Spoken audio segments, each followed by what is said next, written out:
yellow. I'm eating cookies right now so I can take my phone. I woke up like a half hour. Actually, I slept for 3 hours again. I was excited because I slept for 6 hours the past 2 nights, and I was like, oh, thank God, I'm finally free from being manic. And then I slept for 3 hours again. Maybe I would have slept more if I didn't go to bed at 5:30 a.m. because I was watching We Don't Talk About Bruno videos for 4 hours. Anyway.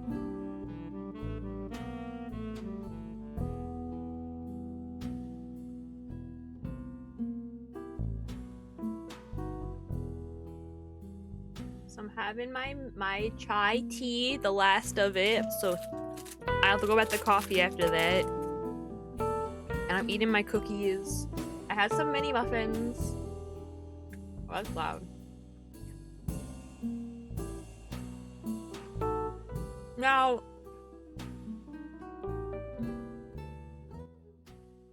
I don't have to eat before I take my medication, but I'm like paranoid. If I take any medication at all, I have to eat. I'm just like so paranoid about like, I don't know, like destroying the lining of my stomach pretty much. I've been that way since I was a child. My mom used to try to get me to not cry, and it worked, by the way. She told me this when I was 4, just so we have context here. She told me that when you cry, your stomach lining gets destroyed. And that the more I cry, the more my stomach lining will get destroyed. Eventually, it will just break open. And like, it's the same thing with stress, is what she told me. So, you know, I mean, that got me to stop. Didn't stop the anxiety disorder I got, but you know.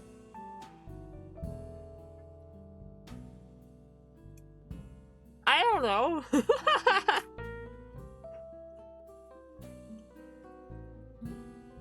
It's me. Just eating cookies really fast. Just fights your mom. Yeah, let's just say my mom, like, probably said on stream before, but she's very lucky that I'm autistic, you know? Like, she's very lucky that her first child was autistic. Siewa! Hey, fuckers! Did Mom ever tell you that crying and being anxious will destroy your stomach lining and it'll eventually break open? I don't know, is that what happened to you? Yeah, I was just curious. Did your stomach lining break open? No, Sierra. I would be dead. I don't know. If your stomach acid gets in your body, it's game over. If any amount, that's fucked. Your organs are done. It's over. No, your stomach is like yummy, tasty organs. That's the real secret to getting skinny. So breaking open your stomach lining. Eating your ribs. So you're. Why do you think those girls have no ribs? It's because their stomach eats the ribs. Oh my god. Honestly, if I could get rid of this last rib, I would, because apparently, because I don't breathe the right way, it like juts out. Does yours do that? I found out that it does that because I breathe the wrong way when I run. Let me feel. No, yours doesn't do that. Feel mine. Feel how it goes out. I don't want to touch your skin. Feel how it goes out. Feel how it goes out. I don't know. Okay, well, anyway. Eat food. You need to eat food. Eating cookies. That's not. Is that not enough? No. Alright, well, I don't judge your diet of popcorn and... Yes, you do. You literally criticize me all the time. Are you tired? You should go to sleep. I'm not tired. And why is Emily saying just go to bed? I'm not tired. I just woke up. I was saying that I stayed up till 5:30 a.m. watching We Don't Talk About Bruno analyses. Okay, so then you fell asleep at like 5? I said you were awake when I left. Yep. And that's when I woke up and didn't fall back asleep. When I left? Yeah. Sorry. It's not your fault. Yeah, Go the it's like fuck to 3 sleep. hours. No, I'm awake and we're gonna stream Ace Attorney. Streamer pass out live on stream? No, I wouldn't do that again. Streamer pass out again? On stream? Listen, last time was an anomaly, you know? Because I had been up for 24 hours. What do you mean? I've only done it once. When was the second time?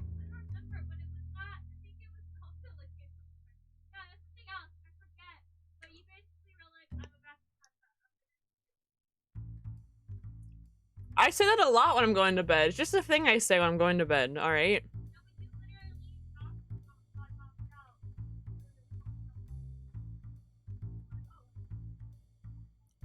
I'm pretty sure that was both during my Paper Mario stream, Sarah. Prove it!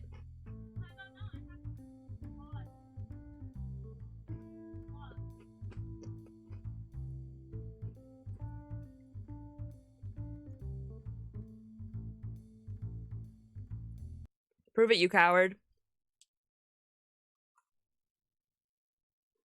I'll give you access to my VOD's channel and also my VOD's external drive.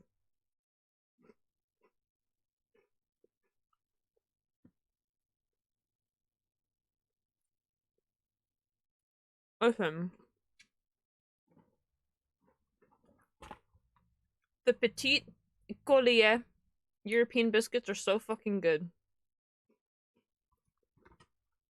I went crazy on these. It's gonna be one time. It's gonna be like a 2-second video. What do you mean? It's gonna be a lot. It feels like I passed out like 4 times during that stream. You know, it's not like a different stream thing.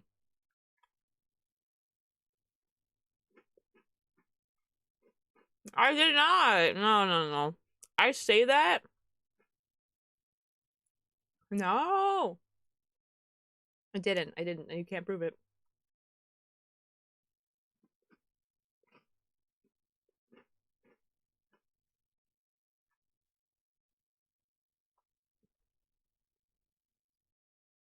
Holy shit, why is this thing for Extranger open?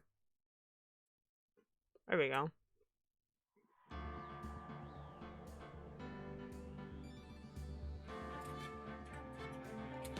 I think you're wrong.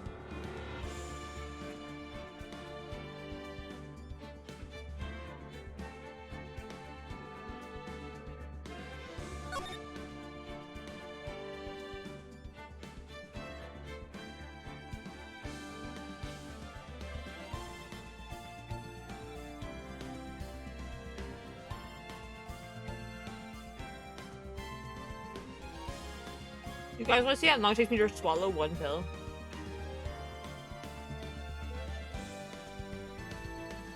It's actually incredible. No? Okay, well. I guess I just won't take my medicine then. That's fine.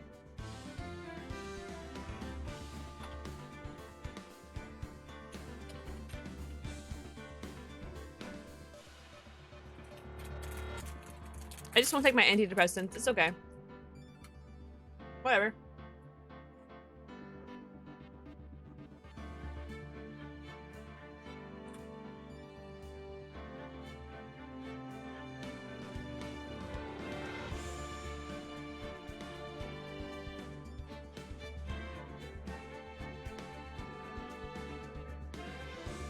I'm just simply having my last cookie.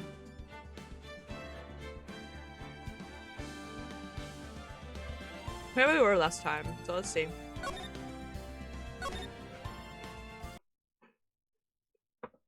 Just be strong. Oh, I have the voice act. Oh god.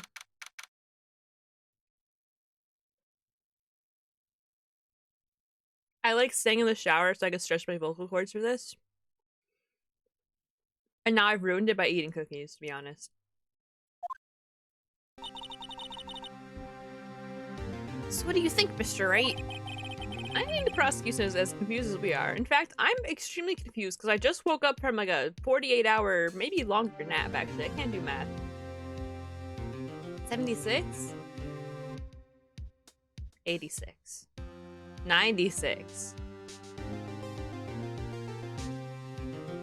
Yeah. Oh. The victim was murdered in 2 different places at the same time. And a different suspect was arrested at each of the crime scenes. Yeah, Lana. Good morning, Mr. Wright. Apologize for yesterday. I was indisposed. What? Was she not there at the trial? Mia looking kind of diff. Actually, should I be on the right side so you guys can see the names? Or like...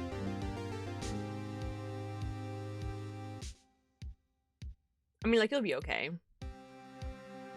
Yeah, maybe. Oh god. Well, on the other side is messed up still. I had to actually, like, add things here. I never rescaled it.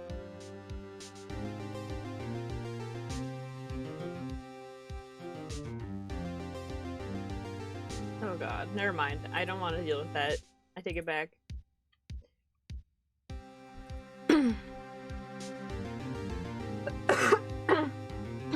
Also, I'm not sick anymore, so that's good. Well, they didn't hold you too long for questioning. We just finished, actually. I'm used to all-nighters, though. So how'd it go? Says Mr. Wright suspects the police are clueless.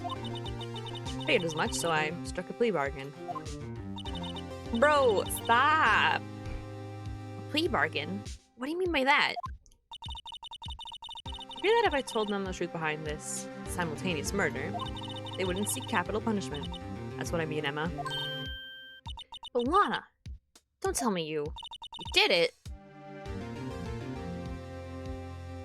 Like, I'm starting to listen, Emma, I love you dearly. You're like a fourth child to me, but like, I don't know, I'm starting to think your sister might have done it. I don't know.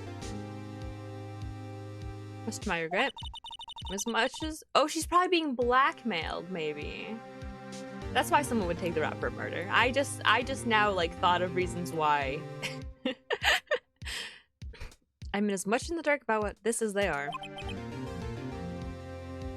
No, of course not. Okay, is that actually the reason? Did I solve the case? Holy shit, I'm so smart. Blackmail? You think people just do that? Go on the internet and blackmail? Miss Sky, Can't trace evidence of a certain person in the police department's evidence room. They belong to the officer Jake Marshall. I'm like pretty sure Jake Marshall did it, didn't he? Or am I like insane for like remembering that? I just remember not liking Jake Marshall at the end of this. So I don't know. That might not be the case. I don't remember anything ever. Kind of trace evidence. Bloodstained fingerprints to be exact. You know. Or maybe she's covering for somebody. That's also what someone would do to take a murder charge.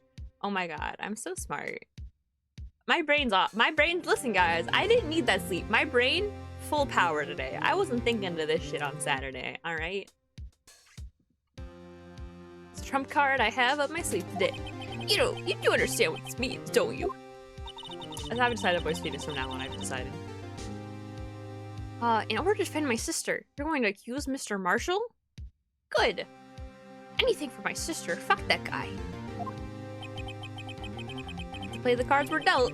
Isn't that right, Mrs. Sky? Miss Sky. Do we have to do, Mr. Wright? I mean, it would just be helpful if, like, you just told me what was happening. Like, I don't know. I don't know what the behind the scenes is. I forget how this case goes. You know. I think it's kind of obvious who the bad guy is. I disagree. I think if you were playing this game for the first time, it would be kind of hard. You don't know anything about Phoenix, right? Oh, really? Who is it, Sierra? Who is it then? Huh? I'll tell you if you're right.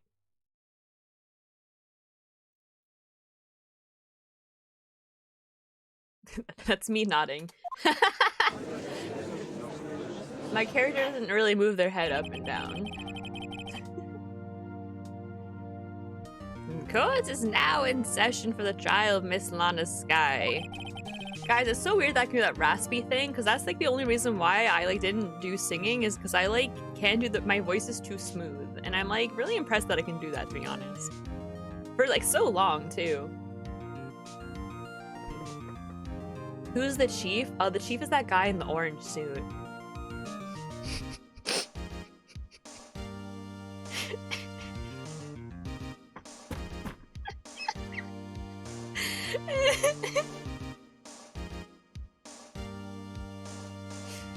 You like that one? You like that one?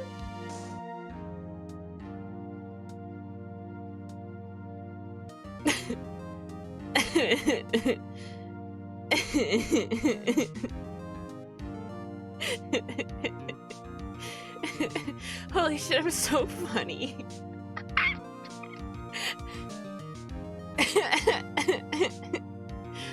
Oh my god.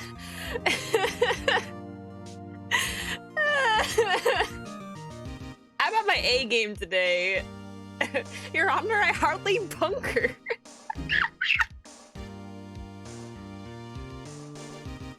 Yesterday I met someone in Valo who had the same sense of humor I do.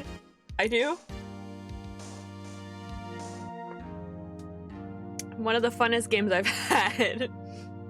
Anytime anyone on our team would say an ER word, one of us would go, Blinker, I hardly know her. This fence is ready, Your Honor.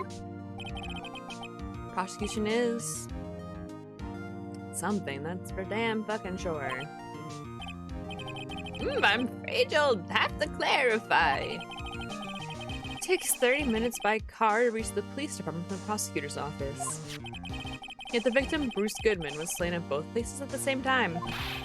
But that's not physically possible, is it? What's more, I hear the victim from the evidence room just disappeared. Yes, and scientifically speaking, the body eventually reappeared in the trunk of Mr. Edwards' car. And, like, scientifically speaking, that's just not possible. My favorite personal variation is anatomy, you hardly know me. That's okay. Wow, this was one messed up trial.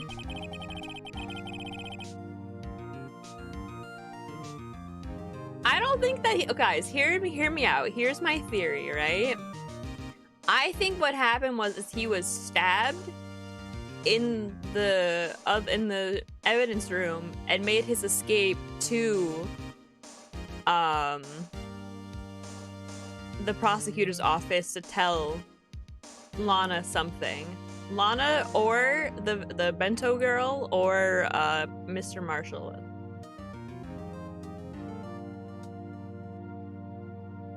Maybe not Mr. Marshall. He would have been at the other area. That's what I think. But like, I feel like we don't know how he got there. Or maybe I don't know. Maybe they fought there and then he ended up being like he lost a little bit of blood. Like it was a scuffle and that's why that vase broke, maybe.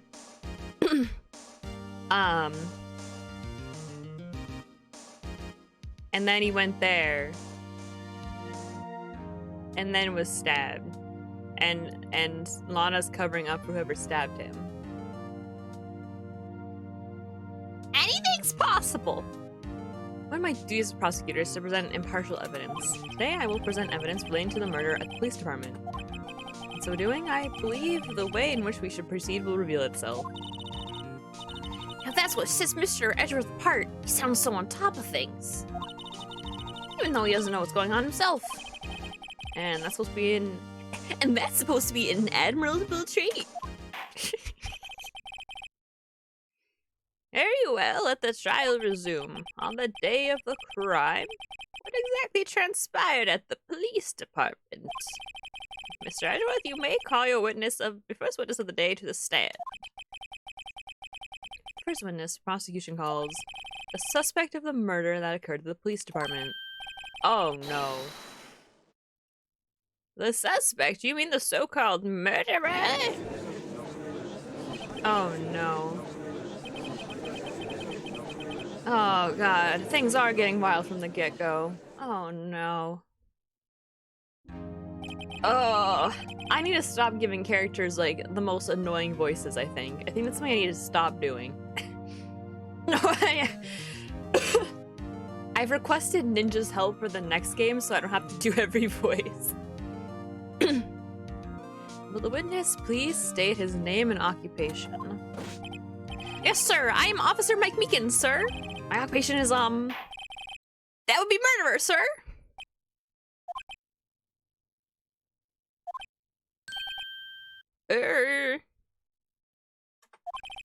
So you're telling us you're a professional killer, like a hitman?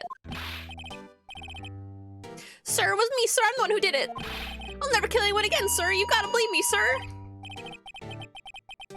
Actually, we like this. Sir, I'm what you would call part of the younger generation, sir. A person whose actions adults can't possibly comprehend. Please, Mr. Edgeworth, sir, help me, sir. Sir, I hardly know her. Zoomer, I hardly know her.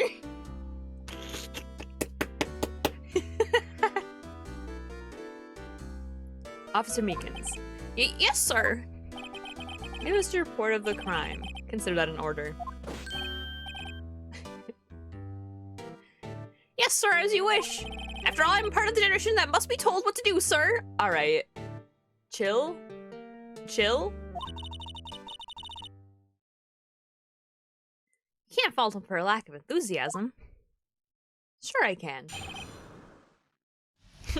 All cops are bastards, especially this guy.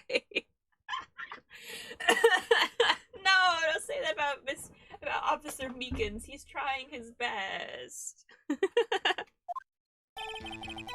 Although it's not my normal duty, I was assigned to guard the evidence room that day. I spot a suspicious man on the security screen and rushed into the room. I was only doing what I was trained to do, sir. I suddenly attacked. Fought for my life. Then I did it. I fucking killed him. And okay, men's here. Just I passed out until another officer smacked me awake. So the victim, Detective Goodman, attacked you? Do one of those before they do it to you. That's Mika's family motto, sir. I see. This guy's a fucking freak. Got it. Okay, anyway, then you fainted and a colleague helped you regain consciousness. Yes, sir, you knocked me upside the head, sir. Very well, the defense may begin its cross-examination. You really shot first, ask questions later. His family just are all cops, that's his motto. What I need here is more info to work with. Let's quest him.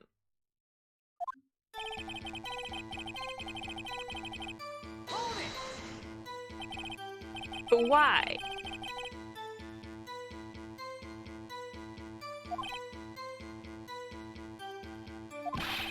Yes, sir, I'm in charge of hiring new recruits, sir.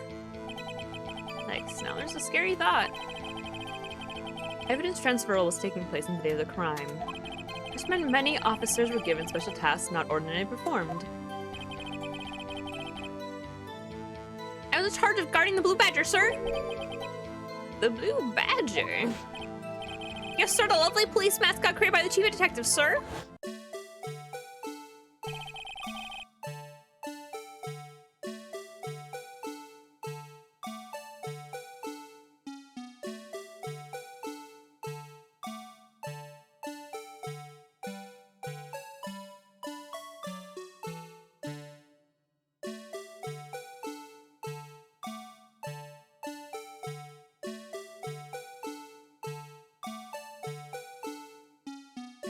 Sorry, what? I was too sure it wasn't broken during the transferal process. I just can't help but stare into his eyes. You know, he's like mesmerizing.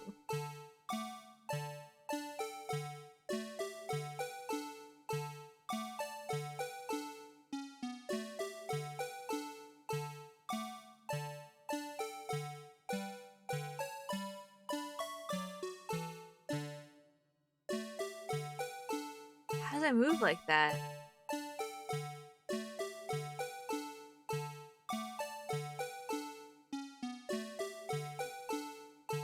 That's my sole mission for today, sir! Bro, he's got little legs. I see. Sounds like a very, important mission. After the war ceremony finished that day, there were so many people running around that I relocated the blue badger to the evidence room. What is that?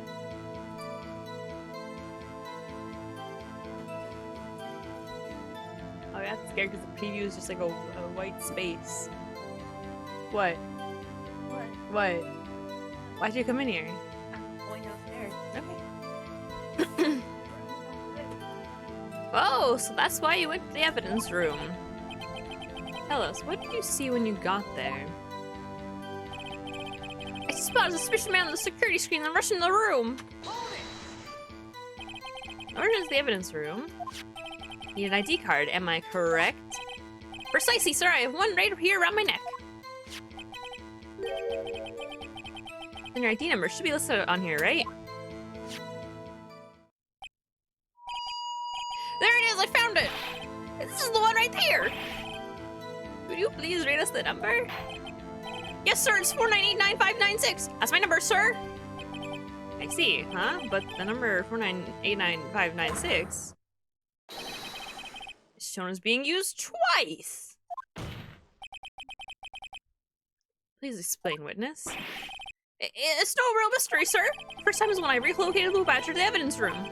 The second time is when I went to go get him after everything settled down.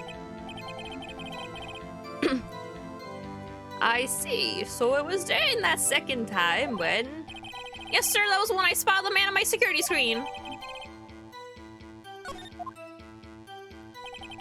So I did what I was trained to do, sir. I was suddenly attacked. So you were attacked. Can you please tell us exactly what happened to you? It was a knife, sir, a knife. Detective Goodman pulled a knife on you. What happened then? Well, with him turning me in on... Well, with me turning in on him like that, he looked like he as surprised as I was. I think that's the kind of person who would want to run into. That's when I reacted, sir. I swung my arms like an octopus, struggling to detain him. That's how I got this gash on my hand. Maybe if you just kept your cool, your hand wouldn't be... When I saw the blood trickling down my arm, I panicked. I grabbed the man by his collar. And then I fucking killed him. It's crazy shit.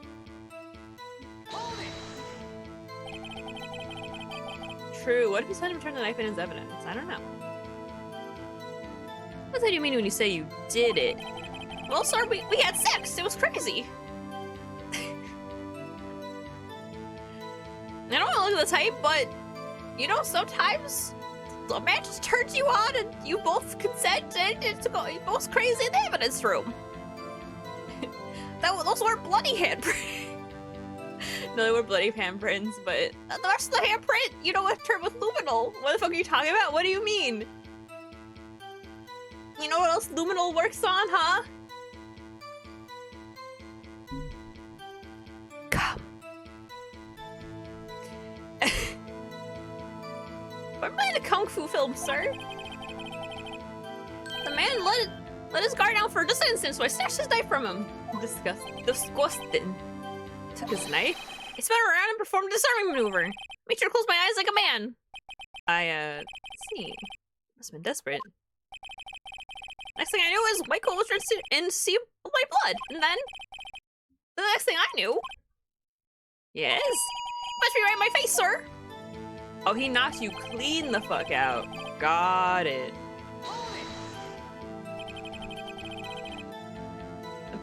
About time to regain consciousness. No offense, sir, but how am I supposed to know that? I was unconscious. No, right. Another report from the officer woke up the witness about 5:30. Hit me right in the head, too. I woke up crying tears of pain. That's nice. I mean, it's nice that you recovered, that is. When I came around, though, I made sure to finish my mission, sir. Your mission? Yes, sir. The Blue Badger, sir. Return to the entrance before things got out of hand. Well, we can all rest easy now. I believe we now have a fairly accurate picture of what happened. This man got completely knocked the fuck out. Yes, Your Honor, only one thing remains unclear. Was the man this officer murdered really the victim? I don't think he got murdered at all by this officer. I'm gonna be honest with you, Chief. He's got a point. Yes, Officer Meekins. With regard to that, sir, take a look at this. It was sent to my jail cell.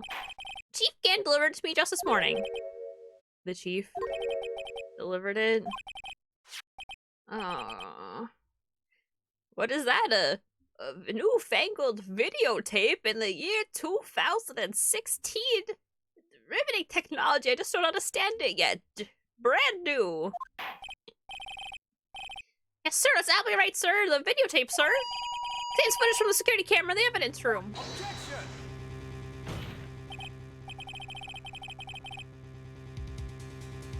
What was... I specifically asked if there was such a tape. I was told it had been mistakenly erased. That's quite a mistake. I just do what you're told, sir. It's the only thing I'm really good at. Looks like a communication with the police department is as good as ever. Well then, let's have a look. Show us the video of you murdering the victim.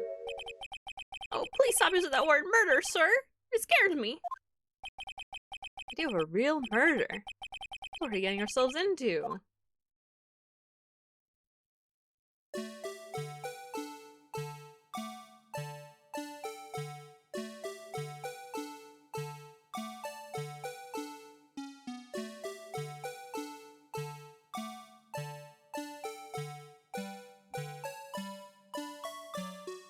He's a white guy. Wasn't murder with self-defense. True.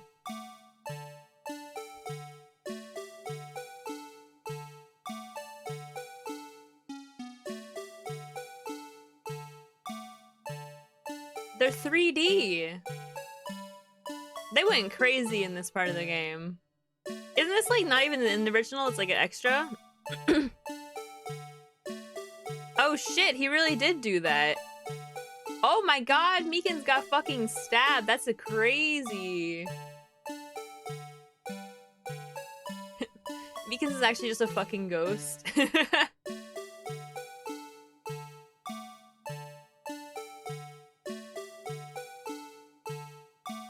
Wait, what? Where'd he go?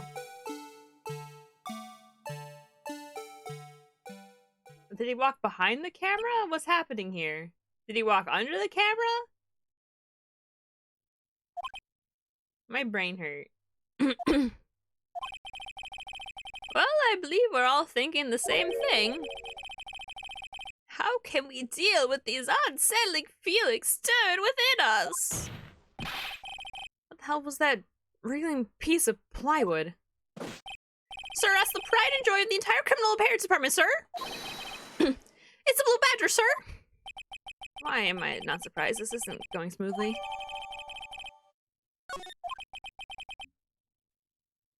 He did sneak up on a guy with a knife and then lost. Yes, well, anyway, this tape seems to prove the witness did indeed encounter someone. And the evidence room and some sort of activity did take place. Your Honor, instead of relying on clearly incomplete footage, witness's testimony will suffice. Is that alright with you, Officer Meekins? Oh, I guess when it was pointing to the right, he could have ran away. I'm just dumb. Is that alright with you, Officer Meekins? Yes, sir, as you wish, sir. I don't want to do voices for this man anymore. I'm in pain. His face can't be clearly seen in the video, but there's no question that the other person was Detective Goodman, sir.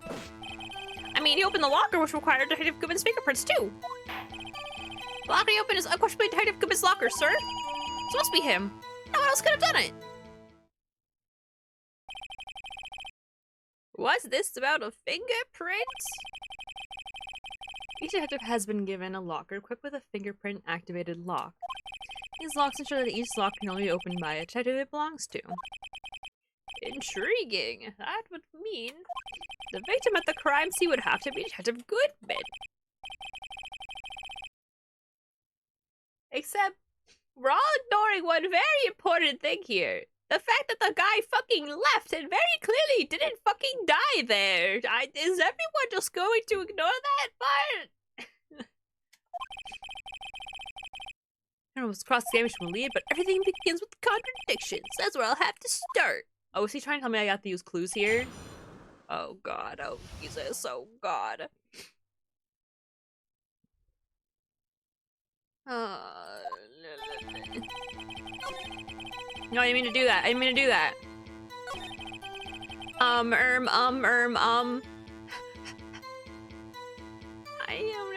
don't know. I think we only seen the video, but there's no question that the other person was Detective Goodman, sir. I mean, he opened the locker, which required Detective Goodman's fingerprint to do. The locker he opened is unquestionably detective's. I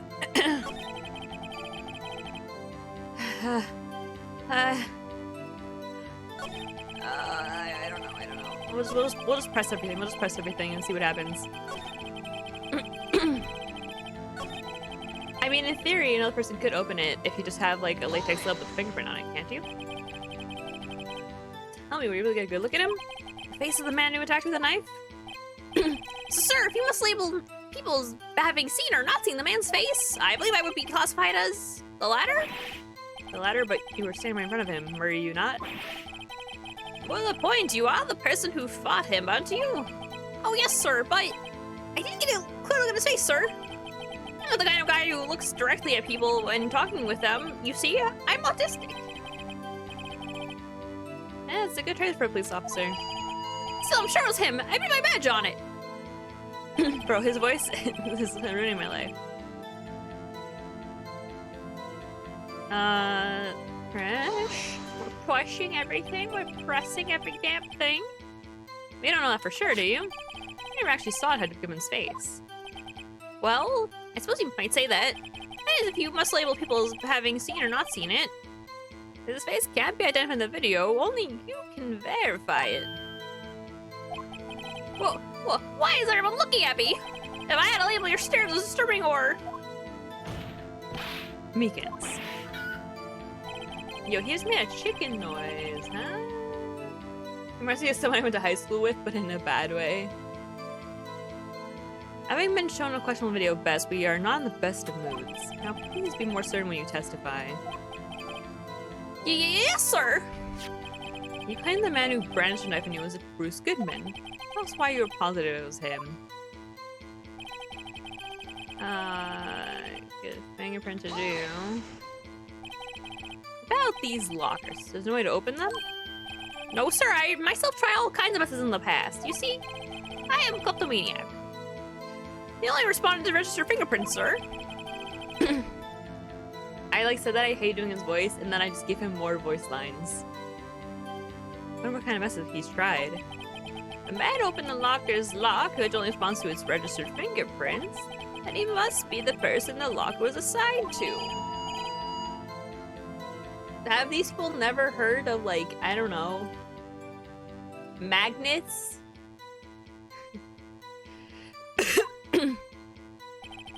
Is that too ancient of a technology here? Or too futuristic of a technology in 2003? Locker you open is unquestionably Detective Goodman's locker, sir. So it must be him. No one else could have unlocked it. That sounds true enough, but the victim's body was found in the prosecutor's office. There has to be a mistake somewhere. The real thing is much more intense than in the movies. Here, you can use the player to watch it as much as you like. Security video. Maybe I should take another look at the footage. Okay, so I have to present the security footage, right? That was a little hinty-winty.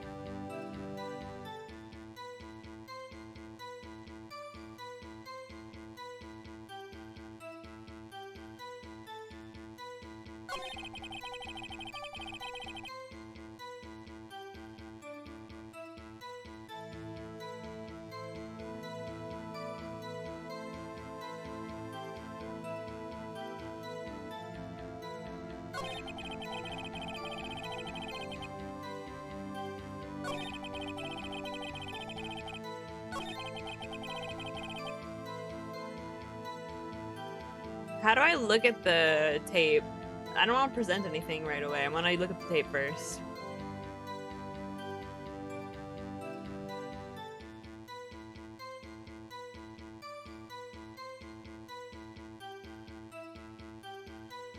Ba-bum, ba-bum, ba-dum, bum-bum.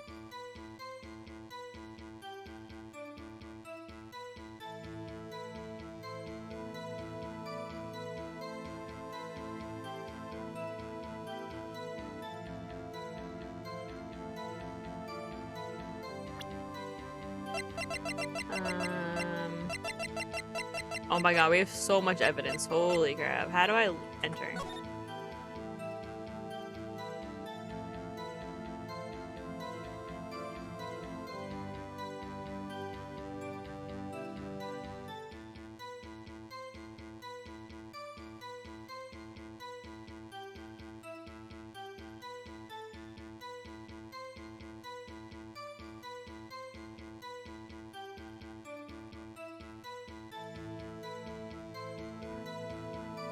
I don't know. What's the problem?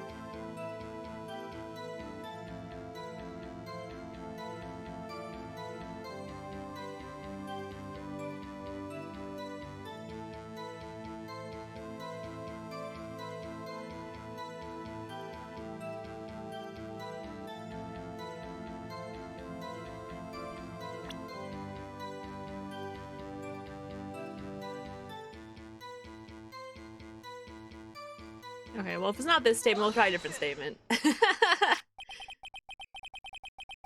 Crime video contained on this tape. There's one thing in particular that seems rather strange. Strange? This conversation leads to the possibility that man may not have been Detective Goodman. What? This video contains such a contradiction. Interesting. Your Honor, I have a proposal. Yes, Mr. Edgeworth. I propose we have the defense point out to us this alleged contradiction in the video. He wouldn't want me to point it out. Very well, proposal accepted. Let us further inspect this piece of evidence. Awesome. I'll now play the security tape. Mr. Wright, please show us this contradiction you speak of. I had to point out a problem in the video. This is my first time ever had to do that. There's a lot of new shit in this case. You could do it, Mr. Wright. Set up so you can fast forward, rewind, or pause the video. Just take a good look. Be sure to point out the right thing. Please play it too many times. I can't stand watching this video. How did this guy ever become a police officer? Well then, Mr. Wright, please enlighten us. Where is the contradiction that indicates the man may not have been Detective Goodman? I don't fucking know. I was staring at the blue badger the entire goddamn time.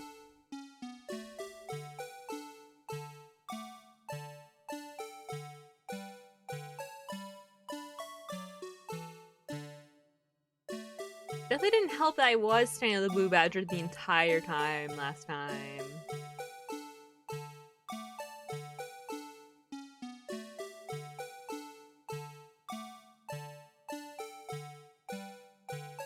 Oh, I can rewind it? Okay, that'll be helpful, I think. Okay, I think it has to be before this, right?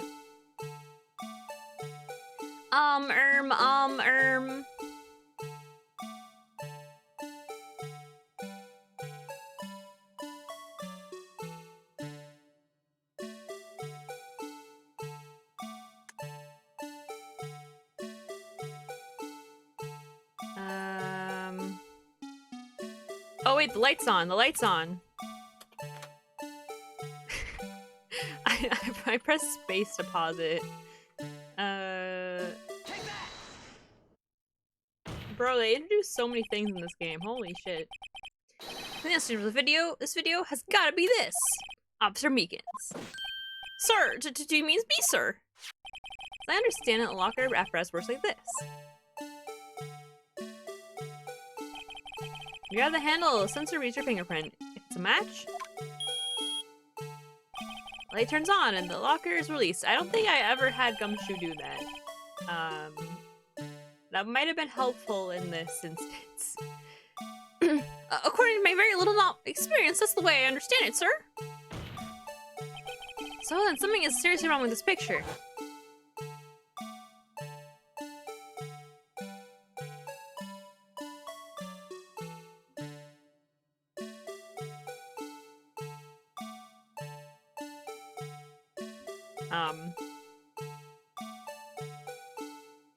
Do I have to do anything here, or like, what's happening? Venom reaches for the handle to open the locker. Let's rewind a little earlier.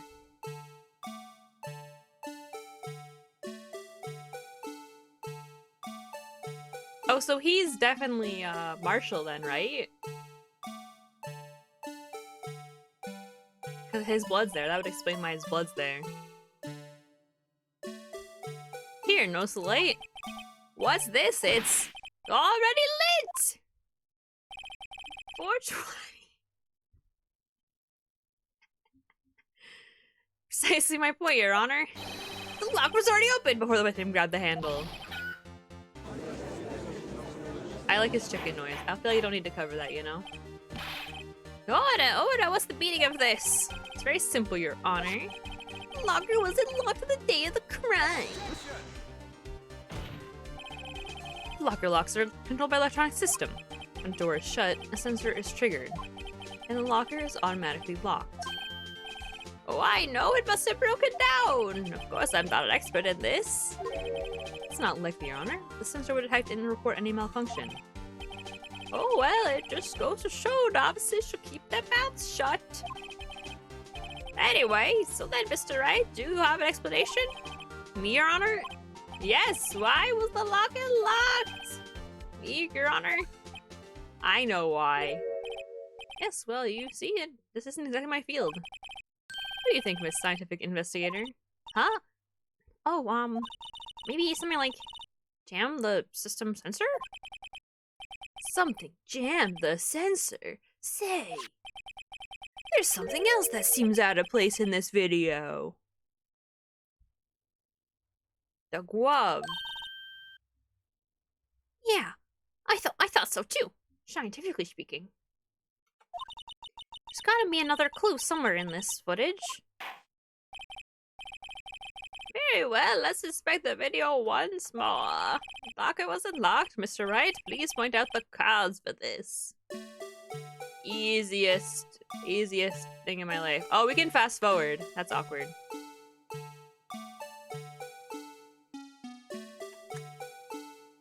Right there.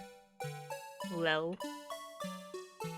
I mean, like, I wouldn't have thought that was why that fell out, but I'm glad they said it, to be honest. I just assumed that his locker was a disaster.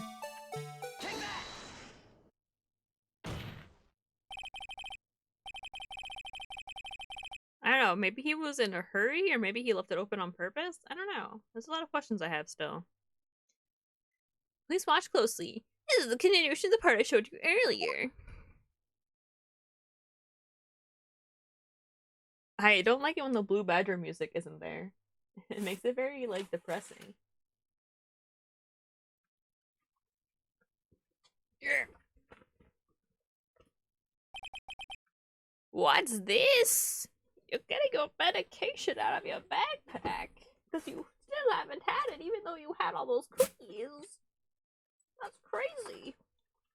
Why is your memory so fucking bad, you dumbass?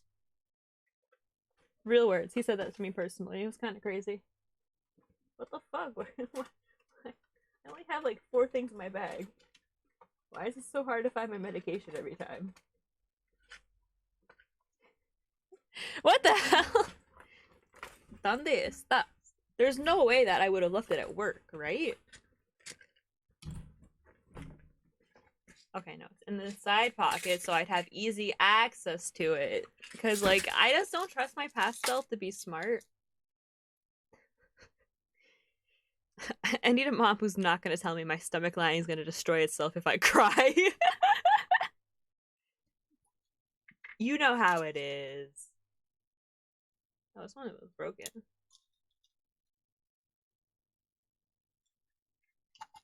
Oh, shoot.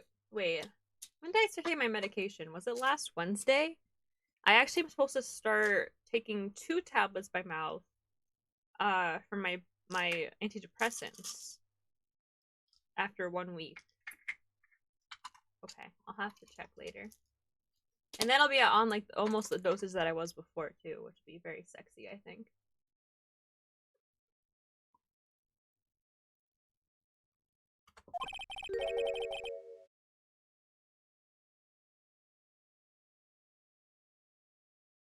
That's the fastest I've ever swallowed a pill in my life. Speed ran it for you guys. Something white fell out of the locker. But sir, it's been my experience that things fall out when doors are open. I have to fall out and roll great distance when I open my car door, sir. I can't be sure that item was complete inside the locker to begin with. What do you mean? The sensor triggers that lock when the door is shut. Something was inserted, say, between the sensor and the door. It inserted? Like, how did it, like, did he leave it there by accident because he was in a rush? Did somebody put it there when we were together? So many questions. So few answers. Alright, if we have to watch this footage one more time, I'm actually going to lose it. So I think it was inside the locker. It was stuck between the door and the sensor. Oh, I understand now, sir. It's just like my tie. 2 out of 3 times it gets stuck in the door when I get on my patrol vehicle, sir. So the door closing, my tie chokes me. But the object would have to be extremely thin to fit in the door. Not only that, it would have to block electrical currents. Oh, it's a latex glove, maybe. Yes, an insulator, but at the crime scene, it just might have been something that fits the description. But sir, by insulator, you don't mean... I think I finally got this figured out. It's gotta be a rubber glove, right? What's the antidepressants? Let me know, and I can tell you... Most likely I can tell you the side effects off the top of my head, and whether or not you probably will get them or not. Hey, well, will the defense please present the relevant evidence? Was this insulator that was stuck in the locker door? Oh, fuck! Okay, thank God that wasn't the button to present it. Do I have rubber glove? This? Yes, yes, yes, yes. Nice. Now let's do the locker, a thin rubber glove. But we can't be sure that was the victim's locker. Status says Islanine incident. You seem to anticipate the victim opening the locker. But that isn't the case. This lit lamp attests to this. The day of the crime, even I could have opened that locker. Is this not so, Officer Meekins? So, sir, would it appear to be so, sir? Bro. Remember what he said? No. Order, order, order! So we believe then that the victim, whom this witness stabbed in the evidence room, was not Detective Goodman. You mean misled, Your Honor? What do you mean, Mr. Edgeworth? Defense has merely demonstrated the possibility, nothing more. The victim in the video was indeed Bruce Goodman. The prosecution will offer one more testimony to prove this. What? Officer Meekins? Please testify about this. So, sir? Me, sir? I'm not sure what you're referring to, sir. Bro, my voice is getting more and more squeaky. Well, oh, you mean that, sir? Of course, sir. Is this a joke? Very well, begin your testimony.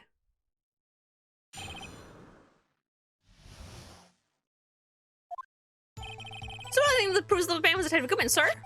Didn't you ever room must use an ID card? And when an ID card is used, there's a record of it. The time of the crime, the detective used his card. Why does he talk so damn fast? Holy shit. An ID card record, I see. I have the ID card record right here, Your Honor.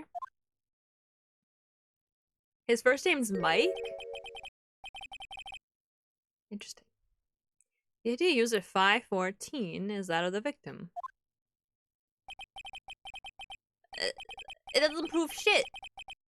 That doesn't prove a goddamn thing. Anyone could take the goddamn ID. What do you mean? Anyone could take the ID card. That's the stupidest thing I've ever heard in my life. Just before the crime. Yes, this, without a doubt, this is the victim's ID. However, one thing does strike me as unusual.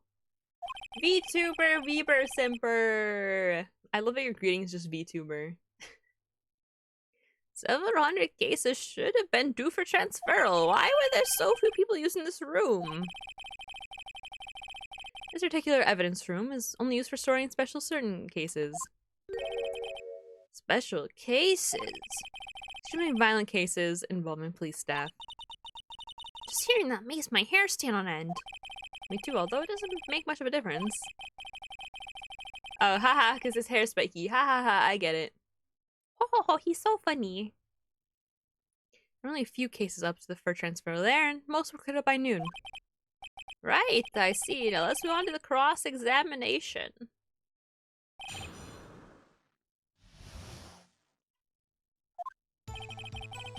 Bow, bow, bow, bow, bow, bow, bow, bow, bow, bow, bow, bow, bow. Can't you like use a different ID card though? Like, does that card hang from your neck? One of these ID cards?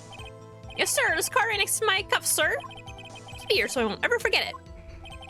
But what if someone were to steal it from you, keeping it out in the open like that? Maybe I shouldn't wear it on my neck. Remember when I said that 2 out of 3 times my tie gets stuck when I get out my car? Well, the remaining time it's my ID card that gets stuck. Said the door closing, my ID card chokes me. Maybe we should just leave this one alone. At any rate, each police officer has only one ID card. Both the police department and the prosecutor's office can attest to this.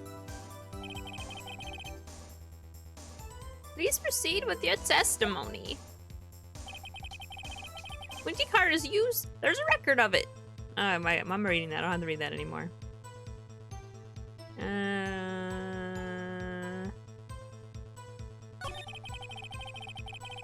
I don't like I think there's someone else, buddy. Buddy boy. I really believe you when you testified that you asked this man to show his ID card. And then he didn't show it because it wasn't him. It would be a different person. Well, then I found you. Yes, sir. You didn't show me any ID card, sir. Don't you think that's odd? I mean, if he had his ID card, all he had to do was show it to you. There wouldn't be any reason to draw a knife. Maybe he just panics. Everything stems from contradictions. Let's point them out. I just can't stand giving Mr. Wright my voice, so I've decided to just go crazy. Mr. Wright, what do you think? I'm confused. What? His ID card testimony is far too obvious. It's not like Edward would miss something like this. You're thinking too hard about it. Come on, let's show what we got. Scientifically speaking, of course.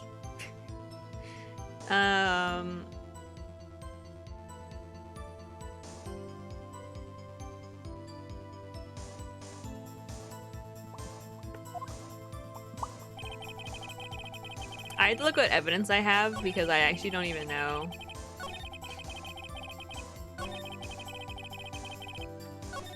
Oops, wrong button. Tab. Tab!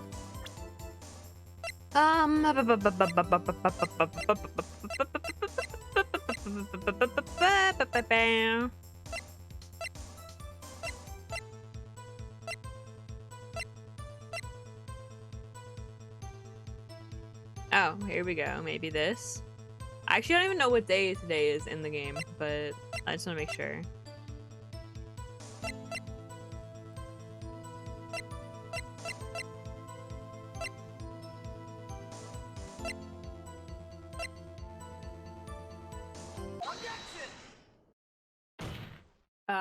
I have a guest ID, I think.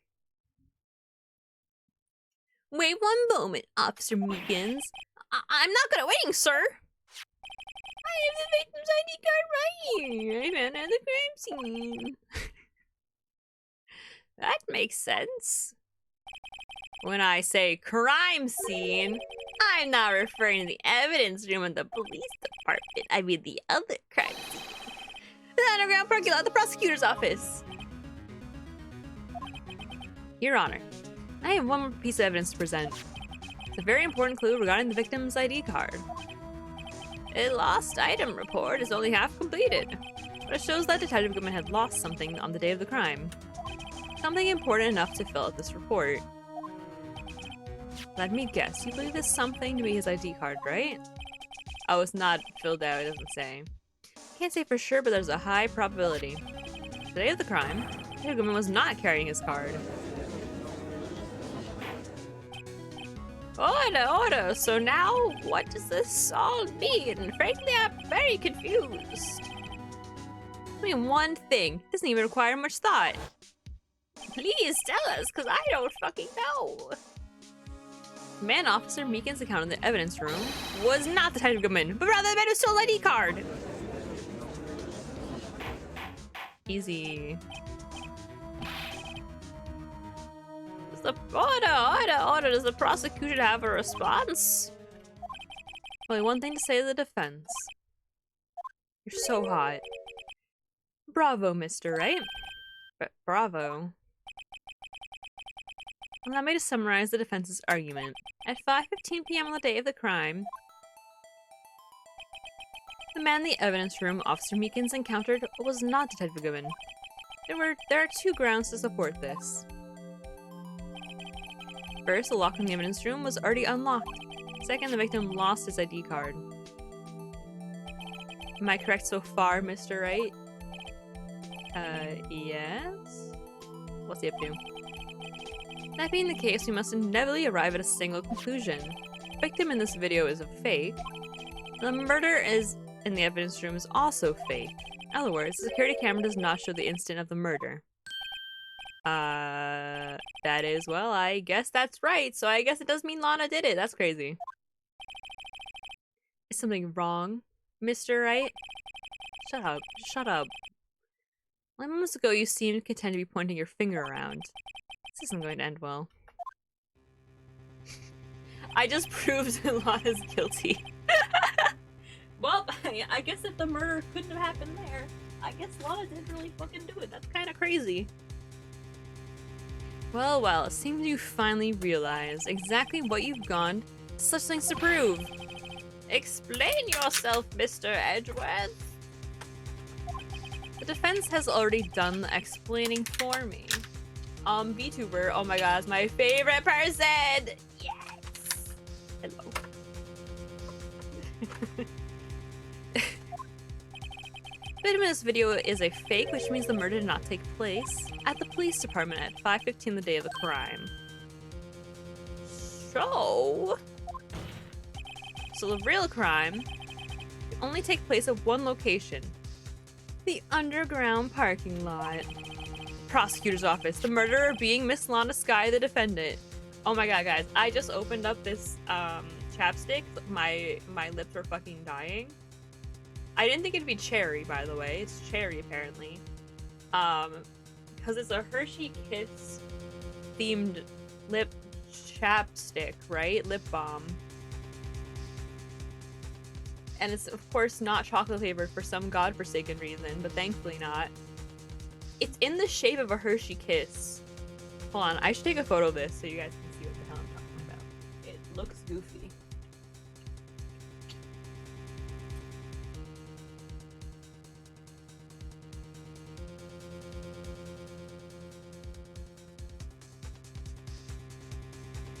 I'll put that on the Discord later. It just looks really stupid. How do I use this?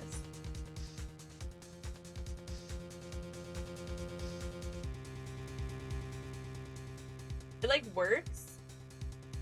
Cherry cordial. But like the case it's in is so funny. Hold on, I'm gonna take a picture of the case so you can also see what that looks like. I'll post it later, but it's really fucking funny.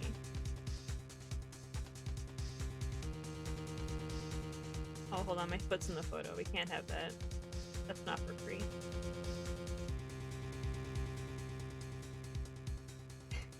It's really goofy. You have to screw it back into this, like, Hershey Kiss-shaped hole. Oh my god. It has, like, a carrying case. It's so funny. Yeah, no feet for free. That costs money. Murder being Miss Lana Skye, the defendant. The evidence is compelling. Trustworthy witness. Observe the moment the defendant used the murder weapon. Wait, are we sure about that? What trustworthy witness? Because I'm pretty sure I discredited the witness, so I'm not sure what you're talking about, buddy. The testimony was way too shabby. It's all a trap from the beginning. The activity in the evidence room still leaves many questions unanswered. Who exactly was the victim? Officer Beacon's accountant. Where did this person disappear to? However, this trial's purpose is to examine only the murder of Detective Goodman. Just so, Your Honor. Mr. Wright, you have to do something or else Lana. What do I do? How am I supposed to get myself out of this? Well, we have to object. It's never, I don't think it's ever. I don't think in the entire history of the game it's ever wait and see what happens. I think you always have to object. One moment, Your Honor. What now, Mr. Wright? Don't tell me you're objecting to what you've just proven. Of course not. I'm a genius. It's definitely right. I almost walked in the prosecution's trap. What are you talking about? This cross-examination has proven one thing and one thing. Oh, can you imagine if he just talked like this and he was a lawyer? That's my lawyer, dog. I'm going to jail. The security video did not show the actual murder. Okay. No, he really did just disappear. Where the fuck did he go?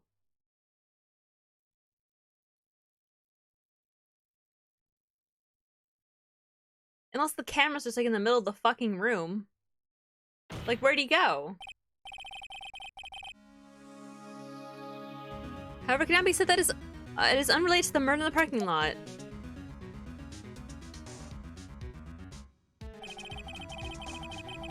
Specifically, large amounts of blood traces were found in the evidence room. Defense demands further examination into the truth of the matter. Mr. Edgeworth. Yes, Your Honor. If this court were to examine this further, other witnesses will be necessary. Is the prosecution prepared? I'm sorry, Your Honor. The prosecution considered the incident in the police department to be unrelated. We have not prepared any other witnesses for this incident. This just might be my chance. Time to call a certain Texas Ranger to the stand. Mr. Wright, do you mean... Your Honor, the defense would like to request a specific witness. Oh, whom do you have in mind? Someone we have reason to believe knows the truth. The truth behind the activities that took place in the evidence room. Prosecution requests to hear this person's name, before deciding whether or not to comply. Well, very well then, Mr. Wright. This person whom you have and have testify, what is his or her name? Well, we all, like, I mean, they couldn't have made it more obvious who I'd pick here. Officer Jake Marshall. Why him? Can't let Edward know everything just yet. He's in charge of the evidence room. I feel we should hear what he has to say. Prosecution agrees to the defense's request. Since he was responsible for guarding the room, we should hear his testimony. Fortunately, he works in the police department. We shouldn't need longer than 20 minutes to prepare. Yay. Very well. The court will take a 30-minute recess while the witness is subpoenaed. Will the prosecution please prepare the witness during this time? Will, Your Honor. Court is now in recess. Holy shit, how many recesses is this court gonna have?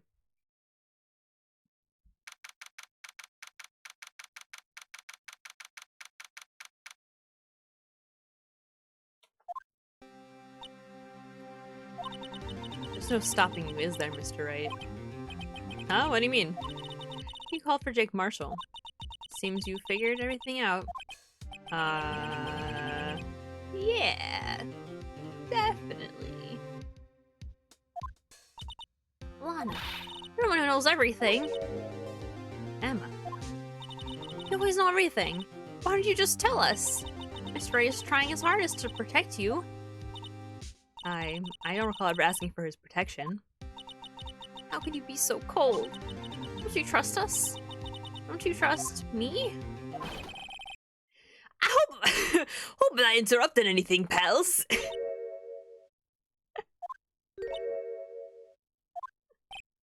Oh, I guess I am. I'll come back later. Wait, I've gumshoe. What is it? I fucking love him so much. You got a lot of nerve, pal. Make it have to run all around while on duty. Top it off, you call me here. I've seen happier people at funerals. Sorry, detective. You better be, pal. Hey. Hey! I didn't see you there, Chief Prosecutor Sky. It's okay. So, have you brought what I asked? Oh, the whole I mean, that's right. My apologies, detective. Due to my present circumstances, I was forced to use Mr. Wright's name in making my request. My name? Never in a billion years would I have thought it was you, ass. Could I bother you to bring me the SL9 incident files?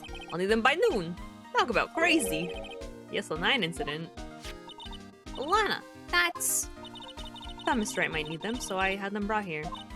Here. You might do well to read them. Well, I can't believe you! The chief prosecutor will witness in that case. Miss Sky was a witness?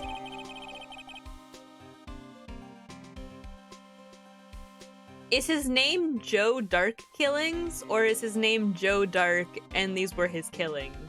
Because I feel like if his name was Joe Dark Killings, they might have been able to catch him a little faster than what they did. Like, he did make it a serial killer, right? So, like... Take it from me! You don't want anything to do with serial murders! Oh what? Now that I buy you stuff, you can just gonna know me? Hey, Emma, why? Why is your name in here? What? My name's in here? I don't know. Unless... No, it couldn't be. Lana. This SL9 incident is that... That's the classification number the police filed it under. 2 years ago. The rest of the world knew it as... the Joe Dark Killings. Joe Dark... No. No, Lana. It's over with. No. Emma, wait. You know what? I just remembered that I gotta be somewhere. Sorry, pal, but I'm out of here. Jake Marshall, Angel Star, Damon Gant, Miles Edgeworth. Not to mention Lana and Emma. Everyone involved in this case is connected to those killings 2 years ago. This can't be just a coincidence. Knowing you just may be able to figure it out. Time to get back to the trial, Mr. Wright. Best of luck.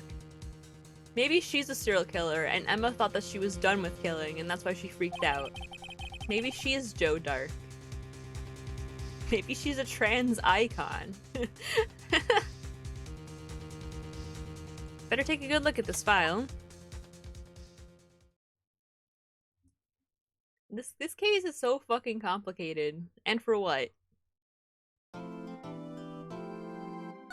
would like to save, please.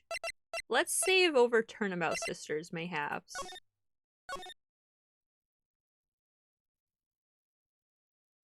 It just never ends, this trial, to be completely honest.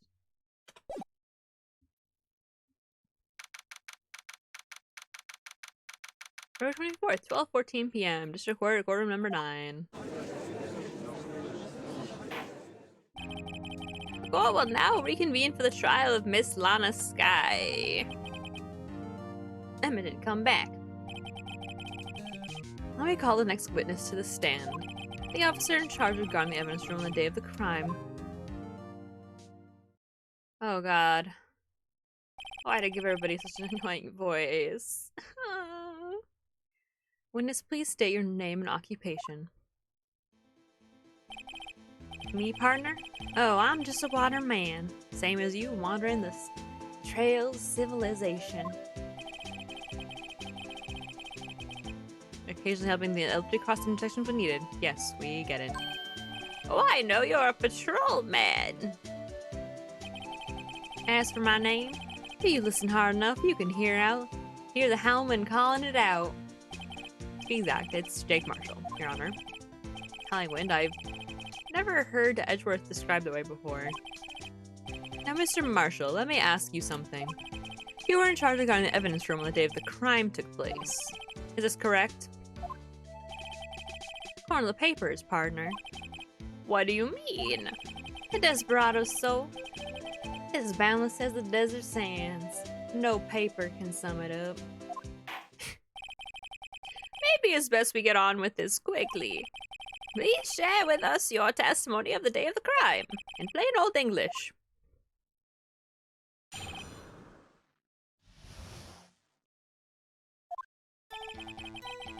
My job was to keep an wary eye on that bone orchard.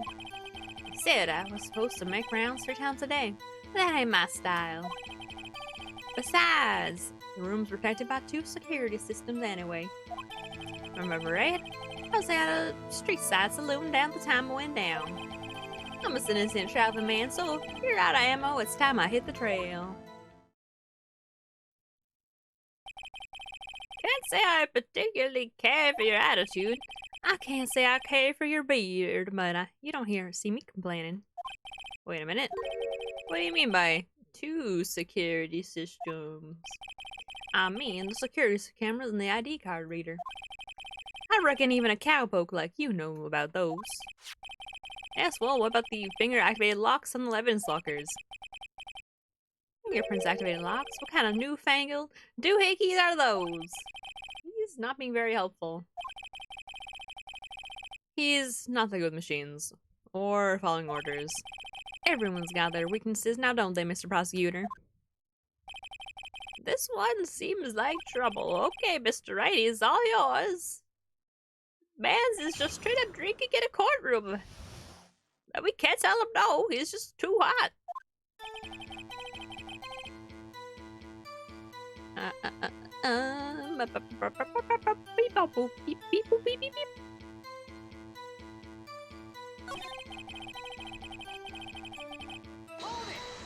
Let's just press stuff.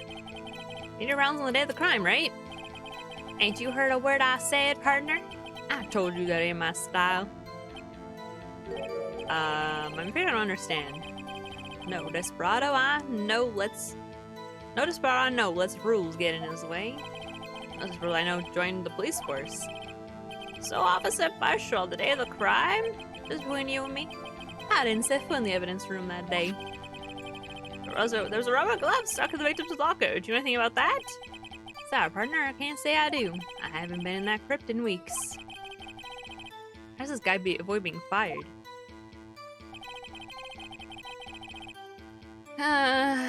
2 security system, street sign saloon. Let's see. We're doing it in a place like that. I was eating spaghetti. Not even Angel steak. Lunches can beat that parlor's vongole sepia pasta. Do you mean to tell us you abandoned your police duties to eat some noodles? And I'd do it again. God damn it, that place had the greatest fucking Italian food I've ever had in my goddamn life. Now Desperados eat tacos, partner. That's not what I meant. Hope this is at least taught you a lesson. That's strange. This is usually where Edgeworth says. Did you not want to raise this year? I'm just an innocent traveling man. I'm not out of ammo. I have your fucking fingerprints, idiot. I don't know why I got so aggressive there. That's right, partner, as you call it, evidence. You plan to pin me to this crime, you better draw. Otherwise, it's just wasting my time. A steel horse is waiting to carry me back west into the sunset. One thing seems clear. Despite being responsible for guarding the evidence room, the witness doesn't appear to have seen anything. Texans don't take orders from anyone, everyone knows that. Apparently your superiors don't.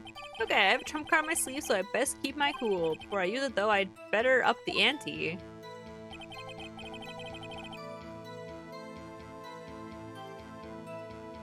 What?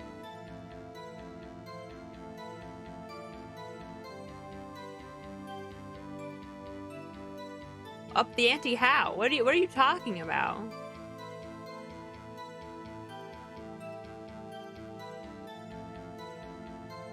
What is he talking about? Oh, I guess maybe I have to press every statement first? Detective, so you've used the evidence room in the past, correct? Of course. Back in the day, my locker was a gold mine of evidence. And yet you don't know what the fingerprint locking mechanism? Sorry, partner, I ain't good with machines. I couldn't even tell you how a bike works. That's quite incredible. This is how the locker candles cannot be seen. It's well known that some detectives are unaware of their presence. I mentioned like Dave Gumshoe said something like that too. Oh, so I guess like people just like put their hands in the locker and just open it and they think that's how it works. Any rate, it doesn't seem that this is relevant to the crime. He tells what you were doing when the crime took place. I was getting wasted as fuck. I don't think I pressed the first statement. Actually, to keep an eye on the evidence room. I just made sure nothing moved in the security camera monitor. That room's so still, even time dies in there. I was the caretaker who interred the recordings. You interred them? Videos on nothing aren't that useful. When time come, I'd erase the tape. Nothing usual is recorded. Tapes are erased every 6 hours. Each time I'd erase the tape, it felt like I was erasing a part of my life. This guy has a flair for the dramatic, but it isn't going to do him any good. Actually, you don't physically enter the evidence room. I did that one. I did that one. I think I did that one, right? Maybe I have to press this. Out of ammo, Officer Marshall. That's right, partner, or as you call it, evidence. If you plan to pin me for this crime, you better draw. Oh, did I press? Oh, did I press instead of using the evidence last time? That's ox for me.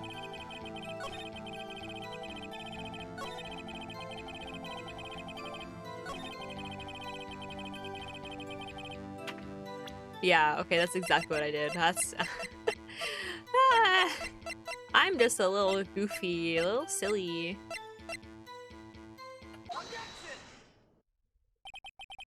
Officer Marshall, doesn't it strike you as odd? That is, you being called in to testify like this?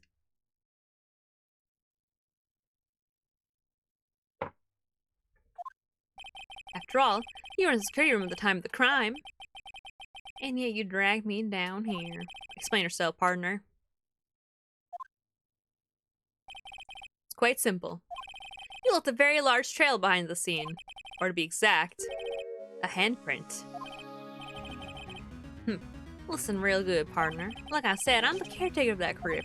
I pay my respects, that is, make my rounds about once a month. It's only natural my fingerprints would be in there. Covered in blood? Idiot. I only wish it were, officer. You see, your fingerprints were covered in blood! Dumbass. Witness, what's the meaning of this? Your blood-stained fingerprints were at the crime scene? Blood was wiped away, however. A luminal test clearly revealed this. Well, Officer Marshall? Seems to me, there ain't a person in this room with a head on his shoulders. I take it you have an explanation then, Officer Marshall? About the blood-stained fingerprints? The blood-stained fingerprints. Hey, well, you may begin your testimony about your fingerprints found at the scene of the crime. You know, I can see how this game isn't for everybody. I think it's a damn good game. But I guess if you're looking for an action-packed adventure, this is not it. There is so much talking. Like I said, it's only natural for my fingerprints to be in that evidence room. One of them just happened to be at the same place as the bloodstained handprint. The murderer touched the lock where my fingerprint was by chance. Bloodstain and the fingerprint are completely unrelated. Or didn't you know the murderer was wearing gloves? See, I had nothing to do with it. Oh yeah, he was wearing gloves, wasn't he?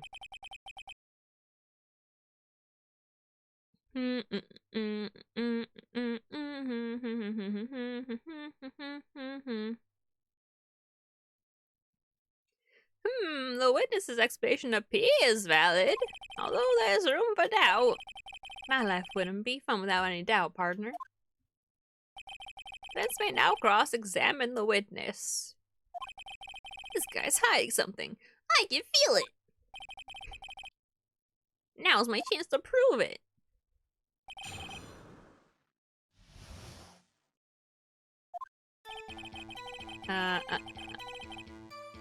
Is it? That's because you, how'd you put it, pay your respects once a month? Yeah, that's right. Then one more thing. That locker happens to be mine. What? What do you mean? I mean what I said. That's the locker I used when I was a detective. The locker I still use. All that's in there now, though, is a heap of broken dreams. Oh, something's in that locker for sure. Wait, the towel sticking out is probably the cloth he used to wipe out the blood. Oh my god. Oh my god. He's going down. I see. It'd be strange if my prints weren't all over that locker. Apparently, his fingerprint data was removed from that locker's programming. Must have been using the fingerprint locker all this time without ever knowing it.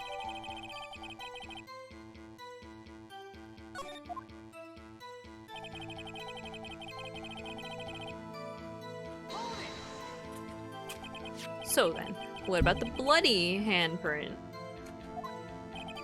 Wasn't mine, it's no mystery. Please explain. My locker is covered with my fingerprints. It just so happened. Alright. Chances of that happening are 1,000,000 to 1. On the contrary, one could argue just the opposite. The chances of that not happening are 1,000,000 to 1. Get one thing straight, partner. You ain't gonna get no right roar from me with a mere fingerprint. You wanna know why? The bloodstain and the fingerprints are completely unrelated. Unrelated? They're as different as night and day. Kinda like cereal and cereal. One's gotta do with breakfast, while the other's a type of murder. He is right, although seeming alike, they're totally different. The English language is just kind of fucked like that, isn't it? I don't see what homonyms have to do with this. Oh, so you know what a homonym is, do you, Phoenix? Fucking art student-ass, fucking... How do you know that? I may be a loner, but I still my job. I keep up on the reports. There was a bloodstain on the scene, thought to be left by the murderer. That's right. It was found in Detective Gumshoe's locker. However, can't we just, like, ask him to, like, remove his clothes and see if he has, like, a injury anywhere? Or is that, like, illegal? However, no fingerprints were detected on that handprint. Oh yeah, I think we tried that too. So that would mean the murderer wearing gloves happened to place their hand on top of Officer Marshall's fingerprint. That's the only logical conclusion. Are you starting to get the picture, partner? The picture? This sealed blood in the desert is just food for the buzzards. There's only one reality, and that's this. Security tape. As long as my trail isn't in there, you can't say otherwise. This isn't getting us anywhere, Mr. Wright.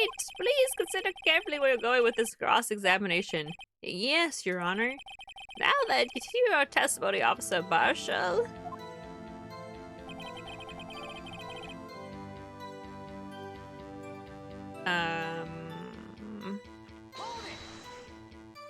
What do you mean by that? You want to tie me down to this crime, isn't that right, partner? Maybe. If so, that video is the only direct evidence you have. The video is next to useless. It's full of blind spots. Blind spots? Places you can't see. Bro, if this judge doesn't know what a fucking blind spot is, like, he doesn't drive. He shouldn't be driving, at least. Camera's panning back and forth, but the floor isn't shown.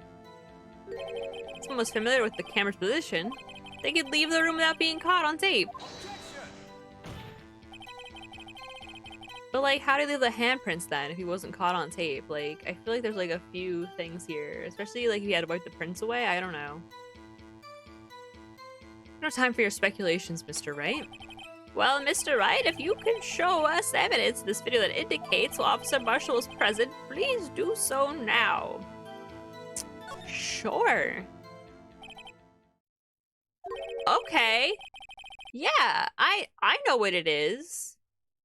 Let me point out your mistake, Officer Marshall.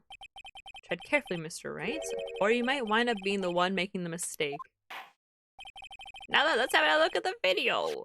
Show us incriminating evidence of the witness, Officer Jake Marshall. Bow, bow, bow, bow, bow, bow, bow,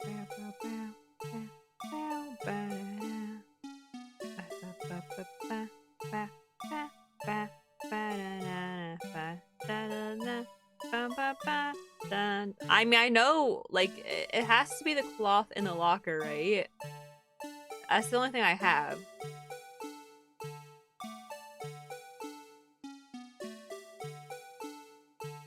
And it's not there right now.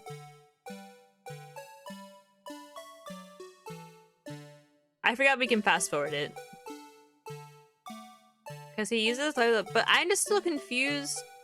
Because how would the handprint have gotten there if he's like on the floor right now, like crawling away? You know what I mean?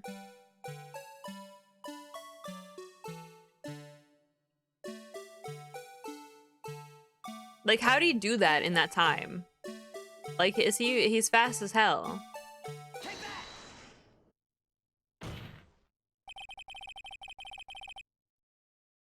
Bring attention back to the security camera. It's a mistake. I'm afraid you'll soon not forget, Officer Marshall. Days are short in Texas, and so are our tempers. Could you sum up what you have to say in 8 words or less? Very well. That's 2. You can clearly be seen in this video. That is 8 words, to be fair. But how do you know he's wearing gloves? Okay, well, we already covered that, sorry. Exactly 8 words. Not bad, partner. Key lies in a certain locker shown in the video. Your locker, dumbass. Sorry. That locker with a white cloth sticking out. Clearly, who the heck is Lee? That's good. That's good. I'm gonna use that. That was the witnesses, I believe. Now then, let's rewind the video a bit. But as slow as possible. Because, you know, our dear narrator doesn't want to take a nap after the stream or anything before the next stream. No, no, no, it's fine. Just fucking play the whole tape backwards. Who cares? I don't care. Ooh, it's not there. Spooky. Oh, the white cloth. It's gone. That's what we call cinema magic, baby. Speaking of this, Officer Marshall, when the crime took place, the white cloth wasn't there. Then it suddenly appeared. There's only one explanation. Officer Marshall, you were in the evidence room at the time of the crime. What's more, you opened your locker when the camera was turned away. His spurs on his boots don't look like spurs, they look like high heels. Hold your horses. Sorry, partner, but you got the wrong man. So when my locker was open. Doesn't mean I'm the one who opened it, except it is, because, like, I don't think you can open the door, right?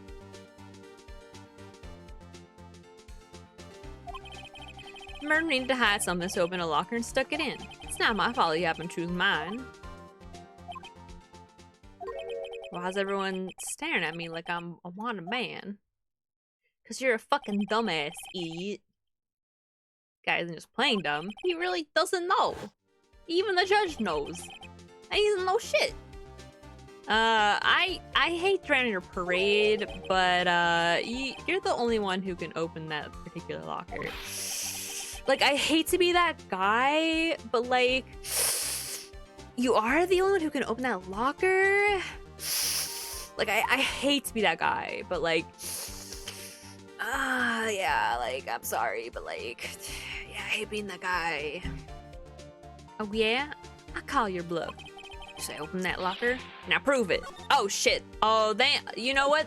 They were absolutely so smart for making the enter button, not the present button, because I have pressed enter after dialogue so many times.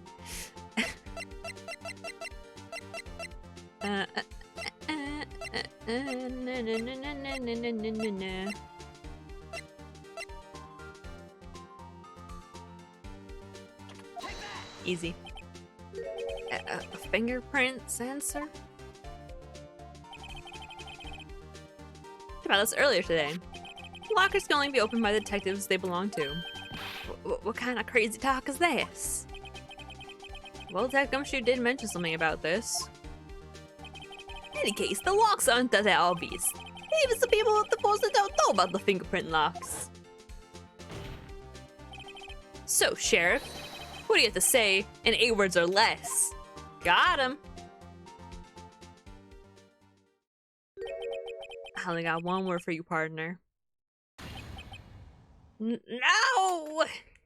I love when they like get the little crazy animations. There's a really good video about the minimal animations in this and how it enhances the game so well. It's really just like a work of art. It's actually like Danganronpa, where there's like the budget is so tight on it, and yet they managed to do so much. They're both just like very well crafted games. They're also both crime games now that I'm thinking about it. I wonder if Danganronpa was inspired by Ace Attorney at all. I actually don't know. Order, witness, explain yourself. This is a joke. It's the worst I've ever heard. Sure, this is no joke, Officer Marshall. Now then, please tell us what you're doing. The evidence from the time of the crime. Is that like beef jerky or like what is that? Like, I kind of want beef jerky now, to be honest, but like, what the? Okay. Olay! Please answer the question. Why the fuck did he say that? What is he now? A bullfighter? Yeah, like, no, like for real. Like, what? Huh? That's right, Officer Marshall. I believe we can figure out the rest from here. We can? Yeah, look, these 4 plans. There's no place for someone to hide in the evidence room. Yet Officer Meekins didn't see Officer Marshall. That's so then, where was the witness? Seems Mr. Wright has an answer. I don't have an answer. That's right, the only possible conclusion. Well then, let's hear it. Where was Officer Marshall at the time of the crime?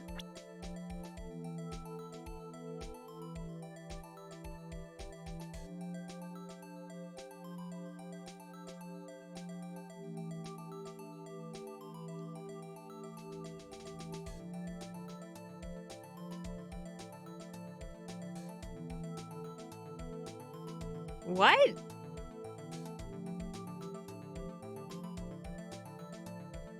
Huh?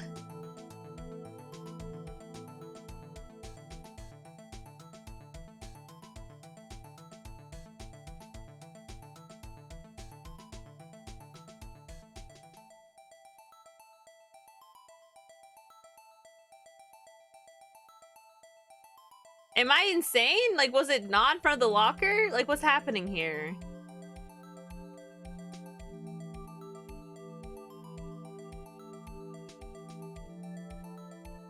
You think it's V? I think it's, like, that's where he was. But, like, that's literally where he was. Like why do we have to... Like, he was literally on the camera.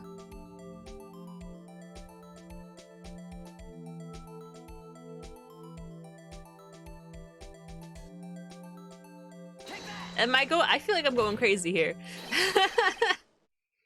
Officer Marshall was staying right here.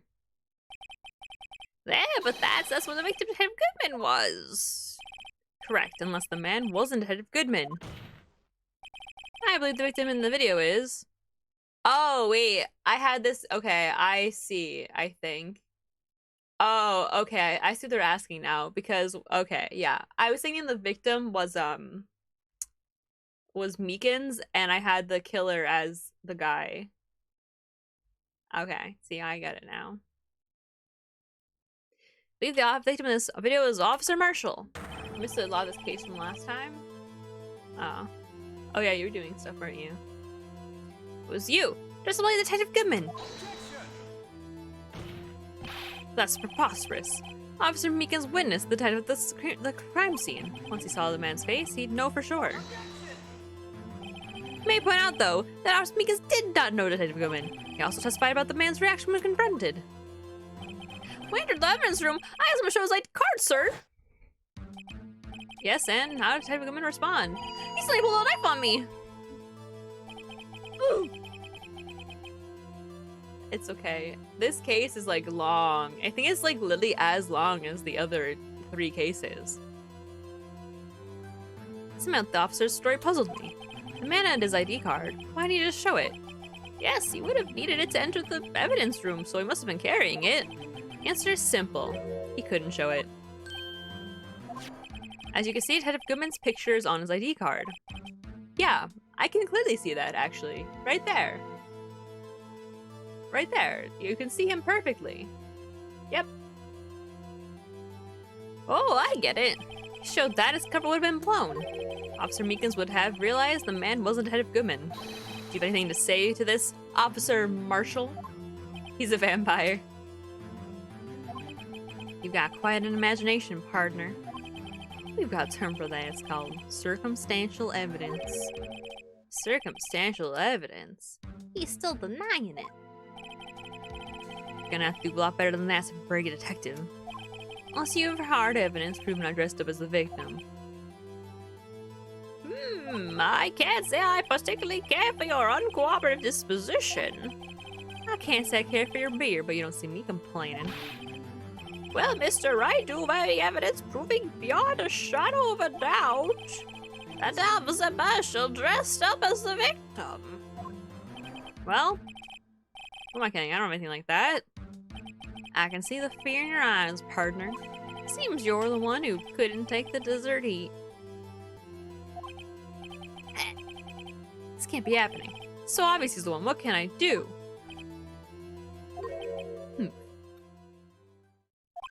It looks like your lack of experience has finally been exposed. Okay. I'll pass on to you what someone told me when I was just starting out. When you've run to a wall with no place to go, return to the basics. The basics? For me, that would be what me used to tell me. Phoenix. It's me, Mia. Try thinking outside the box. Actually, for proof that Officer Marshall was in disguise. But rather I should look for evidence that came about because he was in disguise.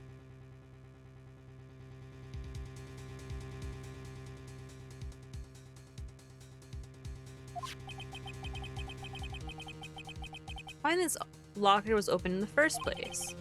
Oh, well now it's obvious what I have to do. Okay. What do you mean? There's no reason for Officer Marshall to open his locker at the time of the crime. Yet he did, despite the chance it might be discovered later as it has been. It means he didn't originally plan to open his locker. According to the defense's argument, Officer Jake Marshall dressed up as Detective Goodman at the time of the crime. Then, after the crime was committed, he opened his own locker for some unknown reason. What do you mean unknown? It's very obvious, to be completely honest here. The fact that a white cloth is sticking out of the locker seems to indicate that. He opened it in order to put the cloth inside.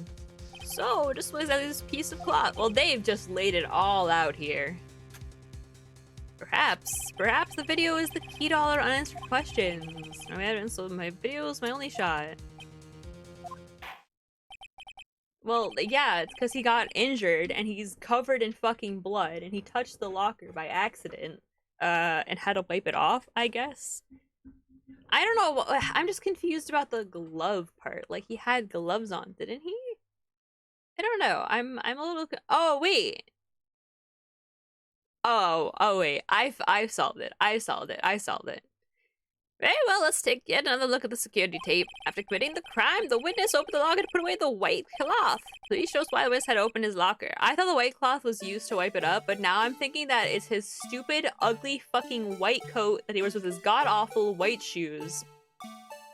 I figured it out.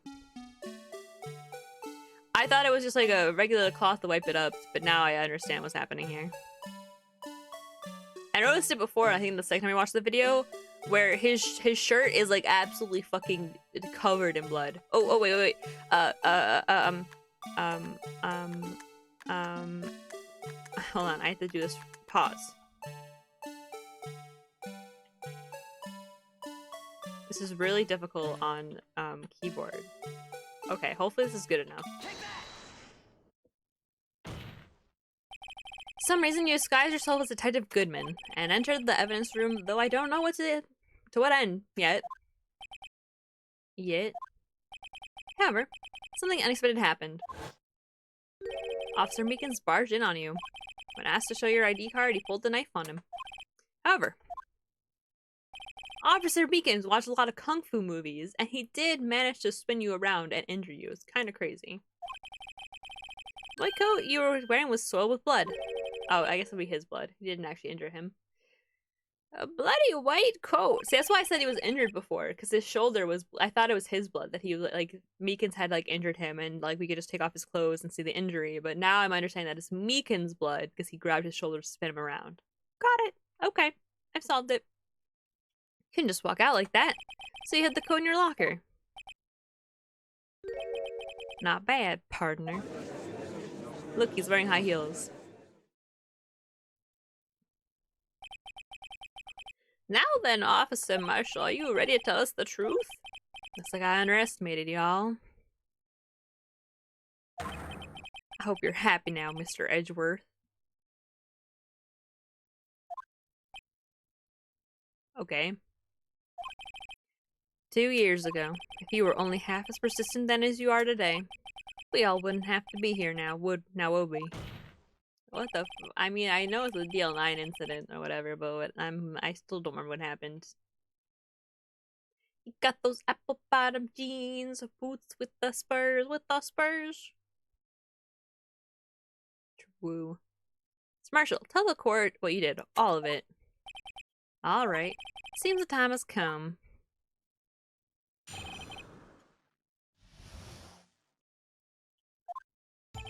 I had to do it that day. I couldn't just stand by and let it die.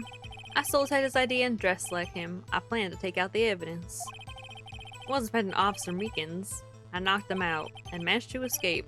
I knew which areas wouldn't be caught on the camera.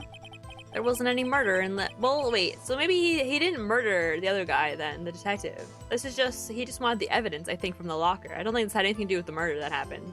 So this was like absolutely for literally nothing. This past 2 hours was quite literally for nothing, I think. Awesome. There wasn't any murder in the evidence room at 5:15. So the supposed victim was really you. There's one thing I still don't understand. Traces of a large quantity of blood were found on the floor of the evidence room. If no one was murdered, then how could that be? Officer Meekins managed to cut his own hand. My guess is he used the donor. It was way too much blood for such a small donation. No, I lied. I don't know what the hell's happening anymore, I think. If only you didn't kill your father, Edward. You could have solved the crime. True. And I don't know what we're doing, so I'm gonna press all the statements. When you say it, you mean... Do you even have to ask, partner? That's not an incident. 2 years have passed since that case was closed. It's going to completely end with the transferal that day. Not if I have anything to do with it. That incident's not over. What did you...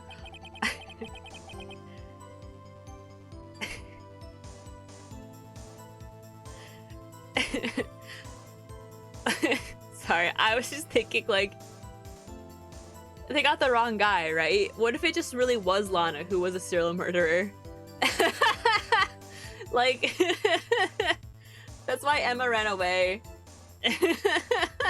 My whole theory is true.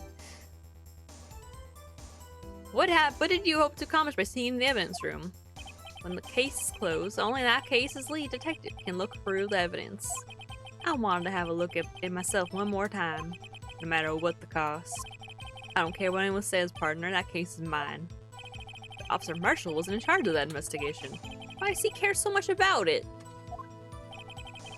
After it was my last chance, that's why. I stole the detective's ID and dressed like him. Why'd you disguise yourself as Detective Goodman? Didn't make it look like Goodman was carrying out the evidence transferal. I'd be arrested for stealing evidence, which wouldn't get me anywhere. So you did it to fool the security camera. And the detective's ID card stole out the morning of the incident. So it really was why Goodman started filling out that lost item report. I've returned his ID card. I left it on the floor in the prosecutor's office parking lot. The ID card I found was left there by Officer Marshall. So essentially, you managed to succeed despite your lack of foresight? What do you mean, partner? I mean, the fingerprint activated lock, of course. Edgeworth is right on this. No matter how well you disguise yourself, you can't change your fingerprints. Under normal circumstances, you wouldn't have been able to open that locker yourself. You could because Rubber Glove just happened to get stuck in the door. That means Detective Goodman must have opened the locker before Officer Marshall. I was afraid of Officer Meekins, so I knocked him out. You pulled the knife on Officer Meekins to try to drive him off? Yeah, but he was stupid and tried to grab the knife. You watched that one officer's self-defense classes on YouTube. Let's just say I was a little surprised. I only planned on being in the evidence room for no more than 5 minutes. I don't think anyone would actually come in during that short time. Officer Meekins certainly is a 1 in a million type of person. Taking a for an intruder and demanding to be shown his ID. I'll have to think a little more about his reigns this year. When did Edgeworth get so much influence? Anyway, he threw himself at me and I ended up cutting him slightly. Sorry I had to turn out this way. Me knocking him out and everything. By the way, what happened to your knife? Oh, you mean this one? I don't know what to say. So you knocked Officer Meekins out and... man, blah, blah, blah. So you did research beforehand. Those who go in the desert and prayer don't live long, partner. I didn't think it would make a difference, though. Security tape is erased every 6 hours. All gone to plan, no footage would have been left. However, you bloodied your coat in your struggle with Officer Meekins. Someone was in the security room when I came out, the jig would have went up. I opened my locker and stashed it in there. What was Officer Meekins doing there during that time? What else? He was sleeping like a baby. So what you're saying is, on that day... There wasn't any murder in the evidence room at 5:15.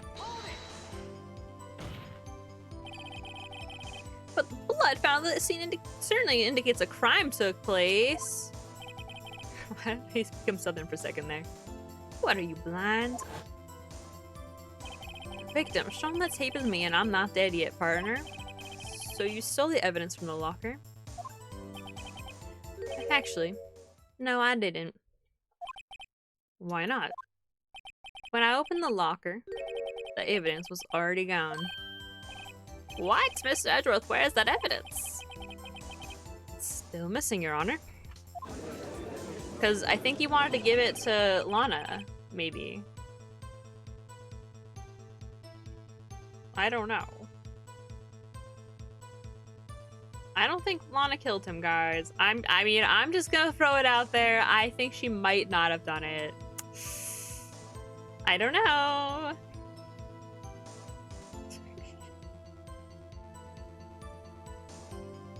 Detective Goodman's locker was already empty. Someone else stole the evidence. Or they didn't steal it and it was just the detective. I mean, anything's possible, really. Officer Marshall, may I ask you one thing? Fire away, partner. It's a free country. Just remember, I'm also free to decide whether or not to answer. Why did you do this? Stealing a Ted's ID, injuring a police officer? This is no small offense. Moreover, you're an officer yourself. This will have serious consequences. You can't just be forgiven with a simple cut in salary. Not that salary cuts are ever a valid solution. Like I said, this isn't your case. This one is mine. And I'll do anything it takes to get an answer I'm satisfied with. The witness has an unusual amount of zeal. Let's hear once more.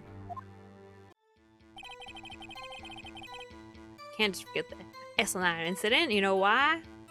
No, I don't. Tell me more, please. That case was solved 2 years ago, wasn't it? That's the reason the evidence was stored in the evidence room.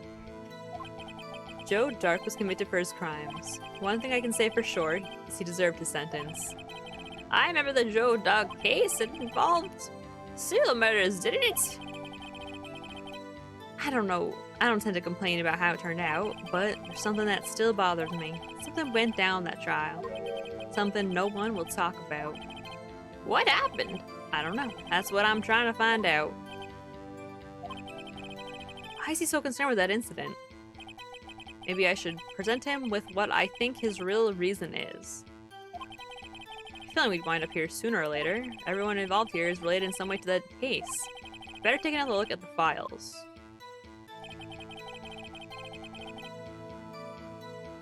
I had to do it that day. I couldn't just stand by and let it. Oh, right, we're getting here.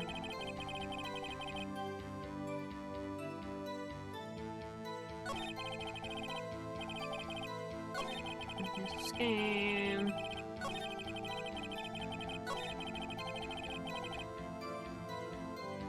I don't know.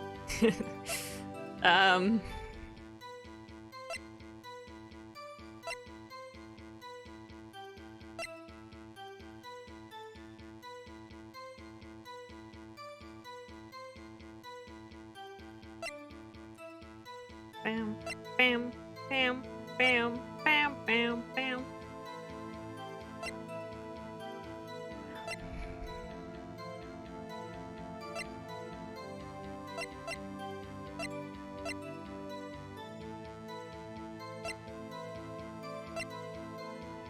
Angus says hi.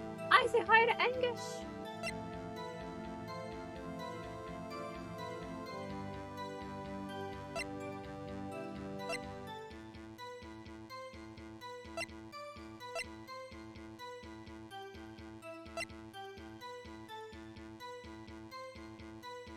Also, how did this jar fit in that locker? It is small.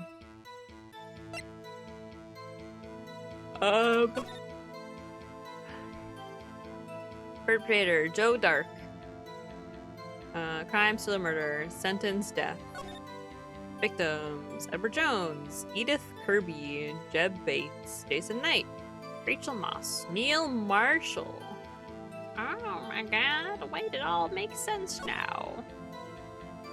The prosecutor, Miles Edwards, witnesses, Lana Sky, Emma Sky. Oh, interesting. Active investigators, Damon Gant, Lana Sky. Head investigator, Puskum investigators, Dick Marshall, Angel Star.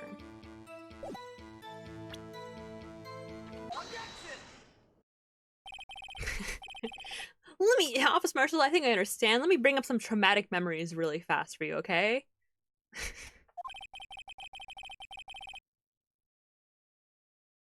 I think I know why you care about the SL9 incident.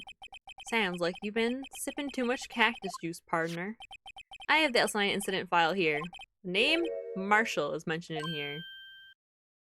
If I didn't read that, would that have come up? A list of murder victims. Neil Marshall. Are you related to this man? Neil Marshall? Yeah, I'm sure you've heard the name. 2 years ago. Oh, he's so cute. He received the same Loudy Prosecutor Award you got. What? A prosecutor? He's talking about the King of Prosecutors Award. Now I remember.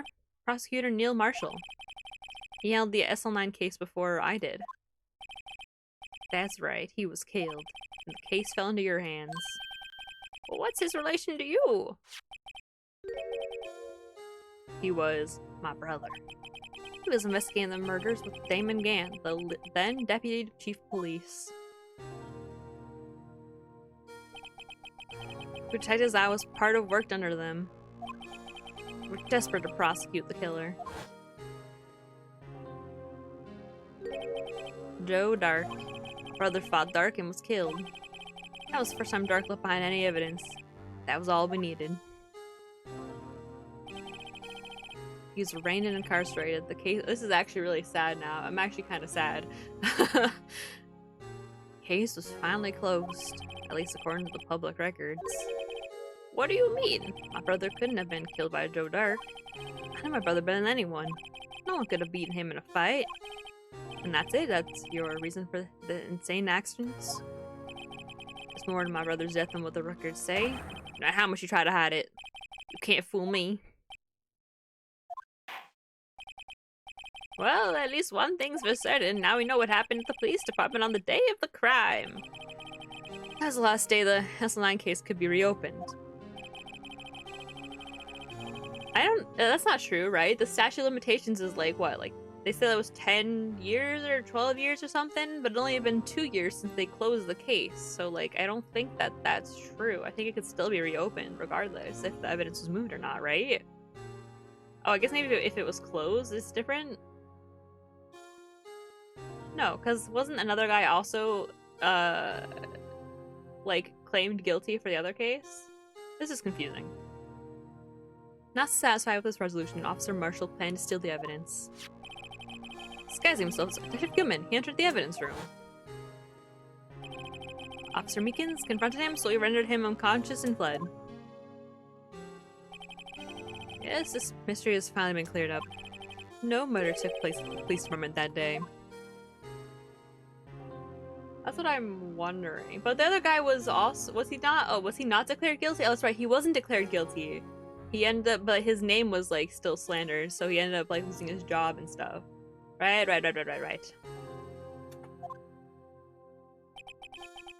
Things that happen by chance never cease to amaze.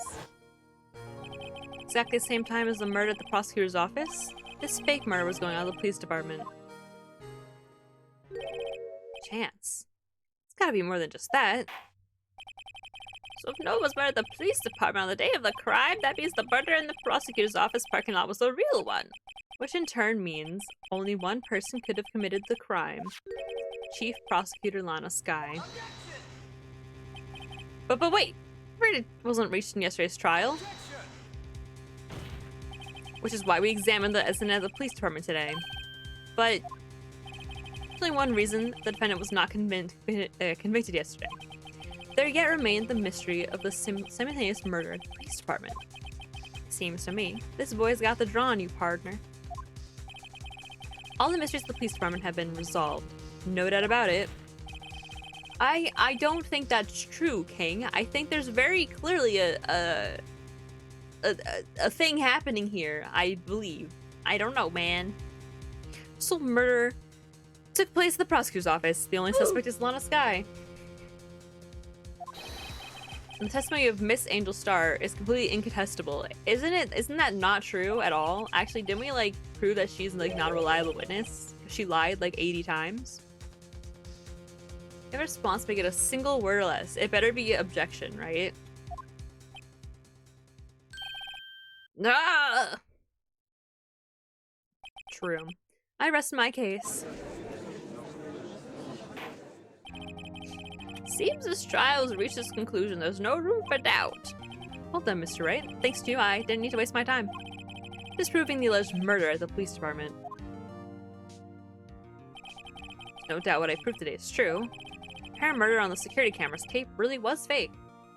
This game takes perjury very lightly. That's true. But I didn't realize I would end up proving Lana guilty. Now then, time for the verdict has arrived. The court finds the defendant.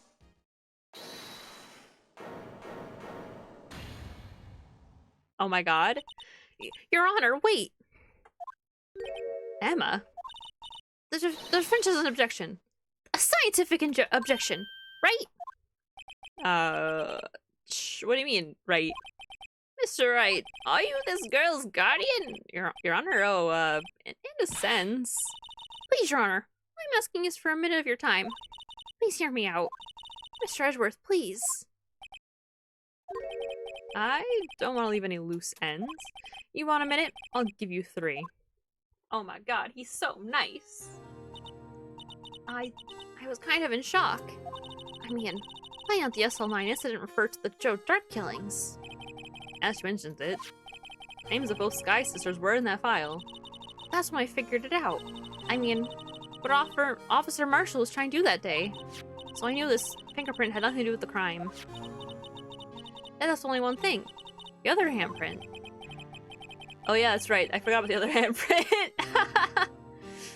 You mean the traces of blood found in Detective Gumshoe's locker? But no fingerprints were found on it, right? No, but I figured out if I examined it scientifically, I'd be sure to find a clue. So I ran over there and looked at it again. So did you find something? No. No. I was right. Huh? Sorry, I guess I'm not much of a scientific investigator after all.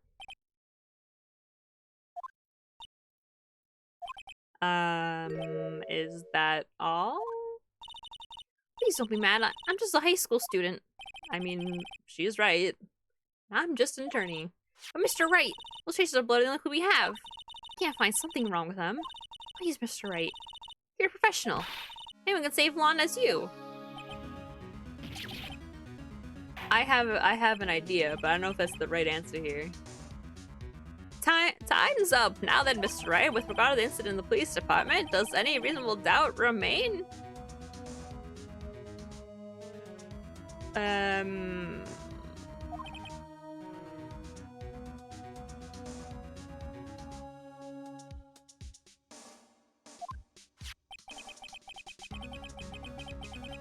It appears the defense is told by the other blood mark. Oh, am I? Okay. Thanks for pointing that out. Look at the floor pans. The handprint was discovered around here. Is there a problem with this? Oh! Mr. Wright, I'm sorry I can't be more of use. But still, can't find anything wrong with the blood mark. Lana will be... Please answer my question, Mr. Wright. We don't have all day. Yes, Your Honor. If I've ever needed to concentrate, it's now. Okay, I had this same question when watching the footage, because I was interested. This is what I was saying about the... Remember how I was talking about how it was weird how he managed to, like, just disappear like that? Okay. What could be wrong with that handprint on Detective Gumshoe? I was wondering... Okay, here's my thoughts before I go into it, right? Because I was wondering how it would be that there was a gloved handprint there, right? Coincidentally hidden by the blue badger, and then an ungloved handprint by the other locker. Because, like, why would you take off your gloves after that, you know? And how would he have blood in his hand if he took off the gloves? So it's definitely belonging to someone else. But more importantly, I was curious because I was like, wait, how did he touch the lock? Like, he had to have been behind the blue badger to have touched the locker, but he would have been on camera if that happened, right? So he couldn't have touched the locker. So it might have been there before, and the blue badger was blocking it. Or it was there after. That just hurt my brain to say. My brain is actually fried. I don't even know what I just said, to be honest. Now, what could be wrong with the handprint on Detective Gumshoe's locker? Could there be something I'm missing? Yes. This handprint was at the crime scene. Clearly. Just a contradiction. Me too. I'm sorry. It made more sense in my head. The only thing that seems clear is you're grasping, Mr. Wright. You've been staring pretty intently at those floor plans. Tell me, is there a problem with them? Okay, see, here you go. I told you it was the blue badger. I told you. To Take a good look at these floor plans. Something is missing. Missing? You mean something hasn't been drawn on there? Yes, something that, when drawn, will completely change the meaning of the blood mark.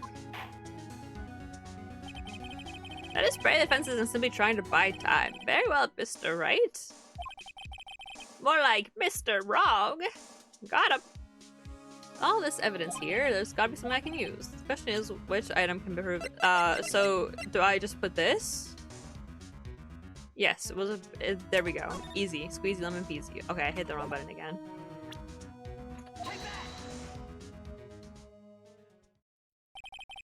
What about that piece of plywood?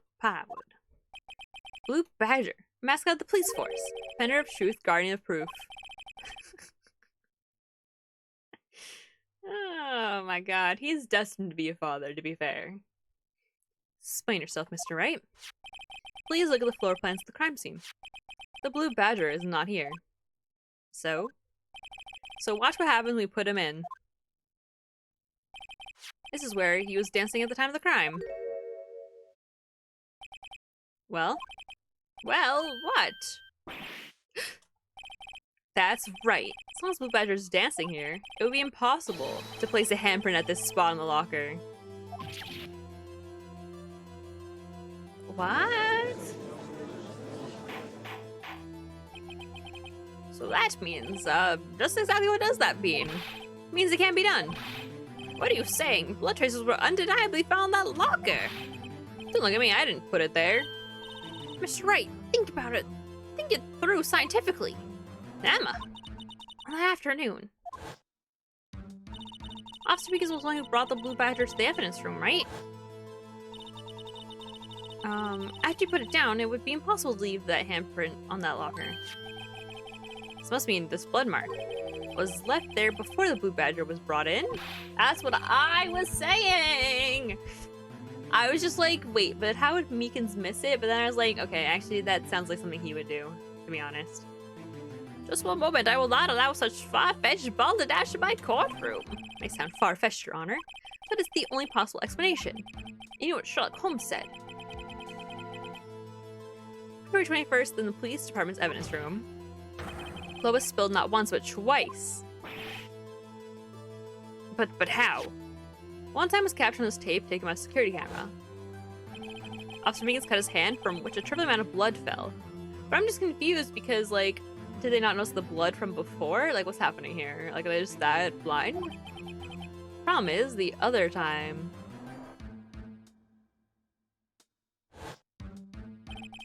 someone bled prior to the struggle shown on this tape. Had to have been. It had to have been. Tiff Goodman when he was really murdered.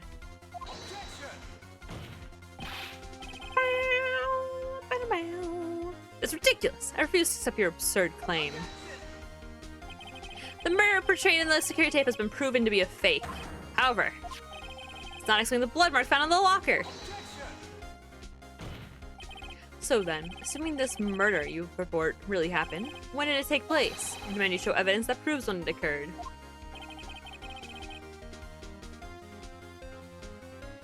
When did the first incident occur? Okay, so this is like where the security badge comes in, right? The sheep. Summarize the defense claims that prior to the Officer Meekins being cut by Jake Marshall, who was posing as Detective Goodman, another incident took place in that evidence room. That's right. The blood mark on this locker proves this. Very well, then tell us. When did this first incident occur, as Mr. Edwards said? Proof must be presented. Proof that shows when the murder took place. Only one piece of evidence that can show that. Now then, will the defense please present its evidence? What shows when the first crime took place? Easy. Crime took place inside the evidence room, and the killer would have had to enter it. In order to do so, an ID card would have been required. ID card? Oh, the ID card record! Officer Meekins brought the Blue Badger panel into the evidence room at, let's see here, 4:50 p.m. Crime took place at the time, then it would be 4:40 p.m.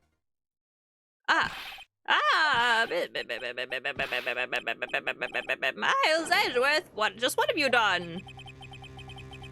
I never figured you would have had the nerve, boy. Drop the act, witness. It doesn't take a lot of thought to figure out it couldn't have been me. Nope, I ain't getting it. I'm afraid I don't understand either. It's clear from the luminal test that blood was there. However, when the second crime took place, both Officer Meekins and Officer Marshall failed to notice the blood.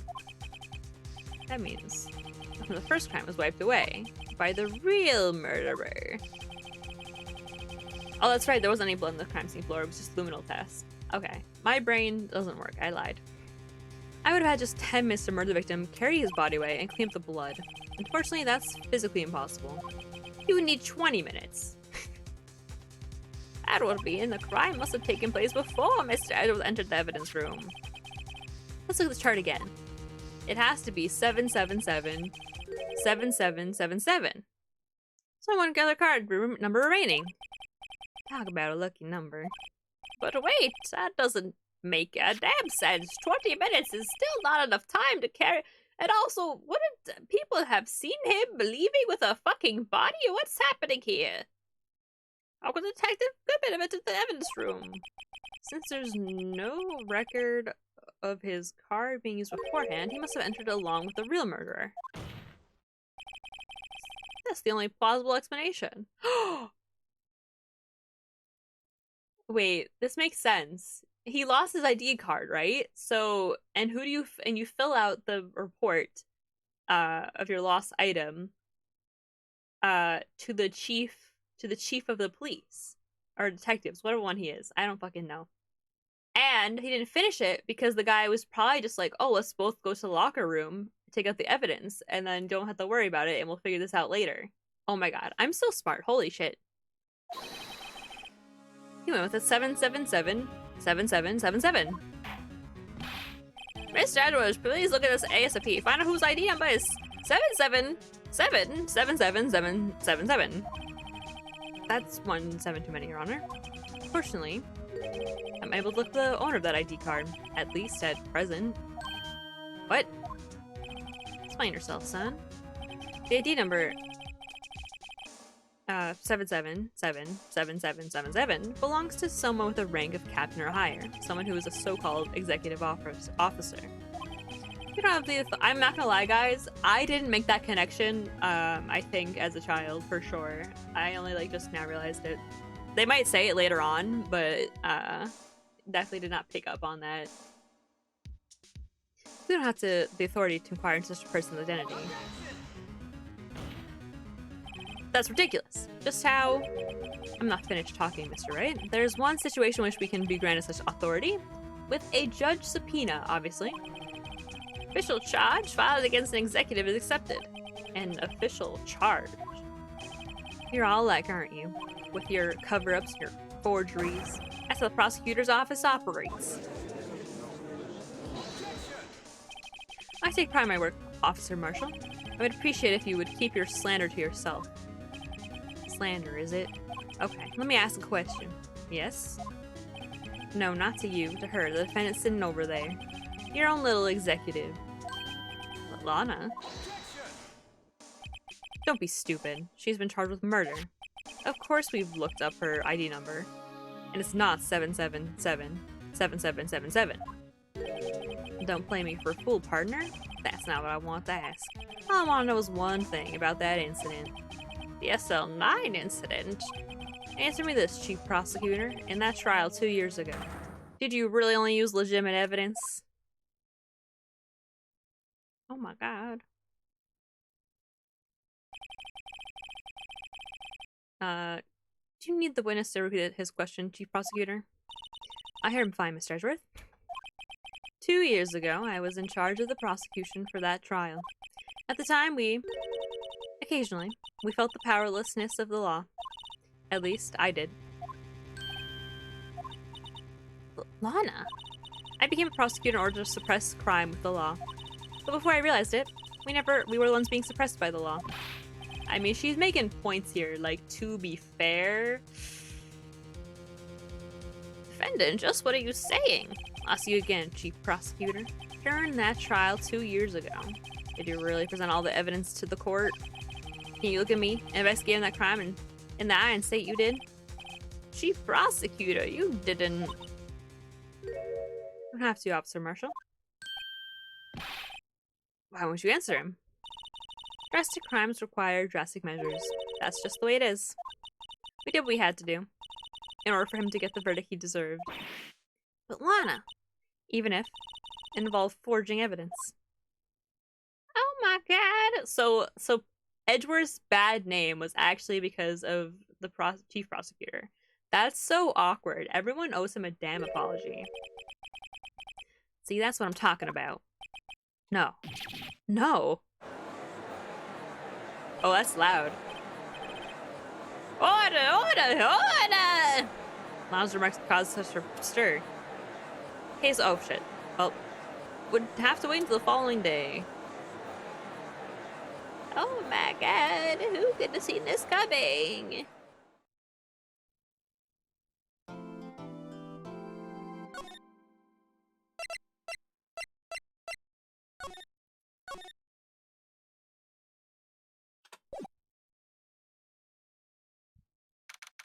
Oh no.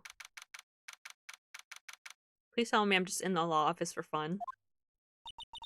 I'm sorry, Mr. Wright. I'm sorry for what my sister said. Drastic crimes require drastic measures. That's just the way it is. We did what we had to in order for him to get the verdict he deserved. I didn't know. I never knew that the SL9 incident was just the name for the Joe Dark killings. I don't think everyone's heard about these killings but me. Yeah, well, you were just too damn busy in fucking law school, you know? It's just, you know, it's rough. It's rough out there in law school, to be fair. Lana wanted Dark committed so badly. That's why she used me. That's why she used what happened to me. What do you mean, what happened to you? It's all there in the file. Joe Dark's last victim was Prosecutor Neil Marshall. They murdered Officer Marshall's brother. You'll find an incriminating piece of evidence. What do you have to do with those killings, Emma? The night Prosecutor Neil Marshall was murdered, Joe Dark tried to kill me. What? Tried to kill you? Officer Marshall's brother, Neil, was only trying to save me. So that means you... Yes. I was a witness in the Joe Dark trial. I didn't see that one coming. Okay, so like it was definitely him at least. Like at the very least, he was a serial killer, you know? Happened 2 years ago. It was right about this time of the year too. There was this terrible thunderstorm that day. Unusual for the season. Just a plus sign. I was alone in my sister's office. We were planning to eat dinner together when she finished her work. And suddenly, this terrifying man came bursting into the office. Joe Dark. It seemed like he was running from someone. He pulled out a knife and screamed at me. Didn't know what was going on. Just then, Prosecutor Marshall showed up. Jake Marshall's brother. Joe Dark tried to take me hostage. But before he could, Mr. Marshall tackled him. Then, what happened? I'll never forget it. Lightning struck and the lights went out. Suddenly, well, the lightning flashed outside the window. Lightning lit up the office for an instant. What I saw then burned a permanent picture in my mind. I can still see it now. Permanent picture. I remember the moment when Dark stabbed Mr. Marshall. So you weren't able to testify about that? No, I was only asked about when I was attacked. That's why Lana... Why she made up the crime. Made it up? You mean provided bogus evidence? The prosecutor's office wanted that guilty verdict so badly. Lana forged the evidence and Mr. Edgeworth used it. Edgeworth? Yes, but I'm sure he didn't know anything about it. He couldn't have known he was being given false evidence. Even so, that's when it all started. Rumors about Mr. Edgeworth, I mean, it's all my fault. If I could have just testified properly, none of this would have happened. So it's true. Even though he may not have known it, Edgeworth really was involved in falsifying evidence. I mean, no. He wasn't involved in falsifying evidence. That's just simply not how that works. But okay.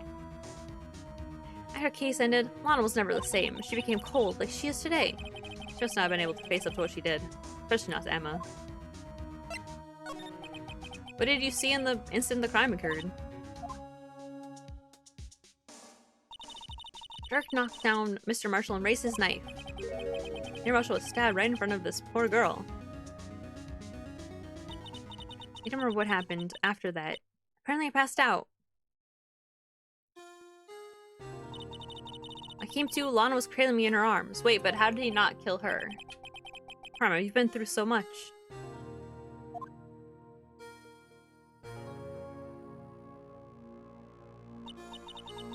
I couldn't bring myself to testify about it that instant. Try, but the words just wouldn't come out. I drew a picture, but it wasn't any good. 2 years ago, you must have been 14. That's understandable.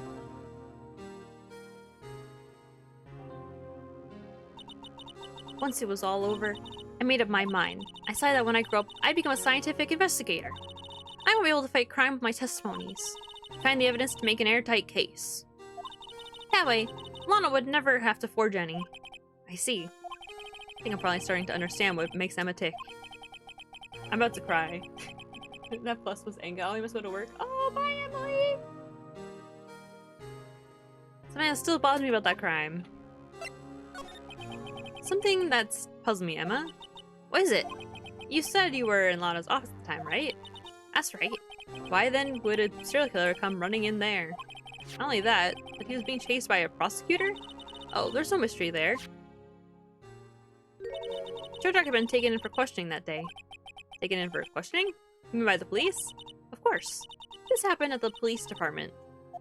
He tried to run away halfway through the interview, and fled into my sister's office. But why did he run all the way to your sister's office? The state offices in the questioning room are right across from the elevator. Across from the elevator? But Lana was the chief prosecutor, wasn't she? No, silly, didn't I tell you? 2 years ago, Lana was a detective. She was the best in the entire force. What? That's news to me. The Joe Dark case, she was transferred to the prosecutor's office and made chief prosecutor. Lana used to be a detective? I better have another talk with her. Okay.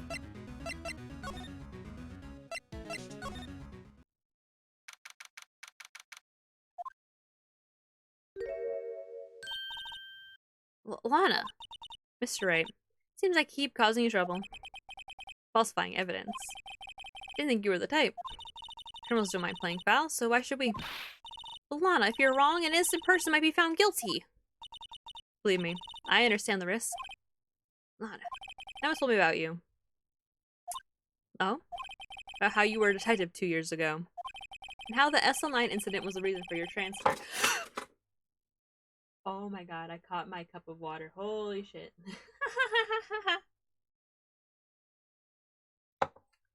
I went to grab it, I missed, I knocked it over, and I grabbed it before water spilled over. I'm crazy. That's right. You fill me in on the details, especially about that unusual change of jobs? I suppose you have a right to know, Mr. Wright. A lot of revelations were uncovered at the trial today, not least of which was the fact that this case is largely connected to another one 2 years ago. Evidence from that case was stolen as well. Though I expected as much. I know how obsessive Officer Marshall can be. A trial. It really wasn't fair, was it? I believe in you, Lana. I believe that no matter what happened, you'd always stick to the truth. Can be helped, Emma. That trial 2 years ago, I sold my soul. Well, all drama aside, the fact of the matter is, at Fact 15, there was no bird at the police department.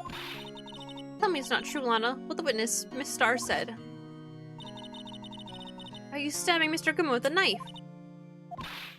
Lana, I don't understand. Why would you tell us? Emma.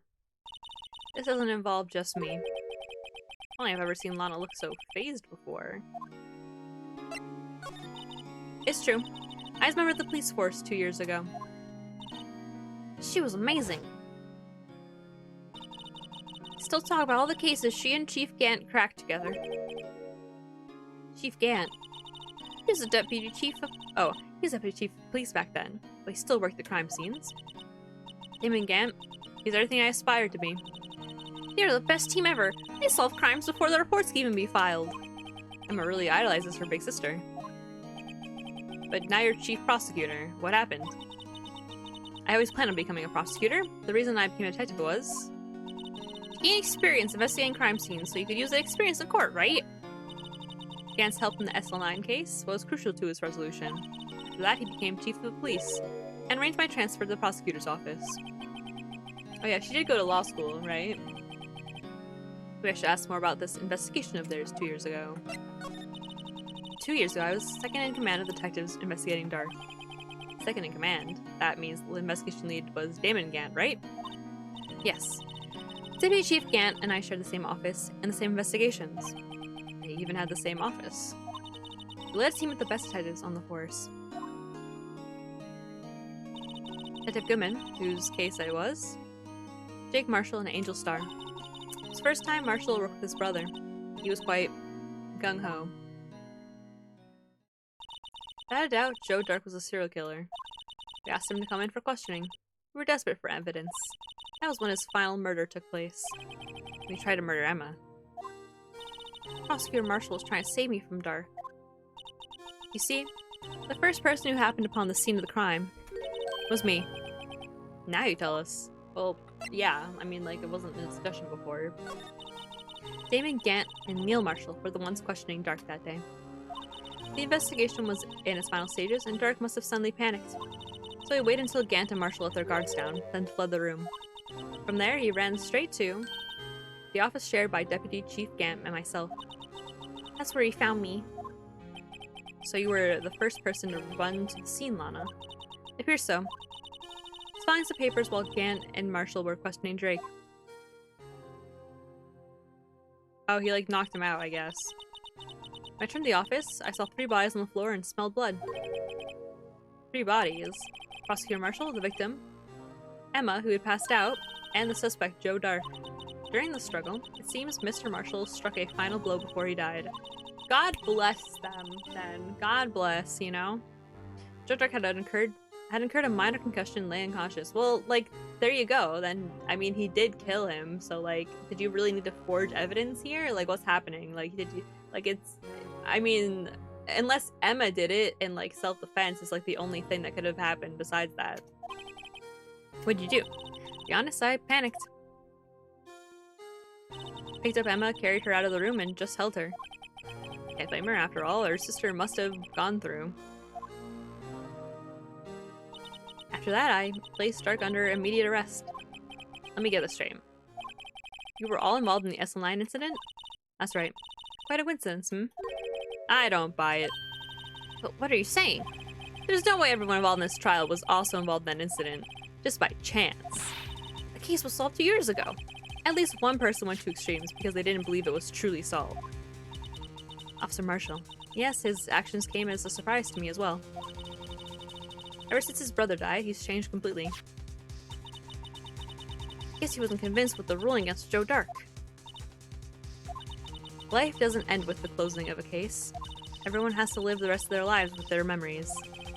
Case just might not be over yet. Emma was assaulted by Dark at the police department, right? Yes, in that office that Damon and I shared. The office that Mr. Gant now occupies by himself, the chief's office. Maybe we should have a look at the chief's office. The site of the final SL9 murder. Okay. We go here. Don't see Detective Gumshoe anywhere. Things seem kind of quiet around here today. You're right.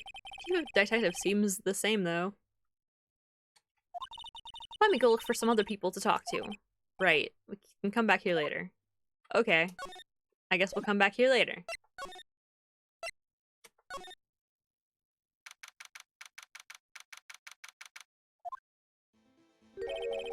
Howdy, Bambina. Oh, Mr. Marshall. Never thought things turned out this way when I woke up this morning. Que sera, sera. You never know where life will leave you. Hey, Bambina. I should have known my luck had run out when old Billy dried up this morning. Billy? Must be his pet cactus. Say, where are you headed? Just over to the prosecutor's office for a little interrogation. It's a voluntary appearance, but we all know I won't be coming back. Sorry, but you can't go in the evidence room today, partner. Mr. Marshall, why'd you do it? Why do prospectors head west? If ever there was a case I needed to know the truth about, it was that one. For turning yourself in, Mr. Marshall, would you mind telling us exactly what happened? I won't be getting a steak lunch today. This case has gone on for, I think, 9 hours now. Someone was fishy about that trial from the beginning. Wasn't just me either. All the detectives thought so. What do you mean, fishy? Some of the facts reported were inconsistent with the evidence we found. For example, the murder weapon. The murder weapon? You mean that switchblade knife with the broken tip? That was Joe Dark's all right, but in the initial autopsy report, a question was raised. A question? I believe the knife was not a perfect match with the wound the victim sustained. What does that mean? It means there was a good chance that knife was not the murder weapon. However, the report that was finally submitted, the possibility had been erased. The facts have been concealed with forged evidence? That case left behind scars on all of us. The scars that the SL9 incident left behind. Interesting. I got the looks, but he got the brains. He was one of the best prosecutors around. I had just made detective when it went down. It was our first case together. Oh, that's so sad. How old was he, your brother? He was 27 at the time. He was awarded the highest honor that very day. The highest honor? You mean the king of prosecutors? I knew it. What are you looking at me like that for? That's an honor for a prosecutor. Mr. Marshall has really been close with his brother. The day the SL9 incident took place. That wasn't the same day as... That's right. It was the day of the evidence transferal. Interesting. It was drizzling that morning. By nightfall there was thunder. I can't believe 2 years have gone by already. I tried to steal evidence so the case wouldn't die. Apparently, someone tried to stop you. Detective Goodman was murdered, and the evidence locker was empty. Something going on behind the scenes in that case. We all knew that later. Every detective involved in that investigation, save one, was taken care of. Miss Starr was fired, and I was demoted and boxed away in a tiny room. What about Detective Goodman? If they did something to him too, the commissioners would get suspicious. No, they were careful enough not to be too obvious. They?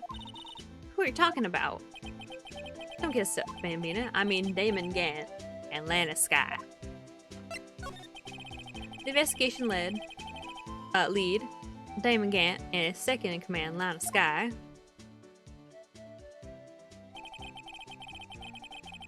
There wasn't a person on the force who hadn't heard of that duo. The case was the biggest step in both of their careers. After the case ended, Lana transferred to the prosecutor's office, right? Oh wait. Yeah, Damon Gant, the new chief of police, arranged for that to happen. She's never been the same since she left. Everyone who knew her said so. Chief Prosecutor Sky was just wholly different when she was a detective. Now that he mentions it, I must have something like that too. Tell me, what happened to my sister? Sorry, Bambina, but her secret is too well guarded. I never found out. On a secret. It all started 2 years ago. Interesting. So there you have it. That's my story. Did you enjoy it, partner? It was certainly enlightening. There's one thing for sure I found out in court today. That boy Edgeworth isn't my enemy. Good. That's right. He's not your damn enemy. He's a good boy. He was only used falsified evidence to get a guilty verdict, but someone else was the one who gave him that evidence and planned everything. That someone is Damon Gant. Don't believe me? Well, I don't blame you. I wouldn't even be a patrolman after today. Too bad I won't be around to work with you. Become a real scientific investigator. Adios, Bambina. Oh my god, this is going crazy! Now can I come back here? This place is always pretty empty, but today it's deserted. That means everyone's busy solving crimes. Oh god, what did I give him for a voice? Oh, if you're looking for others, they're all at the conference room. Something like that. Oh wait, that was a different guy. Thanks. Wow, we actually talked to us. With the chief prosecutor saying what she did and the decision about what to do about Mr. Edgeworth, not to mention our statement to the media in tomorrow's trial. There's more chaos going on than Thanksgiving and Christmas put together. Okay, but like he should be cleared of guilt, Mr. Edgeworth. Like he didn't like he I mean it was, I know it's about the other incident where like he was accused of murder, but he was found innocent, so like I don't see why it's a problem. I think festive is the word usually used for those. Sir, we'd like to have a look around the Chief Gant's office. Just use the connecting hallway to the other building and take the elevator to the top floor. Really? You mean it's okay for us to go in there? I mean, we aren't police officers or anything. Hey, you're right, you can't go in there, it's off limits. Now I see where Detective Gumshoe gets his unique charm. Well, what are we waiting for? Let's head to the chief's office. True.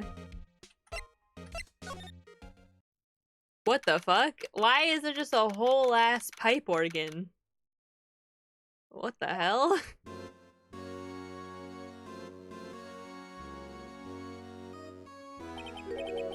Whoa, where am I? Because he's a bad guy? The chief office, silly. At least that's what it said on the door. Check out the pipe organ. That's real, isn't it? Is that why he has pipe organ like playing behind him? For his like theme? Hey, I used to take organ lessons in kindergarten. He used to call me Little Miss Bach. Thought I was a genius until they tried teaching me notes.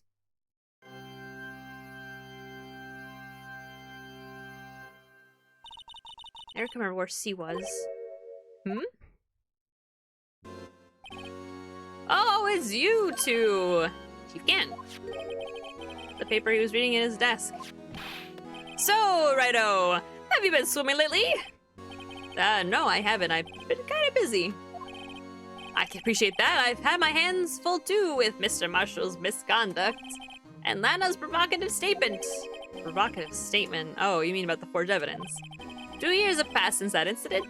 Ah, my, how time flies. See that big picture on the wall over there?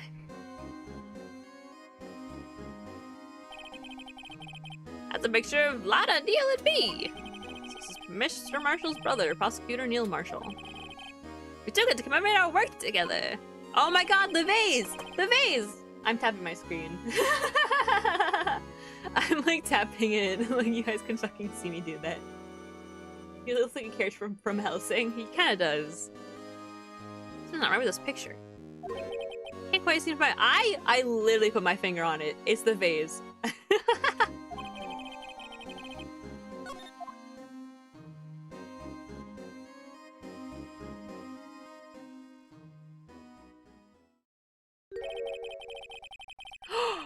What if he knocked out Dark after the other guy got stabbed, so that way he'd get blamed for it? Anyway, I like to reminisce all day, but there are matters that need my attention. I'm going to lock up here, so let's go out together. Oh, but this office. There was a crime scene 2 years ago, wasn't it? That case has been long since been over. There's no need to investigate anymore. All the same, we'd still like to have a look around. Perhaps you didn't hear me. I said there's no need to investigate it anymore. Alright, but get out. I have a meeting to attend. Him doing crime? Nah. Looks like we aren't welcome. Seems that case isn't over with yet after all. What do you mean? Chief can't deny a request to search the crime scene. It means there must be a reason he doesn't want us looking around in there. You mean like a clue? It's gotta be a way we can get inside the chief's office. Scale the building. Scale the building. Scale the building. Scale the building. Hey, pal. To Gumshoe. Aren't you supposed to be in a meeting? I'm, just taking a breather. My feet hurt. Sitting so long? Actually, from serving everyone coffee. Sounds like Detective Gumshoe's still out of the loop. Say, have either of you seen Mr. Edgeworth? Edgeworth? No, why do you ask? He's on fire from both the police department and the prosecutor's office. It's almost like the battles between you two in court. That sounds serious. Is it because of what my sister said? That's basically what it all boils down to. That false light evidence 2 years ago. Now Miss Edgeworth has the whole world after his blood. Yikes. That's not his fault though, I don't understand. Exactly, but why would Edward be blamed? It's not like he knew the evidence was forged. Honest Guy's guilty party here, isn't she? Regardless, the prosecutor is responsible for the evidence they present in court. Not only that, as you know, there have been a lot of rumors going around about Mr. Edgeworth. His amazing talent as a prosecutor has kept him safe from those who don't like him. now with this, there are really so many people who hate him? Our world, only those with talent rise to the top, Mr. Edgeworth. Not only has that, but he's young. There's no better recipe I know for making enemies. Hey Dick, keep up the good work. Yes, sir. Let's go have lunch again sometime, Audrey. Yes, sir. You gotta take me back to that joint sometime, okay, Dick? Yes, sir. Seems you don't have any problems with enemies. Yeah, well, I'm careful not to stick out. I do am a bit worried about him. Under all this pressure, I'm afraid Mr. Edgeworth just might crack. Actually, I took a look at the file earlier while the coffee was brewing. Seems generally concerned for Edgeworth. Well, what did you find out? Anything? No evidence the dog left behind was there his final attack. I'm making him more and more Italian as time goes on. Final attack, you mean? When he killed Prosecutor Marshall, he was trying to protect some girl. This kind of gumshoe never realized Emma was the girl. As we looked the most incriminating evidence of all. Well, what was it? Oh, let's see. It has something to do with the murder weapon. Oh, I forget. Look, it's all written somewhere here. Oh, the knife was in his body. It's like he's losing control of his mouth. It sounds like he's having a stroke, actually. I'm just like enunciating words like less and less because I'm just like it's hurting my throat. Our recollection never fails to impress. Maybe we should show him the murder weapon. It might jog his memory. Joe Duck was 42 at the time of the crime. Businessman, what made him take to serial killing? One day, I was home from work, he hit someone with his car. With his car? So it was an accident? An accident, yes, but it transformed him into an animal. An animal? Killed a man that witnessed the accident. Nicolai who saw the second crime. Kid walked by just then, so we killed him too. And we sprayed and chucked him on the scene and killed him as well. That's so fucking funny. Finally turned himself in. Seems like he was a pretty careless animal. Of course, this is all just conjecture. It was a single shred of evidence. To turn himself in. Yes, but in the middle of his questioning, he fled and murdered his final victim. Prosecutor Marshall. Crime was witnessed by someone too, but luckily Duck was arrested on the spot. This voice makes me want to throw up. Like, something about it is like rising the back of my throat and it's making me want to throw up. It's a good thing that last witness wasn't killed. That last witness, aka Emma. Let me give him, what was it? You want me to present him the knife, right? Oh wait, I had to hit the backspace and then I present.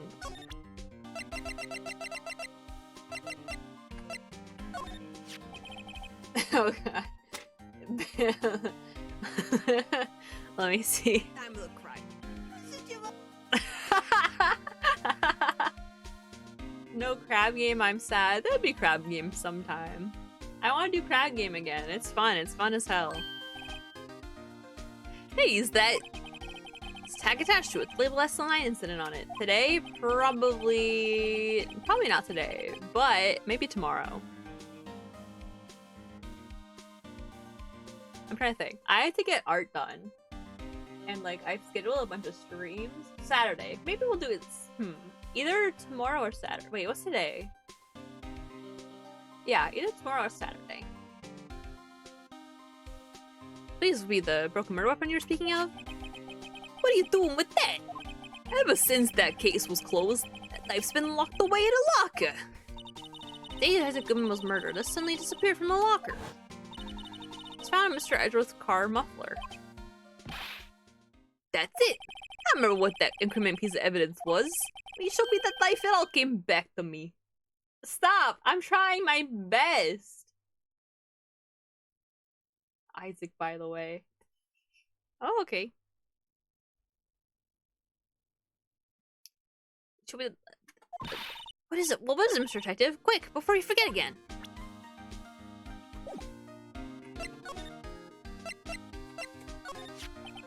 This knife. It was Joe Dark's, wasn't it? That's right. We traced it back to the store he bought it at. Plus, it has fingerprints on it too.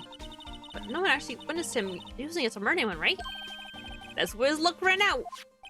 When you take a good look at the knife, you'll see it's broken. You don't have to take a good look to notice that. Yeah, well, anyway. Take a guess where the broken off tip of the knife was found. It's what did him in. Where was it? The victim, Neil Marshall, was carrying it inside his own body. It was found deep inside the stab wound. Did it match Dark's knife? You bet! Down the last fiber. That's pretty conclusive.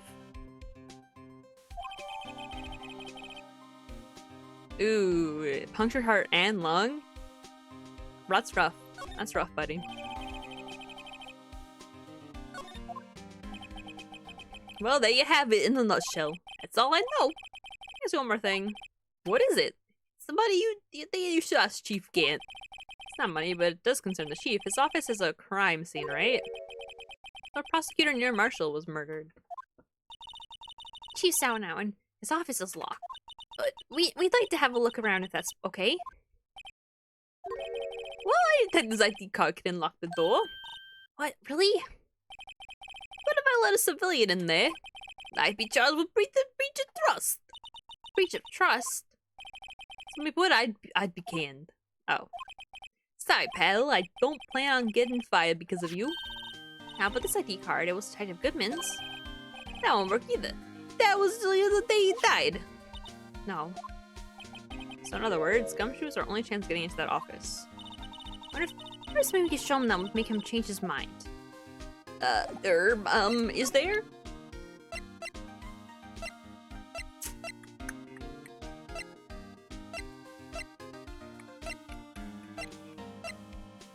The badger? Is that actually it? I think that'd be so funny if that was true.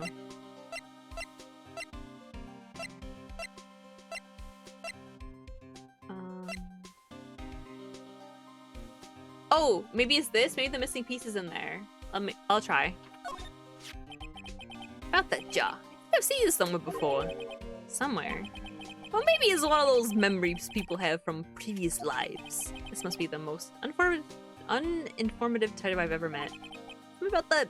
Something about makes me feel uneasy. It's like I'm in the chief's office. He's yelling at me. Chief Gant? Where did I have seen that before?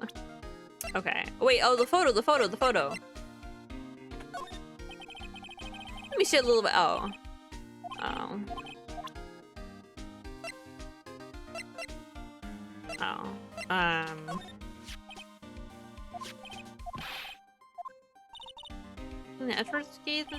Yeah. Yeah, it was a pretty big deal what was going on, you know? Left the wall, like, secret was on the loose. Lana was pretty clear in the convention. She reported evidence or okay.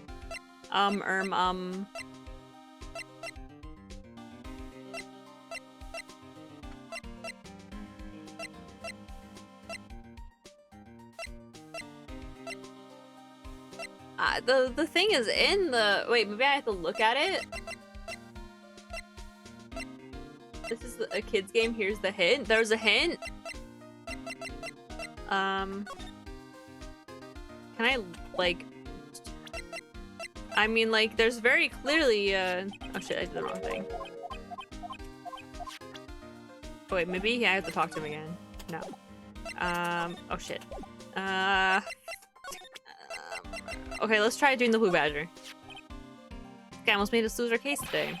What are you talking about? He was guarding the bloodstain on the evidence lock with his life.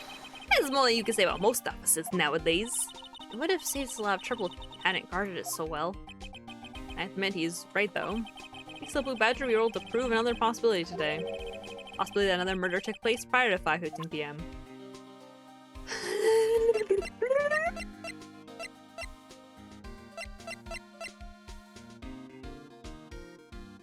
Maybe I have to put this? I don't know what else it could be. Okay, nope. Well, maybe if I just do everything, I'll get there eventually, you know?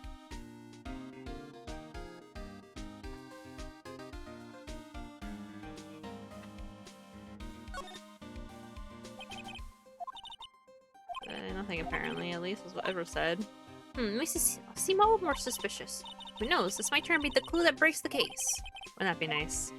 Okay, doesn't help me. Doesn't help me at all.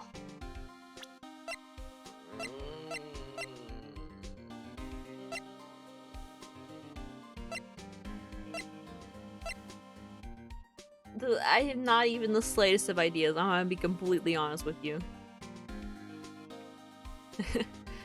I don't know.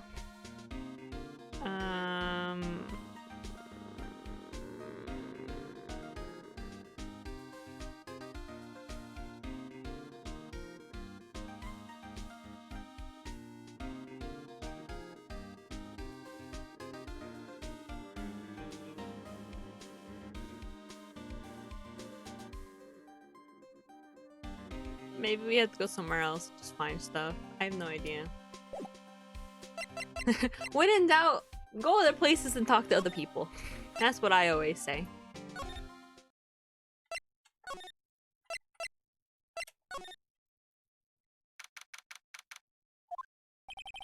No one's here today, not even Miss Star. Everyone's probably busy looking at what exactly went down in the evidence room. Let's see where the detectives are.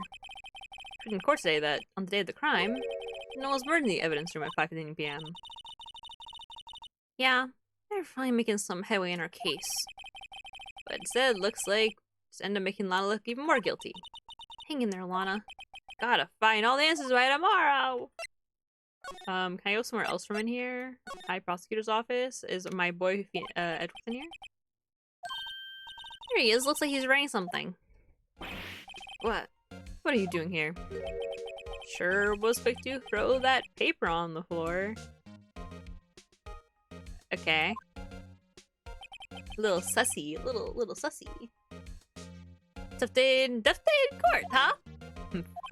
I've had to live the past 2 years with rumors flying around. It's another allegation of me. Cheer up, Mr. Edward, I'm rooting for you. Edward for you? Always trying to hide his real feelings. So what did you want? Unlike some people, I don't have all day. There's no excuse for what I've done. 2 years ago, I used false evidence to obtain a guilty verdict. That's what it all breaks down to, and nothing I can do to erase that fact. But you didn't know, did you? I mean, that the evidence was falsified? The police department and the prosecutor's office share a bond of trust. If that bond is broken, we stand to lose everything. The police department's error is my error. My responsibility is the prosecutor in charge. That fact remains the same no matter what excuses I might have. Mr. Edgeworth. I take pride in my work. So tell me why. Why has it all come to this? Even Edward can't keep this kind of emotion bottled up. I'm really thirsty. Are you up for the trial tomorrow? First, last year's trial, and now this one. Seems all you do is worry about me. To be honest, you're getting on my nerves. Mr. Edgeworth, you can't just walk out on the trial. Tomorrow's the last day. It's too late to change prosecutors. I'll bet that's what my superiors are banking on. I've never thought that case would come back to haunt me like this. What do you mean? The list of evidence, it seems too short. Most lists run twice as long. It's only half as long as most lists? That is odd. Janelle Marshall was murdered.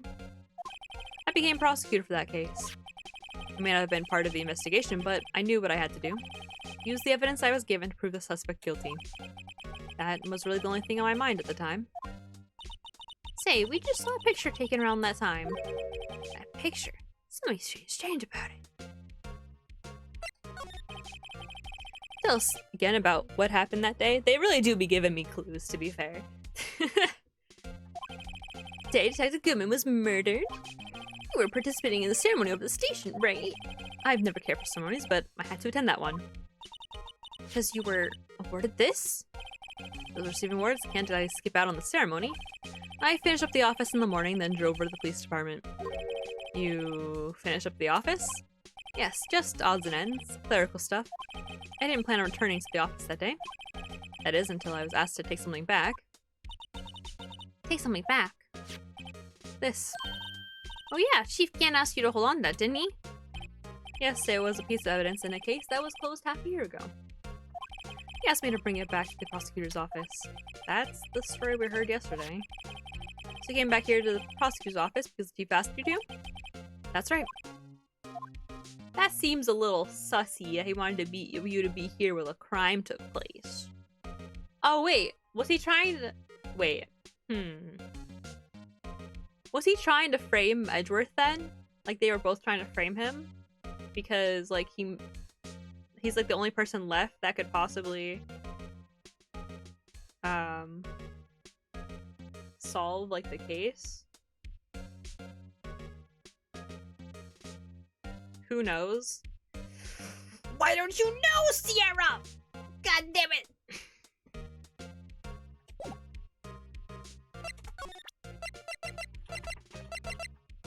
I like forgot you can go backwards, and I should remember that.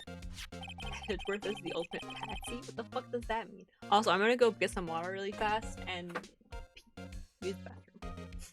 I'll be right back. I'll be right back.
I need to make a BRB screen at some point.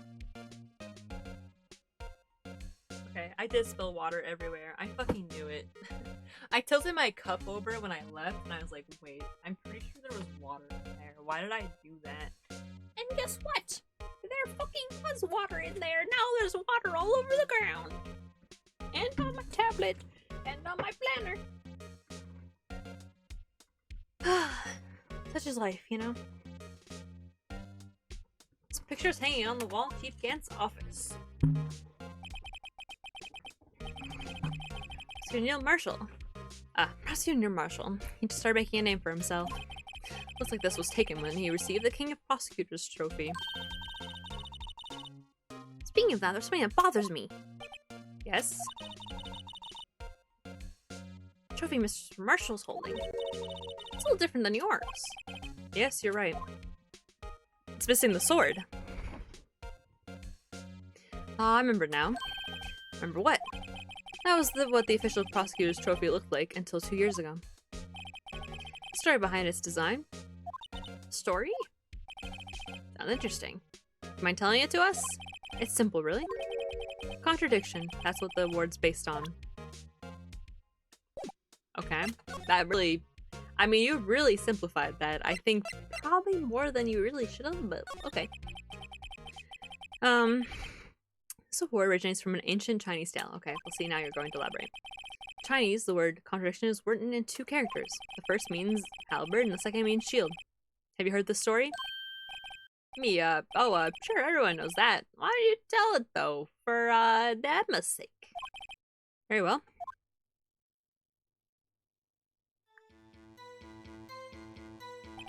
Long ago in the kingdom of Chu, there was an arms merchant. One day, he presented the king with 2 items. The first was a halberd he claimed could slice through any shield or armor. The second was a shield he claimed could withstand any weapon. Wait a minute. I get it. Alright, this is just too extreme for a fucking tale. Chill. Just chill. Those claims contradict each other. Very perceptive. Then again, you've heard this story before, right? Anyways, you mentioned the very descriptions of these items. Discredit them both. The king pointed this out, the merchant was left speechless. and thus the Chinese word for contradiction was born. Oh, I see. So the chipped shield and the broken knife symbolize... Precisely so. They symbolize the merchant's items. Ancient tale ends with the merchant at a loss for words, but it's in our nature to pursue matters to their conclusion. You know, the results in something as ugly as this. Wow!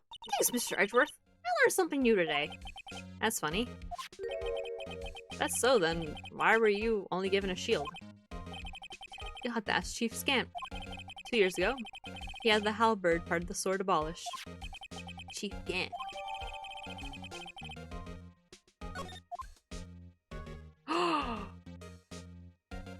Was that the murder weapon?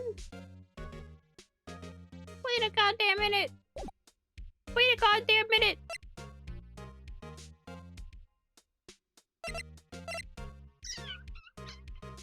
Well, he's given us 4 talking options, so that has to be the end.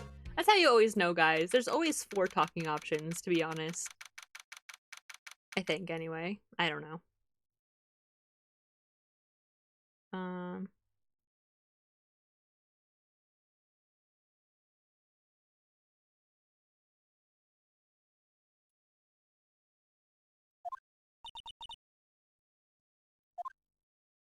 Oh god, what was I give her? What if you care for a quarter pound of roast beef? A star, I guess she's out of lunches. You're something of the curious sort, aren't you? Kinda like the first person who sucked the cow's nipple to discover milk. I mean, don't say it like that, but I guess so. Still, I never thought you'd go digging up that case from 2 years ago. Ernest Trial was involved in the SL9 incident. Not only that, but the murder occurred on the very day the incident evidence from that case was due for transferal. This can be attributed to mere coincidence. Aren't you forgetting something? You know, that little scene I happened to witness? The instant Lana stabbed him with a knife. No matter how much of the past you dig up, it won't change what I saw. Roast beef is meant to be savored when eaten. Miss Star's hatred towards Lana. All dates back to 2 years ago. Oh, it's because she falsified the evidence, I guess. Joe Dark. That's a name I'll not soon forget.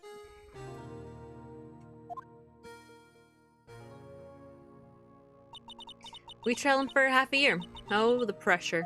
Still, I don't think I was ever more alive than I was then. Those days were steamier than a bowl of hot gravy. Poor old Jake Marshall, though. Must have been going through hell. You mean because of his brother's death? They were close, those two. After Neil died, something took over Jake. He became obsessed. Seeing Jake like that made her all the more desperate. Her? Lana Skye. My sister. The best of the best were put on that SL9 case. Of course, they were led by that legendary duo.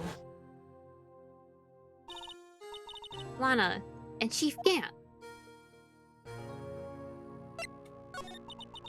I don't understand how she'd be upset then, though. Oh, maybe because she was moved to the prosecutor's office and she lost her job? That legendary pair was the reason we were able to keep up with our investigation. That's why we were so shocked over how it turned out. You mean with the forging of the evidence? Don't get me wrong, Jodar got what he deserved. Still, it was obvious the evidence produced in court was being manipulated. Items our team never found would suddenly appear, while other items were kept secret. We don't have any proof anything illegal was done. And proof enough of what happened. After that case, all of us save Goodman were relieved of our duties. Most without even so much as an explanation. Then Lana Skye transferred to the prosecutor's office and became chief prosecutor. Lana always wanted to be a prosecutor. Nothing's quite as simple as it appears. Huh? Lana Skye was merely being used as a pawn. That's my take on the matter. She's being used. I think so too. Damon Gant, and Lana Skye. Gant led the investigation with Lana second in command. They were the best. They solved all kinds of cases together, didn't they? Damon Gant's magnetism in particular was almost unreal. His magnetism? By that I mean his ability to track evidence. He produced the most incredible evidence in the cases he handled. Incredible evidence? You mean Oh yes, there were rumors about him even back then. No one dared confront him, though. I take it she's talking about forged evidence. Back then, everyone looked up to Lana. Outsiders wanted to be like her. Really? Oh yes, myself included. I was a fool, really. She hated anything crooked and always watched out for the other detectives. That's why. She was so concerned for Jake. Mr. Marshall. Jake's brother was murdered. She felt as if she had lost her own brother. If it wasn't for her, I don't think Jake would have ever recovered from his shock. That's what makes it all the more infuriating. Miss Starr. That's why. I'll never be able to forgive her. Why'd she have to turn so cold after that?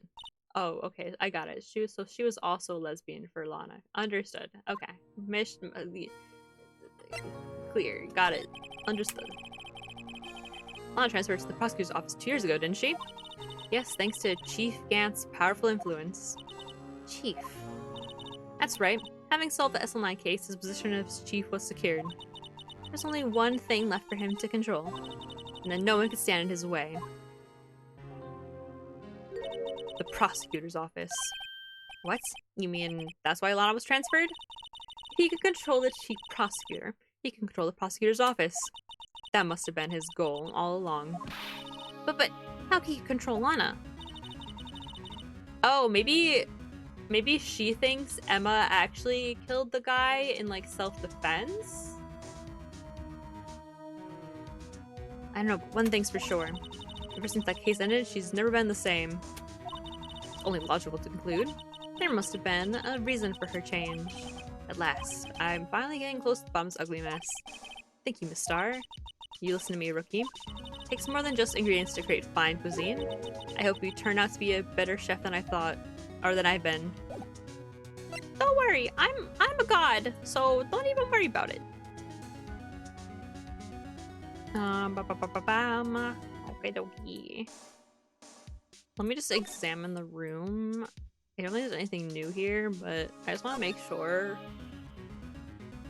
I have not been, like, examining, like, anything. Because I was hoping to finish this trial in, like, 3 hours.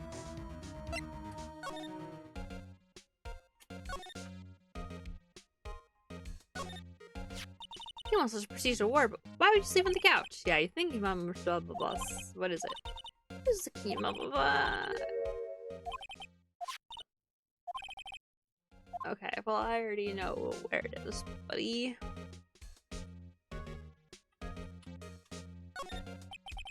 I know what he was writing before. Come on, Mr. Wright, let's take a look. Are you crazy? Edgeworth is sitting right there. Just distract him, I'll check it out. Hey, Edgeworth. Is that Detective Gumshoe at the window there? Oh no, he's falling on the ground! Hold on, first let me see what this girl is doing crawling around my feet. He didn't even look. What? Letter of You're having trouble reading, I'll read it for you. It says letter of resignation. Resignation? Edgeworth, you don't mean. Tired, right? I feel as if something inside me has died. But Mr. Edgeworth, none of it's your fault. I know the path I've walked. You don't need to tell me. The path I've walked hasn't been a just one. Can't forgive myself for what I've done. No one else should forgive me either. Uh-oh. I think he's serious. Mr. Wright, please, you have to do something. It's that resignation. Wonder if I can use it for anything. I don't even know what that would be, but sure. Maybe I can use it for something. Oh, Gumshoe! Okay, that makes sense, that makes sense, that makes sense. Oh my god, you're so smart. What about this guy? You guys are still writhing around today.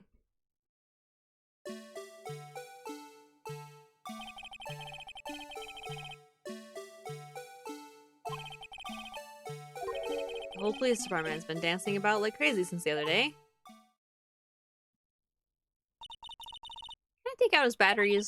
I just can't feel like he's going to do something naughty. He's just a little guy. He's just a little fella. Look, that patrolman's swinging the guy. He must be a detective. It's like, cut the loud, right? That he always says, what are you, a moron? I'm out of evasion. Oh man, I hate it when that happens. See, okay, we already heard this. think this all looks the same. Okay, same text, same text.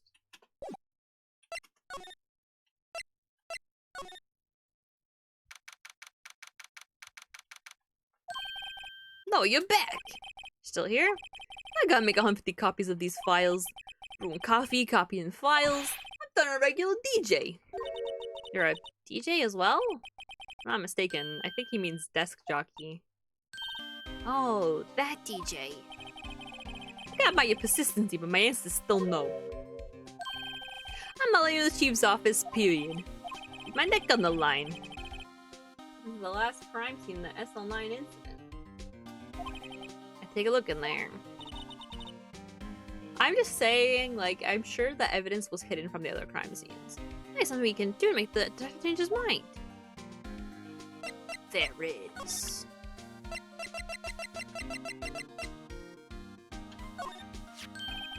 What's this crumbled piece of paper? No way! This Edgewood can't be serious! Is he ever not serious? I can't believe they pushed him this far. Mr. Edgeworth really feels responsible. When I first met him, I thought he was as cold as ice too. But I know different now. Just as detectives provided with sound evidence. We betrayed them. Detective. That's it. I made up my mind. But here, take my ID card. You can't do that if someone found out. They only have to look with just another lost item report. Look at me, it's no secret I'm already out of the loop. After all, I'm friends with Miss Edgeworth. Depending on how this case turns out, it may already be as good as terminated. What? So at least let me do this, for Mr. Edgeworth's sake. Alright, detective, thank you. Let's go to the office.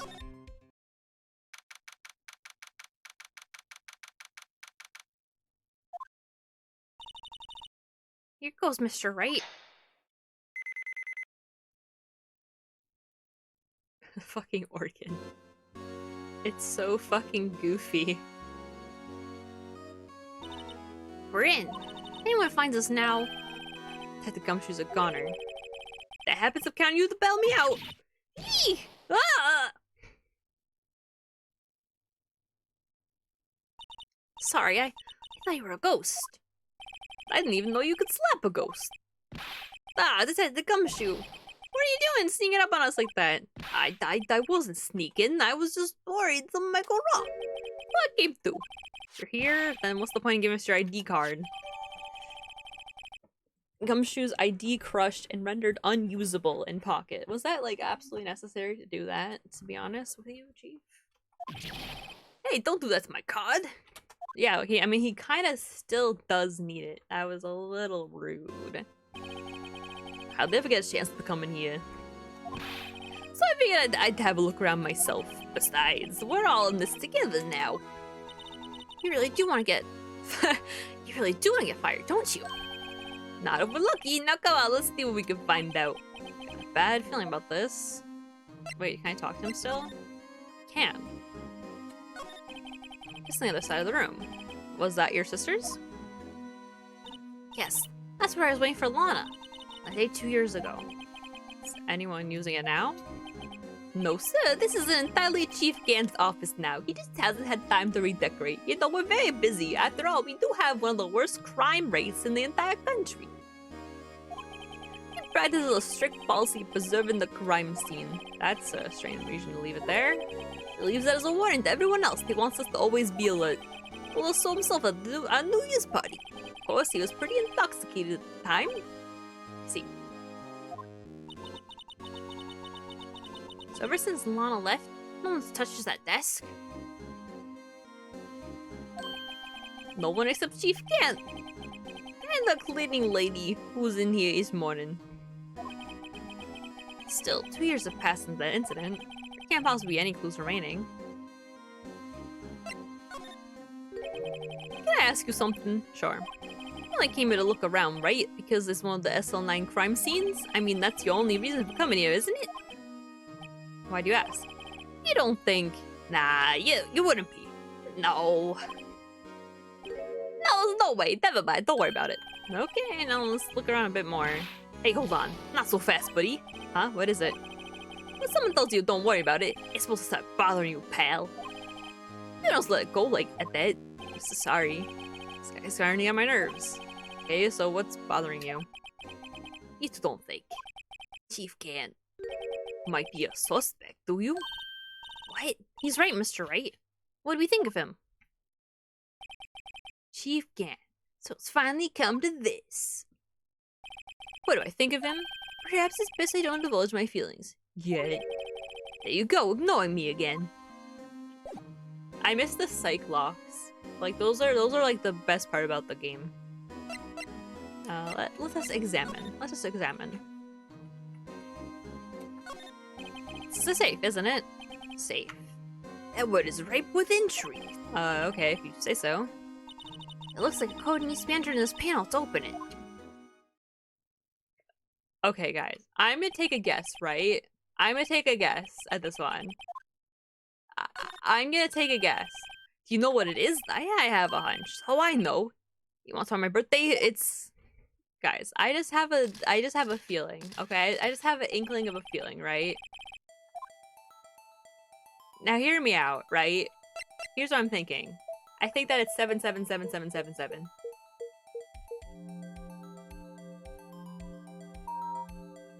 I said access denied for a second.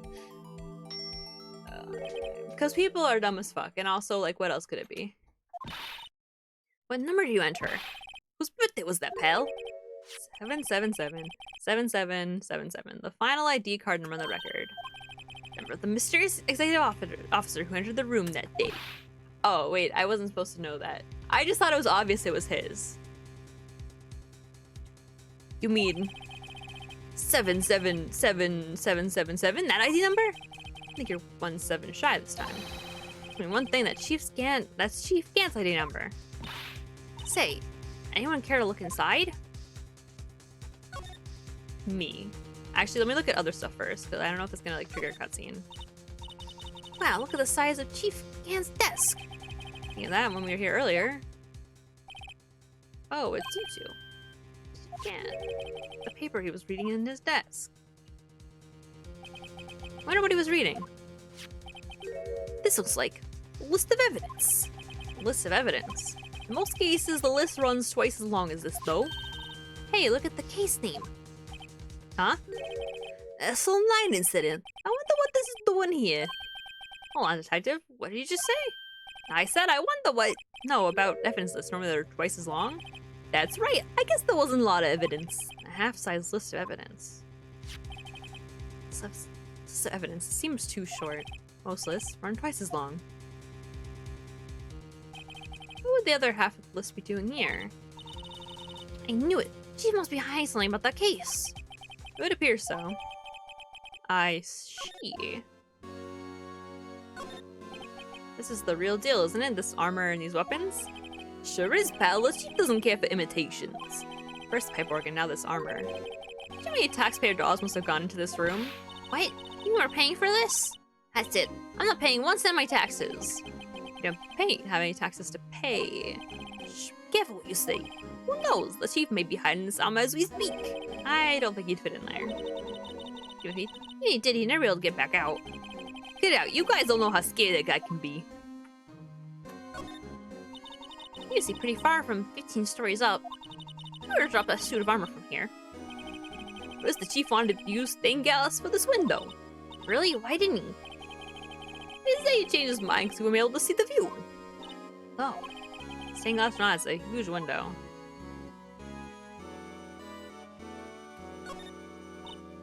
Wow. Look at the size of Chief Gant's desk. Oh my god, I'm giving everyone the fucking Italian accent now. And this is at the door, a list of evidence from that science incident. Mr.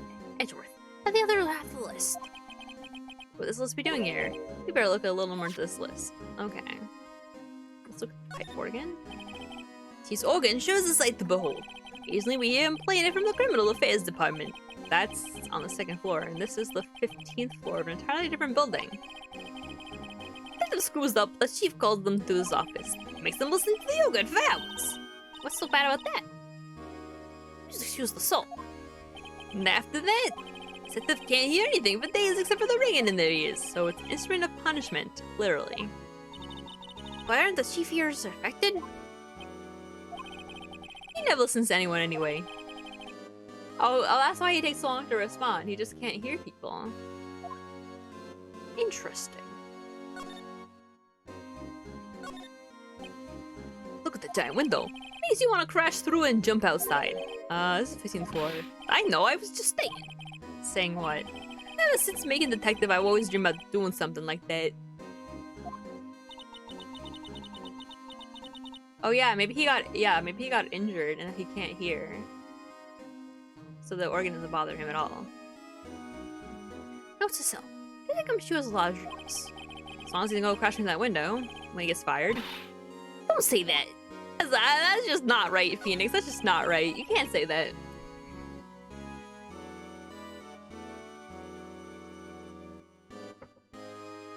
Shelves are mostly empty. Mom must have cleaned them out when she transferred over to the prosecutor's office. Small picture of him on the left shelf. Hey, this is when Lana and I went to that theme park. Is that? It looks like a flower. It's Lana's desk. I'm sure it's tidy. Lana's always been a meticulous cleaner. Not even any dust on it. Looks like someone's still keeping it clean. Has Lana ever come back here? No. Gone must still keep it clean in memory of their partnership. They were the stuff of legends. They were the stuff legends are made of. To keep it in memory of her or in memory of the crime. Of the crime.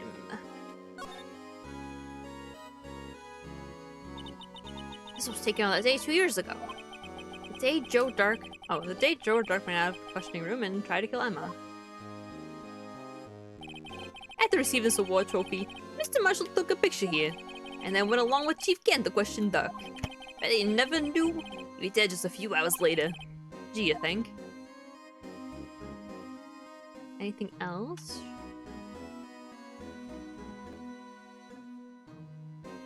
I don't think so. Let's just do the, I guess we'll do the thing.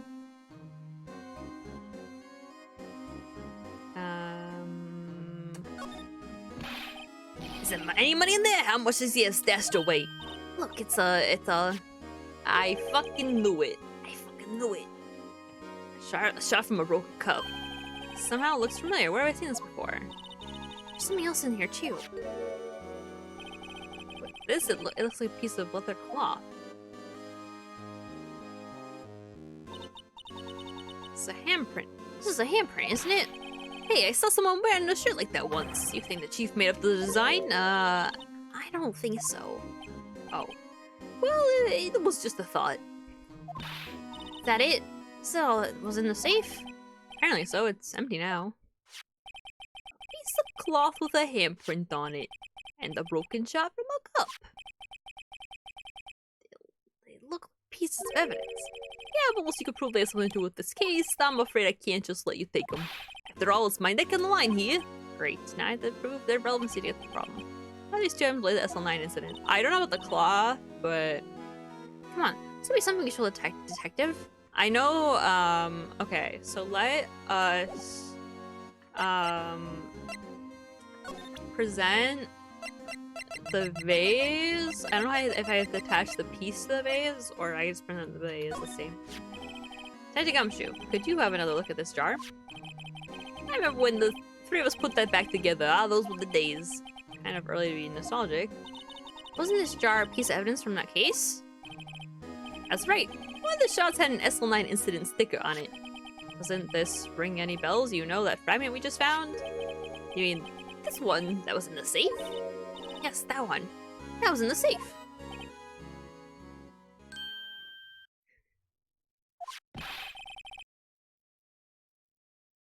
He's so goofy. Now you mention it, it's ringing a lot of bells. Let's see if it fits. Here, let me see that chart. I'll have a crack at this. Go ahead, pal. Show us what a rookie can do.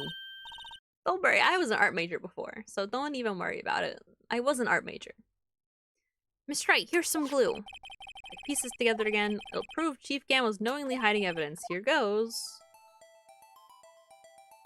How do we rotate Q? There we go. Easiest problem of my fucking life. That is the stupidest blood splatter I've ever seen. Why does it look like that? Chief Gam willingly and knowingly hid a piece of this jar in his safe. In other words, he concealed a piece of evidence from the S-Line incident. But... hey guys, get a load of this! What is it? This piece you just attached. It's different from the others.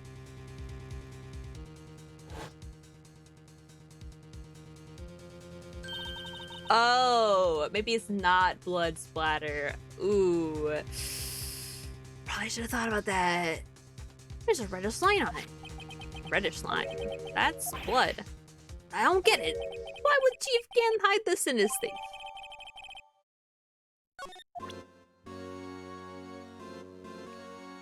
What was the other piece I had to prove?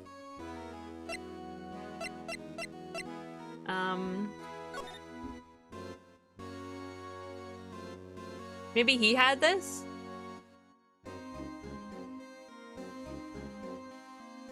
Like the piece of cloth for some reason?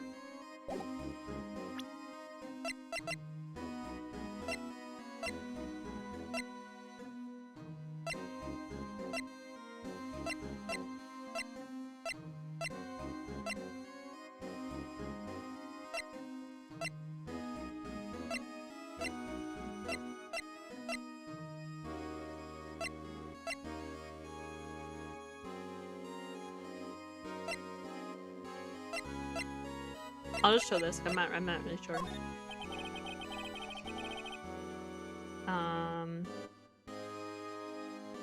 If I'm fired, I won't be able to give you information. So that's why I had to get it on my system now. I understand know you. Blah, blah, blah, blah, blah.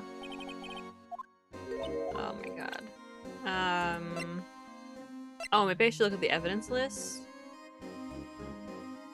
Let me look at it. E.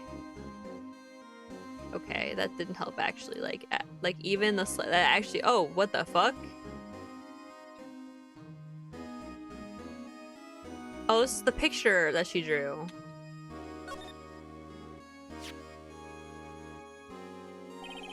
I don't know what this is. It looks like someone drew some kind of sketch here. What is it? Did you find something? Can't make it out. It better keep quiet about for now. Huh? Oh no, it's nothing. Why are your eyes moving about like that, Mr. Wright? Better not forget about this picture. I think, I mean, Emma drew that for sure. That's the picture in her mind she was talking about.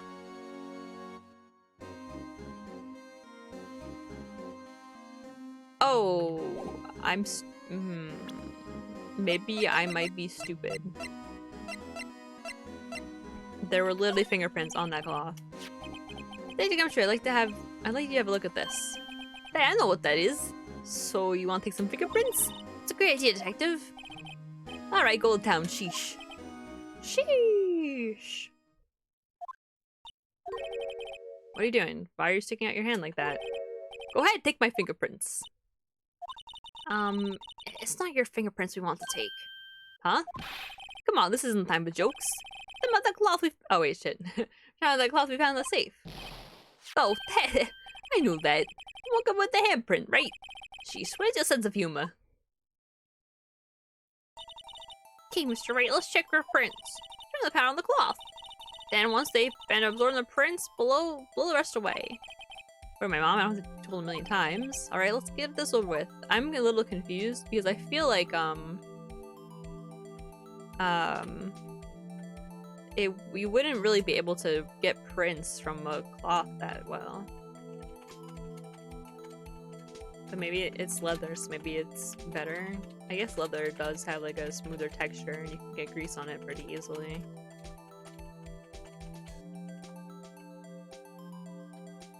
Yeah, I don't know why I go all over when it's always like in the middle.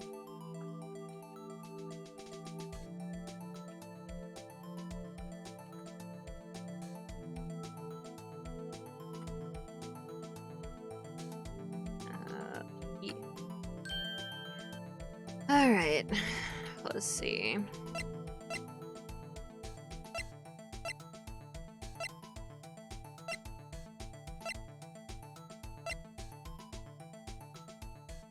Nyama. That's interesting.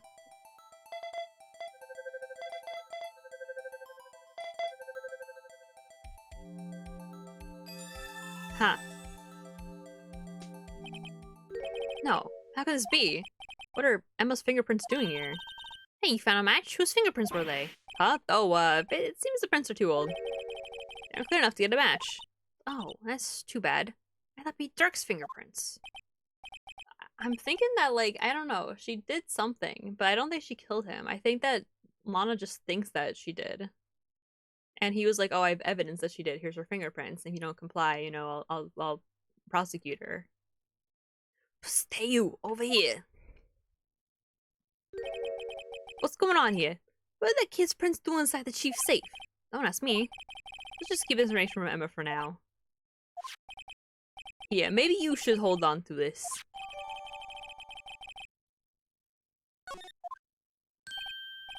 Well, will I need help? Of course. Thanks to your decar, we were able to get some hard evidence. Now that's not very kind. In other words, if I wasn't for the D-card, he would have been useless. Isn't that right, you in the coat? Eek! It's Chief Cat! We didn't think he'd be back so soon. Words of a man who believes in signs. As I was walking my meeting, I happened to look out a window and saw a stray dog run right into a pole. And I thought of a certain detective. You mean, me, sir? Now then, I'm afraid I'm going to have to ask you all to leave. Yes, sir. Sorry. Oh, you in the coat. Me, sir. Drop off your ID on the way out. You won't be needing it anymore. But, sir... Now get out. Yes, sir. Be on our way or two, then. Wait. The one without the spiky hair. So, don't go yet. Me, sir? I'd like a word with you. Sir, I'm not a licensed scientific investigator yet. You with spiky hair, you're free to go. Mr. Wright. You think I'm gonna leave a fucking 16-year-old girl with an old man under any circumstance? No. No, I'm not. What do you think I am, stupid? Look, pal, I told you once, I told you 1,000 times. The chief's office is off limits, but no, you just had to go sneaking in there like that, didn't you? I thought you said you didn't care anymore if you were fired. Yeah, but if it would be like this, I never would have said it. Now that I've seen the evidence Chief Gant was hiding in his office, I think I'm finally starting to get the picture. Why is she kept eerily silent about this the entire time? Anyway, you listen to me, I'm going to try to smooth things over with the Chief again. Later, pal. That I heard from Emma. She said the police want to ask her some questions, so she'll be busy for the rest of the day.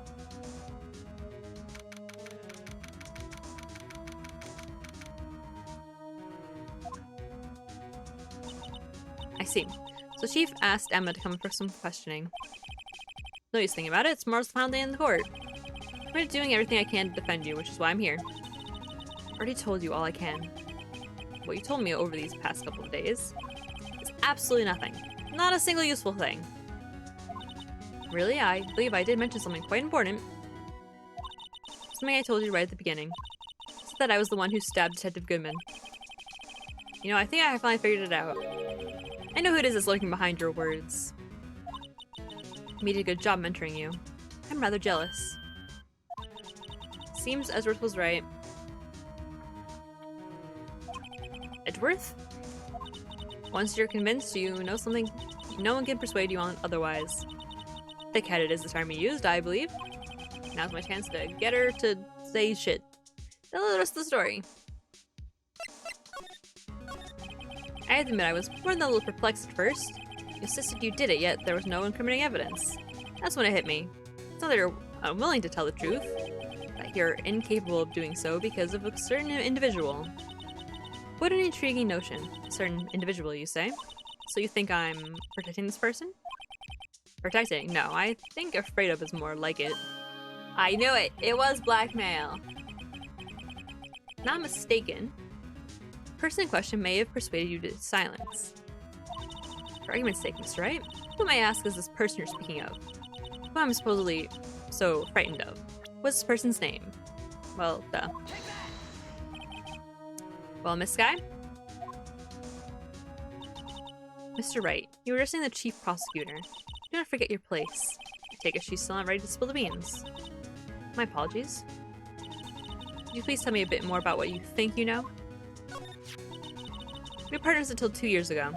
I respected him as a detective. Assuming he is respectable, then tell me something. Why would he try to hide his crimes? His crimes? Both you and Edgeworth will be brought before a board of inquiry for what you did. Specifically, hiding and forging evidence. Of course, these are serious offenses. Why is it, though, that Chief Gant's name was never mentioned? Chief Gant? Edgeworth didn't know the truth behind the forgery. The only party who could have possibly tampered with the evidence was... me. I had access because I was second command of that investigation. Yes, you, but also one other. Damon Gant. If you intend to accuse Chief Gant, you'll need more than just words. Show me proof that Chief Gant falsified evidence in that case.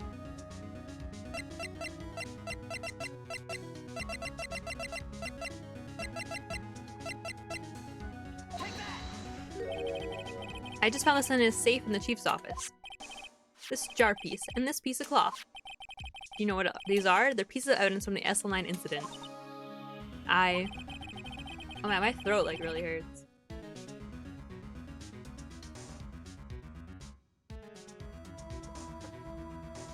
Person concealing evidence was none other than Chief Gant himself. Now tell me, why are you taking all the blame for him? Touche, Mr. Wright. So as you surmise, I cannot disobey the chief's orders. Even if it means being found guilty for murder. Why not? Come now, Mr. Wright. You can't possibly expect me to be able to tell you that. 3 days ago, I had no choice but to cooperate. Murder Detective Goodman. Perhaps I should say, follow orders. Yes, that's more accurate than cooperate. Though I can't tell you the details, I can say that I was given an order that day. I need to dispose of Bruce Goodman's body. You'll find it inside the trunk of Miles Edgeworth's car. Aha. Oh, she didn't murder him then. She just helped. Just as I suspected. Despite what everyone believes, you were not the one who murdered Detective Goodman. Correct. But she was a assistant to the crime, and that's also bad, so oh well. Try and take the body out of Edward's car. Trunk's lock was broken. I discovered that murder weapon while inspecting the body. Murder weapon. You mean Edward's knife? No. When I found the body, this was the knife stuck in it. Knife from the SL9 incident. Serial killer Joe Dark's knife. I just couldn't leave that knife in him, so I took it out and stabbed him with another knife. That would be Edward's knife. That's right. Even though he was already dead, my hands were shaking at the thought of stabbing him. So I ended up cutting my hand. And that was the reason for the bandage on her right hand? Yes, it seems that I got blood on the victim's shoes as well. And then... she saw me just as I plunged the knife in. Oh, interesting. That's gonna be very fucking difficult to prove. Why do you need to hide Dark's knife so badly? It took a lot of work to finally close the Dark case 2 years ago. It was over with. I didn't ever want it to be opened again. My intent was to prevent that, by whatever means possible. So, you hid Dark's knife? The weapon used to stab the detective was evidence in the Joe Dark case. If word got out, which it would, the reporters would have a field day with that. So you wrapped up the knife in a scarf and hid it. And Edgeworth's exhaust pipe. Right. Then I called my sister. To tell her what happened, and to ask her to hide that knife that was inside my muffler. You asked Emma? I didn't want anyone on the force to know about this. That would explain why Emma was so confident. About Lana's innocence. Oh, so she did pick up the phone then. Interesting. Speaking of phone calls, I had a bad feeling about one of them that day. A bad feeling? The truth is, after I received those orders from Chief Gant, the first thing I did was make a phone call. Phone call to patrolman Jake Marshall. Marshall? Why on earth would you call him? The lead investigator for the SL9 incident had been murdered. I wanted that fact to be kept hidden. I needed help. He's the only other person I could trust. Or at least I thought I could trust him at the time. However, it seems that after I spoke to him, he went off on an escapade of his own. Oh, you mean? Not wanting the case to die, he decided to take things into his own hands. Disguised himself as Detective Goodman and tried to steal the evidence. He'd already stolen the ID card, but it seems he still hadn't made up his mind to break into the evidence room. After my phone call, any remaining doubts he had must have disappeared. So your phone call caused the incident in the evidence room.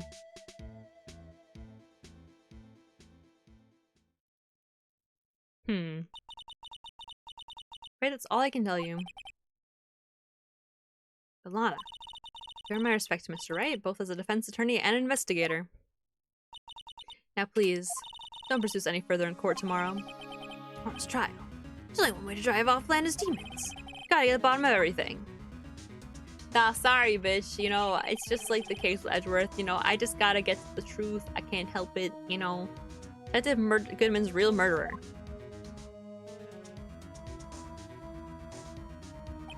And what went down in the chief's office 2 years ago.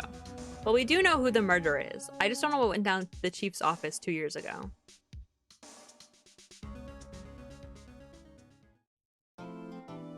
This case is never gonna fucking end. This is the longest case of all time. Genuinely. I truly feel like it's never gonna end, and I need to stream Luigi's Mansion in like an hour.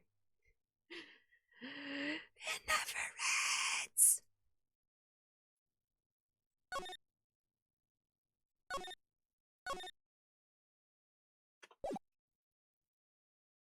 I'm gonna keep going till the trial's finished, and then I'll just take a break whenever that's done, and then we'll do Luigi's Mansion in like a half hour, I guess, after that.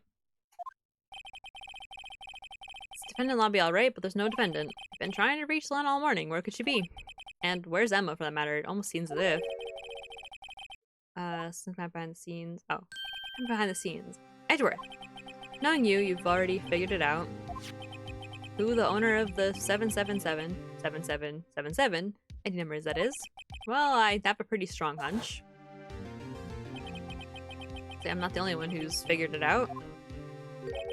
No, the only reason this trial didn't reach a verdict yesterday is because there was still room for doubt regarding this ID record. That number does belong to whom you suspect, and no doubt will remain. After all, he hasn't been officially charged with anything. True. Not yet. In any event, once all doubt has been removed from that list, I can call for ruling. 5 minutes, right? Chief Prosecutor Skye will be found guilty. But she didn't do it. I figured you'd say as much. That's why I came here, to hear what you have to say. First time he's ever done something like this. Lana's hiding something, and the only way we'll ever know the truth is to draw it out of her. The truth. Everything goes back to this SL9 incident. Don't be stupid. Today's the last day of the trial. We don't have time to reminisce about the past. Depends on you. If she's found guilty, you'll lose your only chance to find out what really happened. I'll think about it. See you in court, right?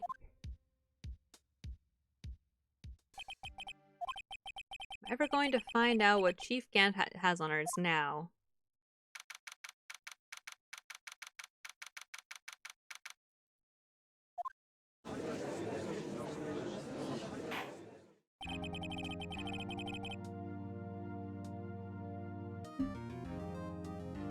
Court is now in session for the trial of Miss Lana Skye. Oh my god, it's so bad when like that voice is what gives my voice a break. Defense is ready, Your Honor. Prosecution is ready, Your Honor. Normally, this is when the prosecution put forth its opening statement. But before that, the police chief has a proposal to make. Oh god.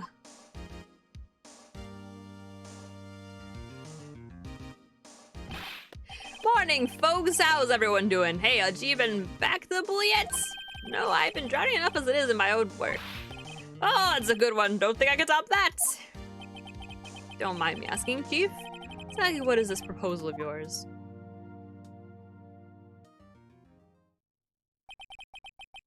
Lana, that is to say the defendant, has asked me if she could speak directly to the court. She wants to do what? However, she intends to say, I feel she should be granted a request. In the end, it should save everyone a lot of time and trouble. Oh, God.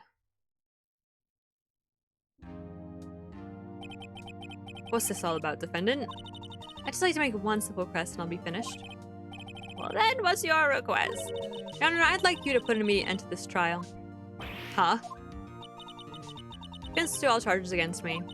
February 21st of this year, I murdered Detective Bruce Goodman in the underground parking lot of the prosecutor's office. No, Lana. You're making my job so fucking hard. You can't. Your Honor, the defense's claim does not change the defense's plea. In that case, Mr. Ray, I no longer require your services. Lana. Your Honor, I hereby forfeit my right to an attorney. Prosecution may lack direct evidence against me, but it has sufficiently proven its case through testimony and circumstantial evidence. I would like you to render your verdict now, can you please? Well, the defendant certainly has the right to self-representation. A request is legally valid, although this is an unprecedented situation.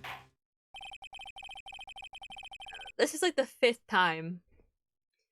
Indeed, it appears there's no further need to continue this trial, even if Mr. Wright may feel otherwise. This can't be happening. Appears the time for the verdict has arrived. This court finds the defendant. Objection! One moment, Your Honor. Mr. Edgeworth? The prosecutor has not yet proven the defendant guilty beyond reasonable doubt. Any ruling at this stage would certainly be premature. I mean, this is not how a court of law works. I'm pretty sure if she confesses, like, that's it. It's over. Come now, Worthy. I understand this is a difficult time for you, but why don't you just be a good little boy and keep your mouth shut,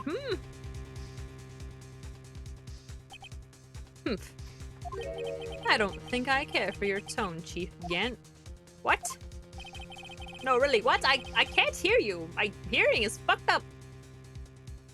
Create another fabrication to cover up your past mistakes. Sorry, but I'm no longer the naive little boy you would have me be. Okay. Sudden confession from the defendant. It's obvious to me some kind of deal was struck behind the scenes. Some kind of deal. Not everyone operates as you do, Worthy. I thought so. Your Honor, the prosecution would like to change its first witness. Oh, to whom? As a first witness, the prosecution would like to call Miss Emma Skye. I request the court hears her testimony. Mr. Edgeworth, I'm exercising my right to self-representation. I don't think we need to I don't care what you think, Miss Skye. The exposure of truth sometimes results in tragedy. However, no matter how tragic the truth may be, it would be an even greater tragedy to avert one's eyes from it. Very well, the court shall grant the prosecution's request. This is a very weird, strange request. That's okay with you, right, Chief Gant? Worthy. You'll live to regret this, mark my words. Miss Emma Skye, please take the stand. Like Edgeworth has decided to take the horse by the reins. How would she take me by the reins? Now the witness, please say your name and occupation. My name is Emma Skye. My occupation? I'm Lana's little sister. I want to be a scientific investigator. 2 years ago, you encountered the serial killer Joe Dark of the Joe Dark killings. Is this correct? Yes. I'm trying my hardest to forget about that, though. Sorry, but I'm afraid I'm going to have to ask you to recall those events one more time. Mr. Edgeworth, please run this trial concerns the murder of Detective Goodman. Is an incident that was resolved 2 years ago really all that relevant? Yes. Well, certainly is. Well, okay, I trust you. Well, okay then. Sure, game and fast. Now, please testify about what happened to you 2 years ago. Trip to yesteryear has finally begun. What the? Why did you say yesteryear? It's bound to lead to the truth behind this trial.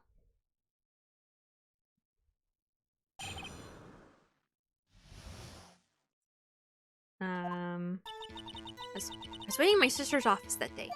A man came running in and took me hostage. Neil Marshall rescued me. I'll never forget what I saw in that instant. The man raised up his knife, stabbed Mr. Marshall in the chest. Wait, but isn't there in the picture the knife's in his back, wasn't it? Or am I going crazy? The good thing is you weren't harmed. Passed out. I don't remember much. That's understandable, however. Please tell me, Mr. Edgeworth, what does this testimony have to do with Detective Goodman's murder? That will soon become apparent, Your Honor. You've got to admire from his courage, considering he has no evidence. Very well, the defense may begin his cross-examination. I just want to look at that really fast. Hold on. I just really quickly... maybe we don't have a picture. Maybe I'm going crazy. Maybe it was just a memory.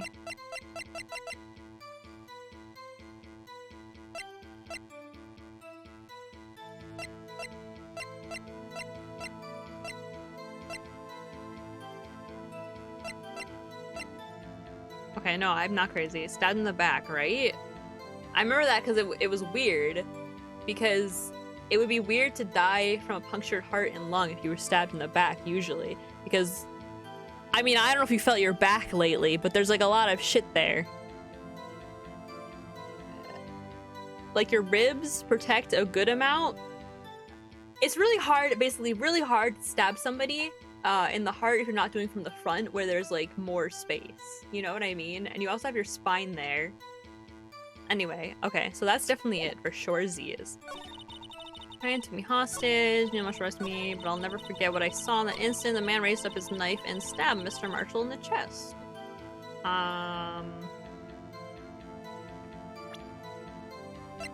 But the autopsy report says differently. I think she has it right. I think the autopsy report was reported wrong. This statement is completely faulty, Your Honor. I'm sorry, I see nothing faulty. Huh? Fortunately, the penalize you. What? What? Am I stupid? Oh wait, was that the wrong autopsy report? Hold on. There's no way I just put on the wrong autopsy report. Right?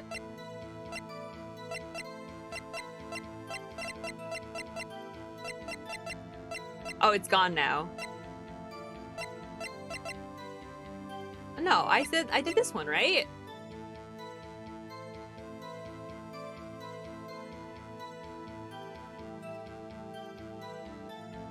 What?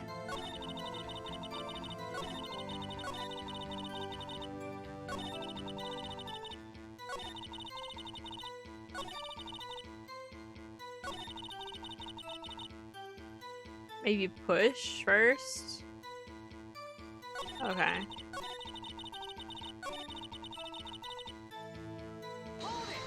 I don't want to do this. Oh my god, I lost 2 health already. This is so awkward. 2 years ago, the defendant was a detective at the police department, correct? Yes, she was second in command under the then deputy chief of police Gant. My sister. She was best detective ever.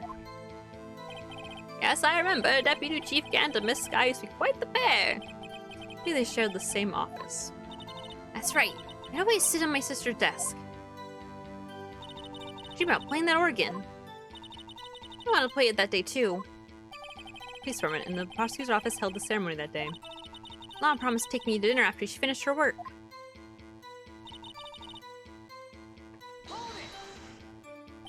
Man. Yes, Joe Dark. He was a serial killer. Joe Dark was brought in for questioning on that day of that ceremony. We were desperate to get anything on him that would lead to an arrest. When he saw his chance, he fled the room, right? Upon fleeing the room, Dark proceeded to take the elevator. He must have been in a panic because the elevator was going up. Then he ran to Sky and Gant's office. There was a lot of noise coming outside, so I opened up the door to have a look. That's when I saw him.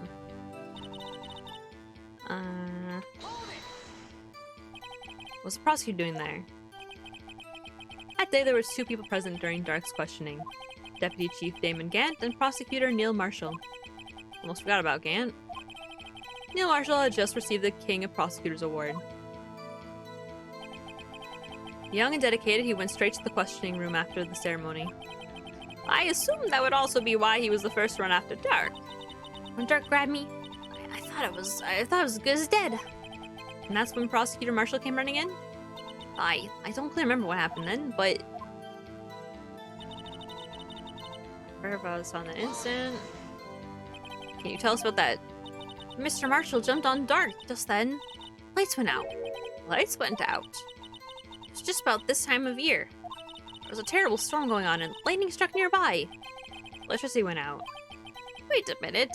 If it was pitch dark in that room, you shouldn't have been able to see anything, right? Right, but just then, lightning flashed again outside. That sudden flash left an unforgettable image in the scene of my mind. I see. I told the detective about what I saw then. Detective? Yes. Detective Goodman, he was in charge of the case. Detective Bruce Goodman, the victim.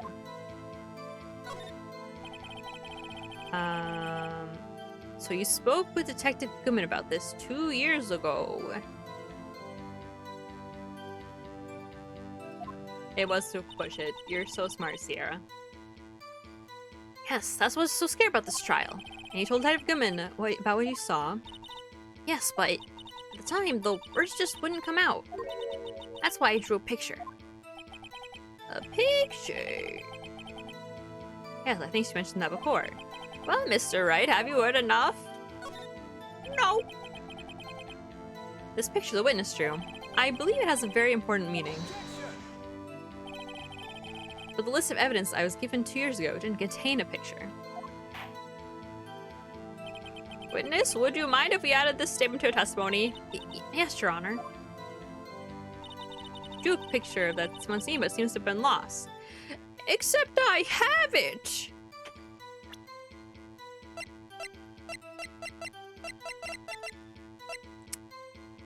It's the back of the evidence list.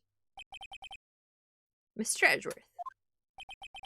This little girl put up all her heart into drawing that picture.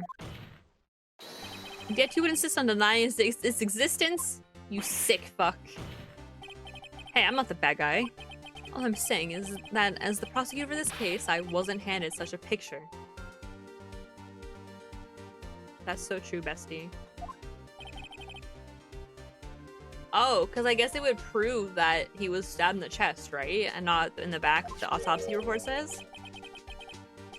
That doesn't mean it doesn't exist. Behold, this is the evidence list for the Esselin Line incident. Actually, it's not. It's part of it. Please turn it over, Your Honor. Turn it over. Turn it. Ah, what's this? Yes, what is that? It's a terrible drawing. Hey, that's it. That's the picture I drew. Oh my god, look at her little boots.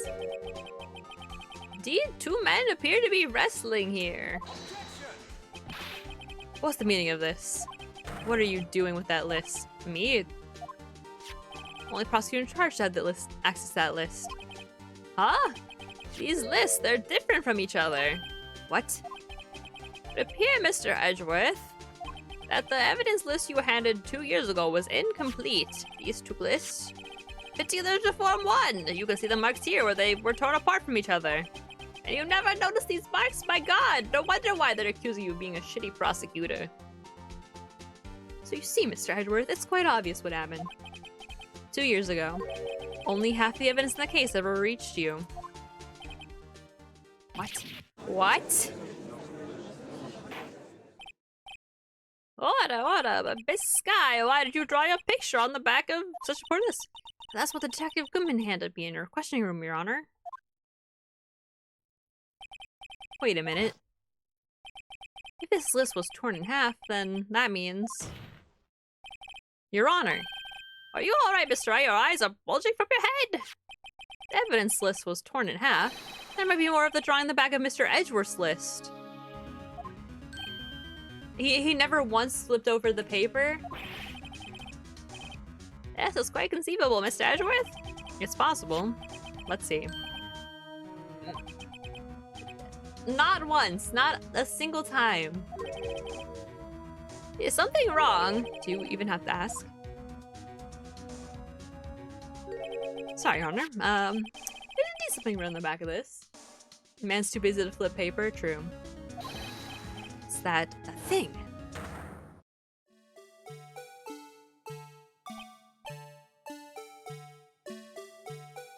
I remember that the blue badger was important in this case, but I could not remember why. And, you know what? Now I can see where it's coming in here. That's that thing! The thing that was dancing in the evidence room! Look at this. Active vandalism is the worst. It's the work of a certain chief of detectives.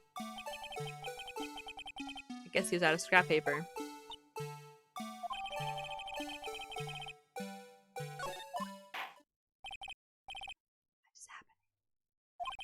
Oh, witness, will you please testify about the picture you drew 2 years ago? Huh? Oh, yes, sir, Your Honor. What's wrong with Emma?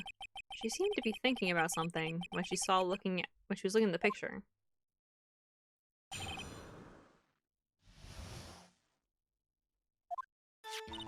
This is the picture I drew 2 years ago. The flash of lightning was so bright, all I could see were shadows. After that, I must have fainted. This picture shows exactly what I saw in that instant.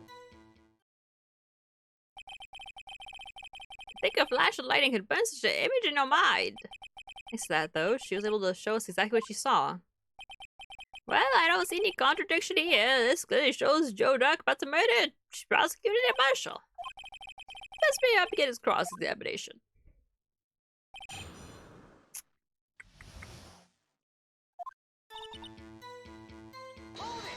I don't know. Joe's picture right after the incident? I think I drew it 2 or 3 days later. First, I was in such a state of shock I couldn't do anything. In that time, the investigation team was reorganized. Detective Goodman was placed in charge, under the direction of Damon Gant and Lana Skye. 2 or 3 days later. Meri should still have been fresh in her mind. Excuse me, witness. But can you please tell us why this picture is painted all black? Flash lightning was so bright, all I could see were shadows. Was time you didn't even know it was Mr. Marshall who had come to your rescue? No, I couldn't see him clearly. Lightning was so bright. And I was knocked to the floor. You were knocked to the floor. Rick had a tight grip of me, but when Mr. Marshall jumped on him, I was knocked away. I turned around. And that's when the lightning flashed. Poor Emma, I'm just glad she wasn't hurt. What happened after the lightning flashed? After that, I must have fainted. This picture shows exactly what I saw in that instant. That's strange. She claims this is exactly the scene that was imprinted in her mind. And yet, there's clearly a contradiction here. Again, it's still the front-facing thing, right? Tabby Wabby, and an autopsy report. I think that was just a memory, not a picture that I'm thinking of him on the ground with the bag. I mean, that was in the autopsy report. I don't know. Maybe it's in the case file. I don't remember. I hate to be the bearer of bad news, but this picture the witness drew contains a blatant contradiction. What? But I still remember like it was yesterday. Mr. Wright, perhaps it would be faster if you simply point out this contradiction for us. What part of this picture contradicts the autopsy report?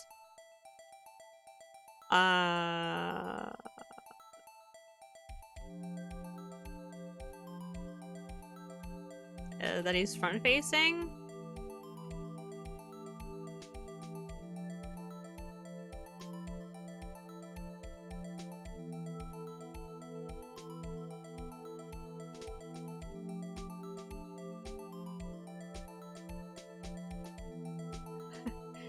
That he's front-facing? I don't know, his arm?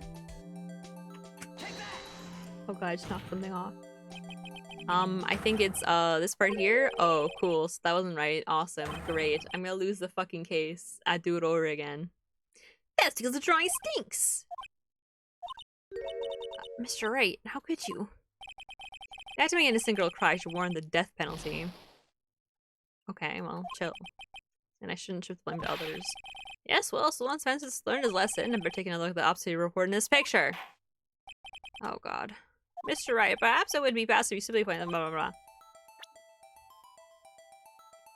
I can't look at the autopsy report. The only thing that has struck me as odd in this photo is that, like, this is not a fucking knife. It's a fucking baton.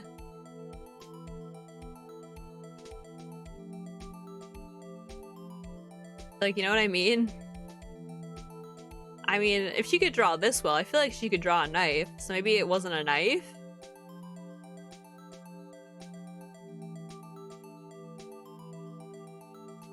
That's all I have here. Connor's of course lies here. Oh, thank God. Think of the knife this man is holding. It's not a knife. Oh, if you look closely, you can see its tip is broken. I don't think that's what I'd gather from this photo, to be honest, but okay. Even I don't have to look closely to see that, Mr. Wright. Oh, Mr. Wright, look at the evidence. See the murder weapon? Its tip is broken too. If I recall, the tip of the knife was found broken off of the victim's body. It was a conclusive piece of evidence that proved Joe Dirk was the murderer. I'm afraid it's not so simple, Emma. And where, pray tell, could you possibly see a problem? It's obvious, really. The victim suffered a single stab wound to the back. He was stabbed in the chest.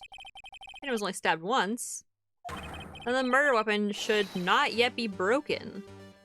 Oh, true. Thank God he pointed that one out, because I was not on that train of thought here. Perhaps the knife was broken beforehand. No, because we literally found it in his body. Sorry, that's not possible. The tip of the knife was found inside the victim's body. If it was broken beforehand, it can possibly wind up there. Idiot. That's right! But what does this mean? Oh my God, there's a lot happening. The tip of the knife was undeniably discovered within the victim's body. The only possible explanation is the witness' memory was mistaken. That's why I asked her so many times if she was sure she remembered correctly. I believe you were annoyed at the time, but she was sure she remembered correctly.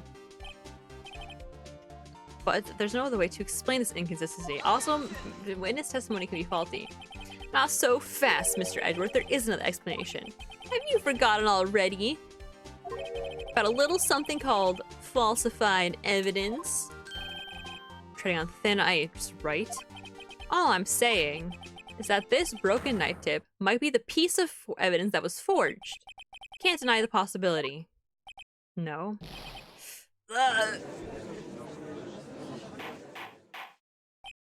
Order. Are you saying the investigation really was corrupted, Your Honor? Please allow me to once again go over the events that took place the day of the murder.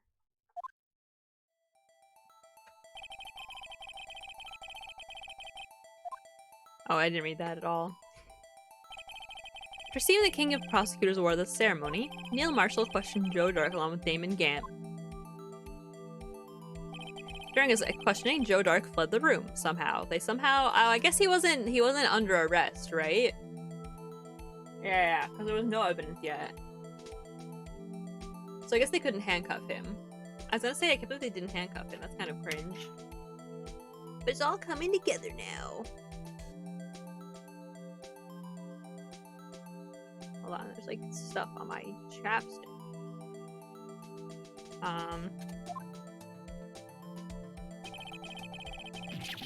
Prosecutor Chase Asherman was killed by Dark. I believe that somewhere in this story, there's a lie. I'm not lying. Man really was holding up a broken knife. If that's true, then there's no other way around it. This could not have been the actual murder weapon. It must have been another broken knife. Why the chance of being two broken knives? There's a broken knife besides Joe Dark's. Could there have been one? Wait. I told you guys. I fucking told you guys. I called it. I knew. So oh, well, we'll see if I know. But I'm pretty positive. But is this actually what she saw? It can't just be explained away by simple observational error. Mr. Wright. In that instant, Emma really did see a broken knife. Assume then that you have some information about this other broken knife, so please feel free to enlighten us. It's only one way. Take a look at this. Here's a real murder weapon. It's the photo. Because it's the fucking, I told you guys, it was the knife in the trophy. I knew it. It lies in the past. 2 years in the past. Right here beside this picture. This is a picture of the award ceremony. Ah! What is it, Mr. Edgeworth? It's the broken murder weapon. Notice the award prosecutor Marshall's holding.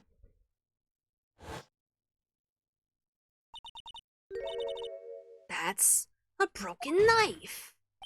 Oh my god. As we earlier concluded, the knife in the drawing was not Joe Dark's knife. That being the case, the knife what the witness saw was in all likelihood from this award. Order, order, order! Neil Marshall was awarded King of Prosecutors that day, and as an award, he was given this broken shield and knife. When he chased after Joe Dark, he pulled out this knife. After being a prosecutor, he did not carry a pistol. This broken knife was the only weapon he had in this dangerous situation. But that can't be. Oh, and why not, Mr. Edgeworth? Because if the King of Prosecutors award knife was a murder weapon, the murderer and the victim would be reversed. What do you mean? I mean, this man raising a knife would have been the prosecutor, Neil Marshall. Oh. Oh. What's happening anymore? The prosecutor was the one who actually died. That's true. What's going on here? It seems Mr. Wright has been a bit too eager to jump to conclusions. Wait, I remember now. I remember everything. Witness? Mr. Edgeworth. What is it? Could you show me your evidence list again, please? His list? The one with that picture scribbled on the back?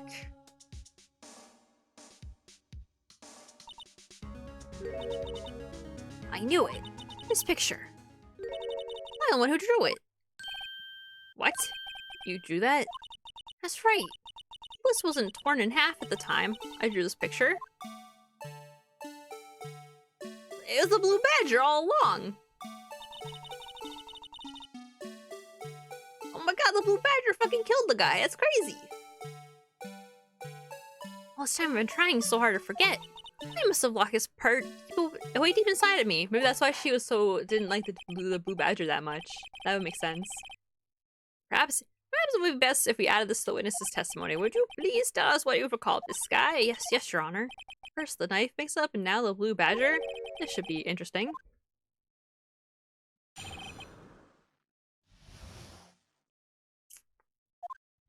When I saw that man raise his knife, I panicked and rushed toward both of them. I think I knocked away the man with a knife. Just then there was another flash of lightning, and that's when I saw the blue badger. He was in the room, but I'm sure he saw a shadow.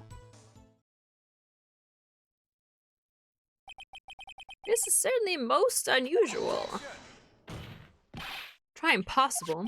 The chief of detectives hadn't even assigned him until this year. That would mean he didn't even exist 2 years ago. Yes, well, the defense may now begin to cross-examine. Stop, please. Don't pursue this any further. Lana, what's the meaning of this? Please remain seated in the defendant's chair. But you can't do this. I've already confessed the crime. Why can't you just leave it at that?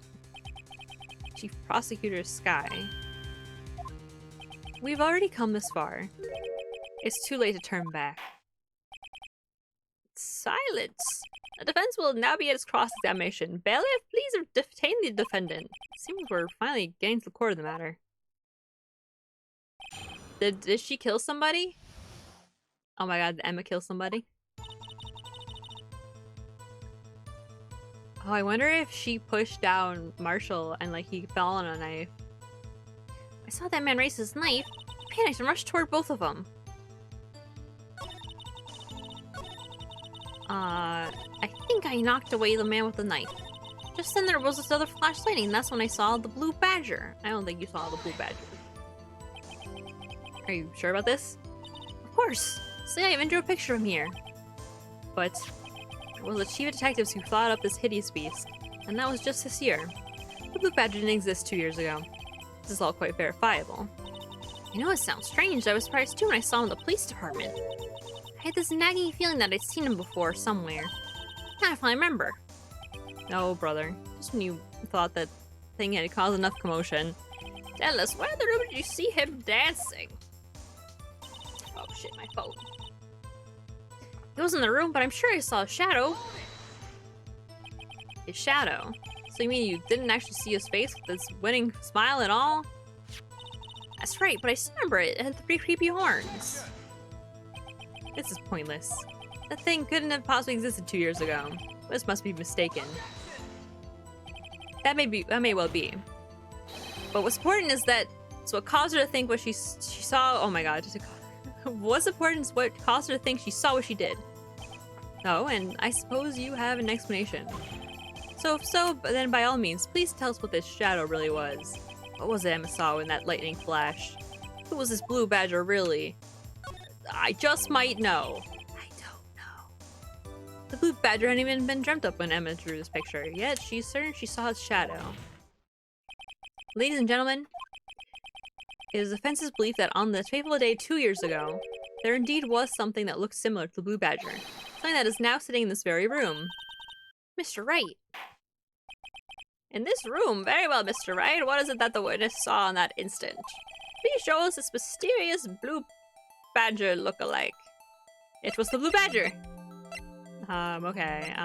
Okay. Well, it's not that. It's definitely not that. Not that. Not that. Not that. Not that. Not that. Not that. Not that. Not that. Nope. Nope. Nope. No. These are like all square objects.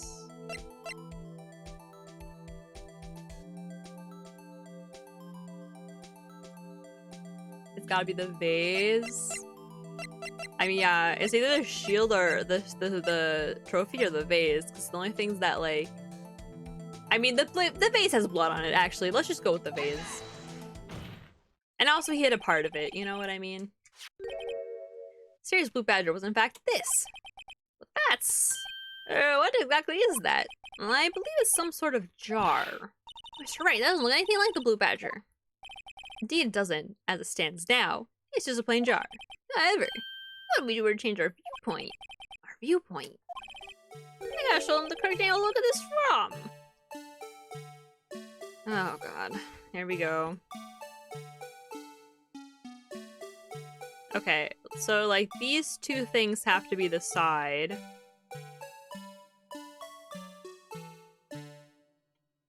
That's pretty close, right?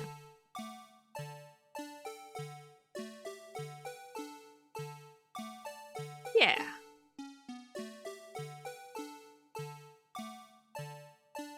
I think so. What? Are you kidding me? Oh my god. Do not take off points for that. Vertically, a bit more horizontally. Hi! Oh, fuck, guys. I'm telling you that.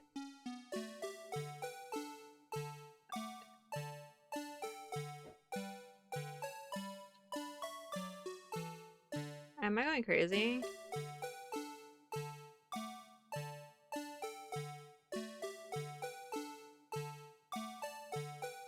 Like, is that not, like, perfect, or am I crazy?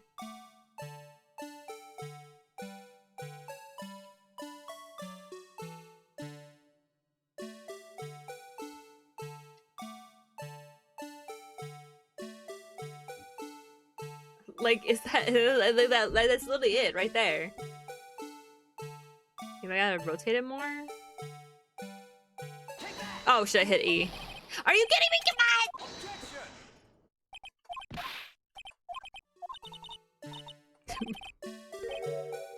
Oh my god, please.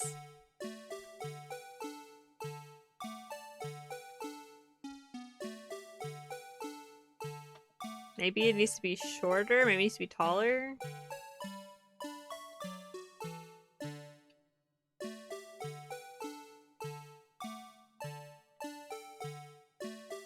I feel like that looks perfect. Maybe a little taller? Oh my gosh.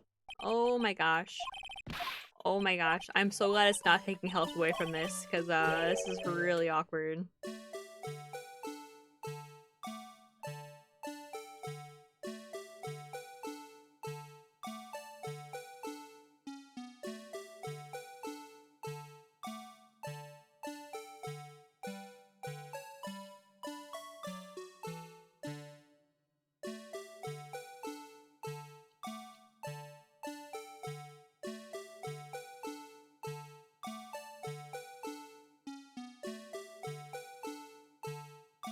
Maybe it needs to be shorter. God damn, I keep hitting fucking E. Oh my gosh. I keep assuming that it's E to rotate it, and not because it's Q to make it go the other side. Holy shit. I'm gonna lose my mind. Ba, ba, ba, ba,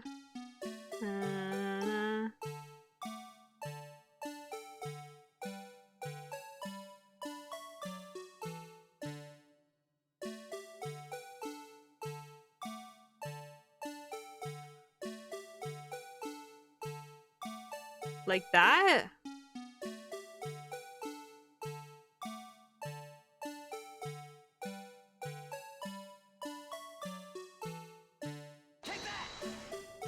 Oh my god. Why was that so difficult? I was literally there. It was off by like a centimeter. Well, is this a miracle or what? No one can possibly deny this. Jar's resemblance to the blue badger. No, it can't be. Bro, that took so... Oh, why was it so hard? Order, the defense has proven its claim. The mysterious blue badger witnessed on the day of the crime was actually this. Although we all enjoyed Mr. Wright's dramatic performance, one question remains. What's your point? What do you mean? So that badger thing was actually just a jar. It doesn't change anything. I'm afraid that's where you're wrong, Mr. Edgeworth. You see, this changes everything.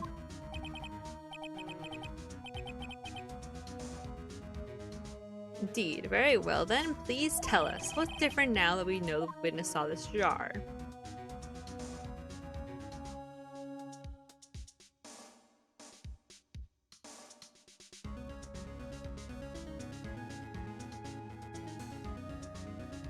The murderer?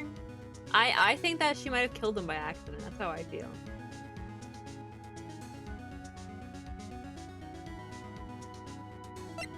I don't think it's what, like...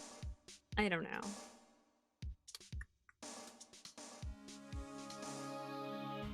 I don't know. I still think that it's Gant, you know? I think that Gant killed somebody here.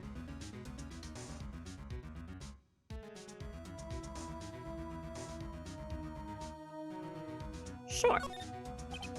Let me take these in turn. The moment of the murder, the witness saw this jar. A very specific angle, I might add, Mr. Wright. Yes, well, knowing this, where could she have seen this jar? Where? The location of the jar is shown in a picture taken on the day of the crime. It's on a shelf in the office of Damon Gant. The body was found lying near Lana Sky's desk. The witness testified so herself. Yes. These two facts that reveal what actually transpired. You see, the struggle between Dark and Marshall did not take place in Lana Sky's office. It happened on the other side of the room in Chief Gant's office. Implying the murder moved the victim's body. Damon Gant's office to Lana Sky's office.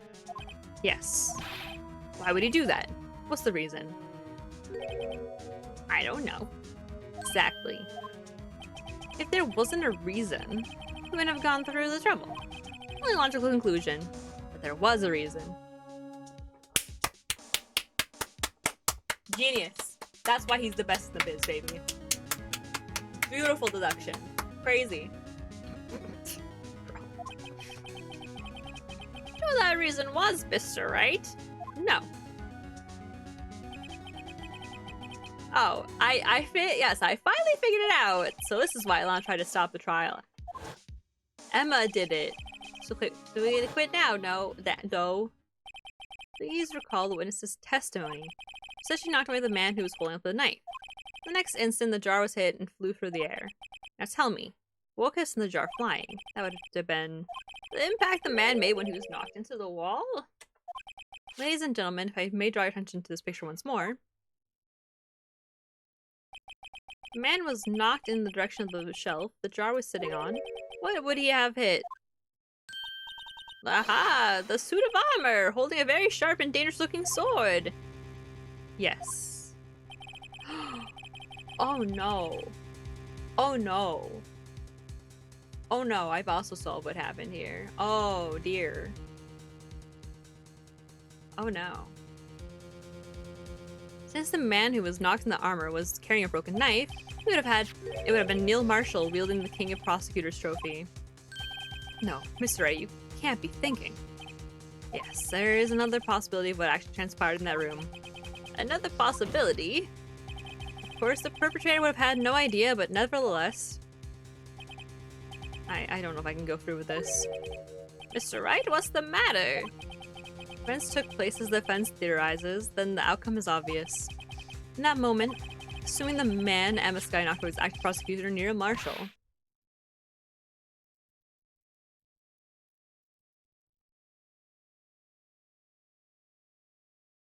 Oh my god, this is tragic.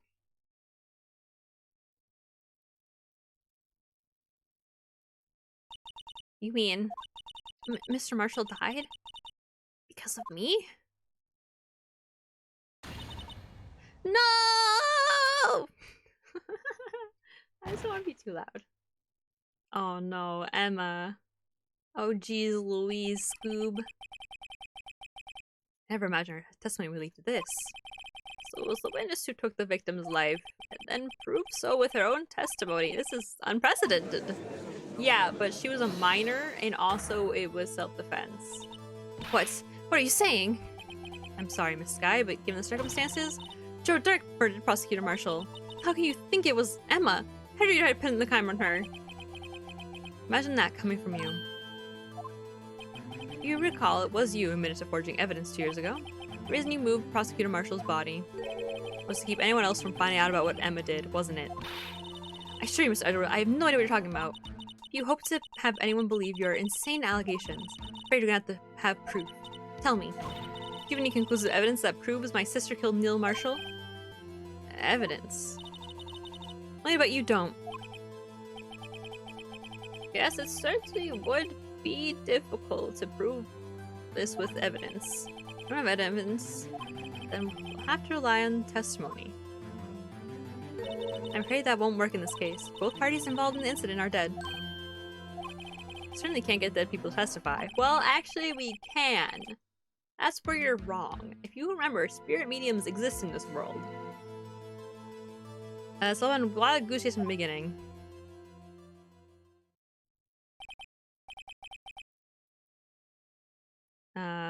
Touche, Miss Skye. Of course, not only this is one possibility. You mean there's still another possibility? What do you mean, Mr. Edgeworth? I mean, the possibility that victim has left us a message. Better for worse, Mr. Marshall did not die instantly. He may have left behind the name of the person who took his life. In one manner or another. That's impossible. Well, Mr. Wright, this is the only possibility left to you. A message from the deceased. Does such a message exist? Tracking back to the court record. The real murder's name that the victim left behind is in the evidence. Of course it is. Why would you ever say anything to the contrary? Message from the deceased. Not even in possession. Mr. Wright, will you stop at nothing for my sister a murderer? She's not a murderer. These people don't fucking understand what self-defense is, I think. Holy shit. Maybe the court system does need to get fixed. This is awful. Don't be mistaken, Miss Skye. Our purpose is not to accuse Emma of any crime. There's only one thing we seek. The truth. No matter how painful it may be. Now then, Mr. Wright, please show us the piece of evidence that conveys a message from the deceased. Well, guys, you know, it was specifically, I forget who said it, but someone literally pointed it out, and I feel like it's just very obvious. I think as a child, I did not pick up on it, because I don't think I talked to everybody all the time.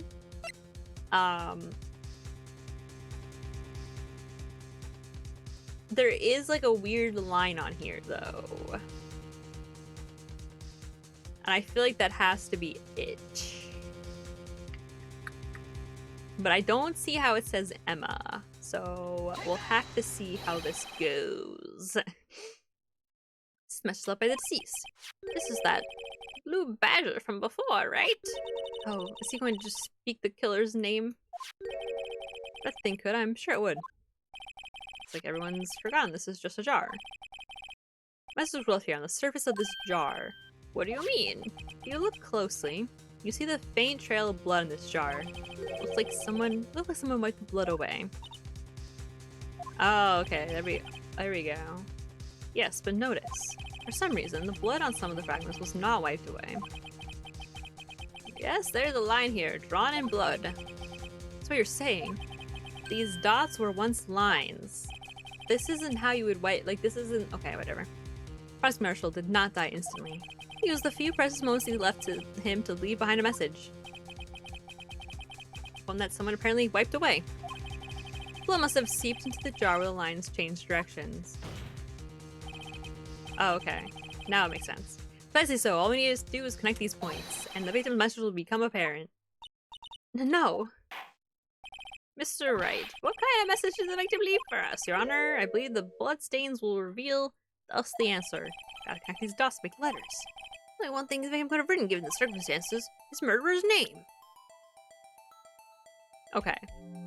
I'm gonna use this for this. Like, well, this one has to obviously be at the M, right? And then we just have to make it seem like an E. Oh yeah, wait, I got this. This is easy. Oh, like that, and then okay, maybe that's good enough. And then that, and then that, and then that, and then that, and then that.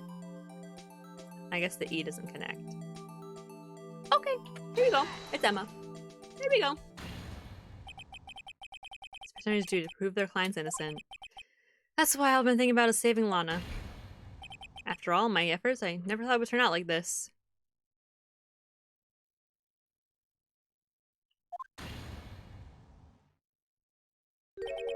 Emma. This is so sad. So this is the final message Prosecutor Marshall left behind. This is like the stupidest thing he could have done though. Because like, she wasn't like a murderer, you know what I mean? Like all this would do would be pin the murder on her and like that like it was her who did all of this, you know what I mean? Like this was like the stupidest thing he could have possibly done. Like there was really no point in doing like writing Emma. Other than to like be like, Emma's the one who fucking killed me.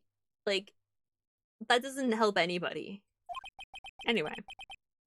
We got men, but in the end, the one who took the victim's life was Emma Skye.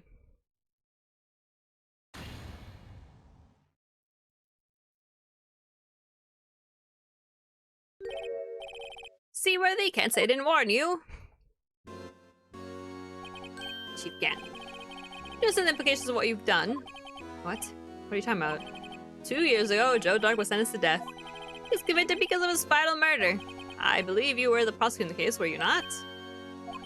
Yes, Worthy, because of you, the innocent man was sentenced to death. Not only that, but you used forged evidence to ensure his conviction. Objection! But Joe Dark really was a serial murderer, that's undeniable. Well, not necessarily. I agree that's not important. Didn't you know? We aren't defenders of justice. What? We're merely keepers of the law. Sentencing a man to death is no light matter, even if there wasn't any cover-up evidence forgery, and ultimately the responsibility falls on the prosecutor in charge. One may say this fact cannot be denied. I don't know about that. I don't know about that. That doesn't seem right, to be honest, but I don't know. Oh my god. He stand there like it wasn't his fault. Order, order, order, order! Jesus Christ. Gavel's pounding fell on deaf ears. Unable to settle the crowd, the judge declared a recess. Where this trial's headed, no one knows. I mean, wouldn't there have to be like a separate... Dude, this case still isn't over. It's been almost 5 hours. This case is almost 12 hours. It's gonna be 12 hours long. Good lord.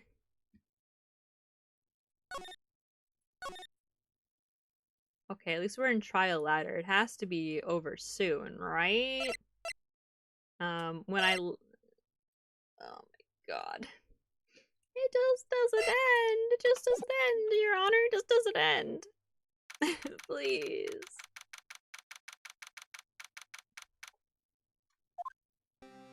It's a good game, you know, I'm enjoying it, but like, I want to eat. I'm hungry. Sorry, Edgeworth. Didn't mean to get you in trouble. Don't worry about it. This is my problem, not yours. Hope I'm not interrupting anything, pals. No. Guess I am. I'll come back later. Wait, I have gumshoe. What is it? You got a lot of nerve, pal. Make it time to run all around Wall and Louis. How about you call me here?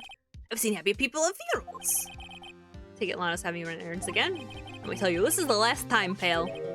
Yeah. She has begun to steal if there ever was a break in today's trial. Evidence law. We were talking about this the other day. You know, so true rules of evidence law. Rule 1. No evidence shall be shown without the approval of the police department. Sorry, I don't know why I reacted like that. Is that right, Mr. Wright? Seems so. You really say some evidence law, really. Crackle. Chief Prosecutor, also I may give you a message. Message?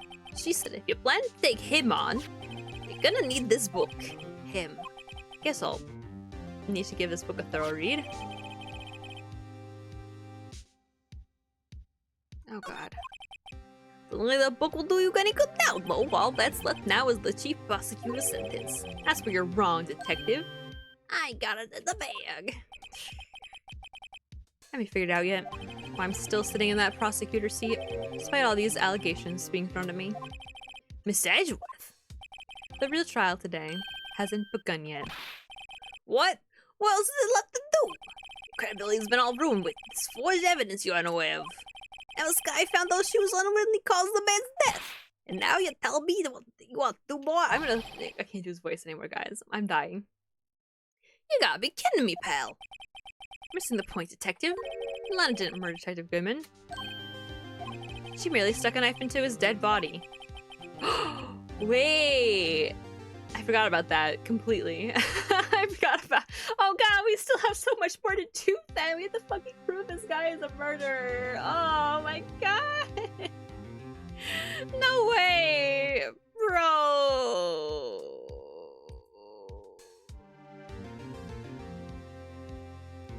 How much longer could there possibly be?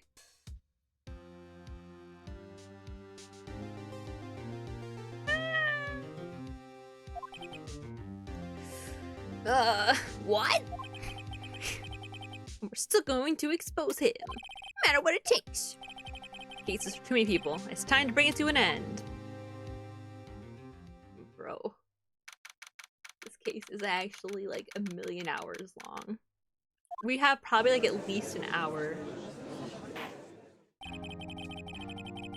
Court will now reconvene for the trial of Miss Lana Sky.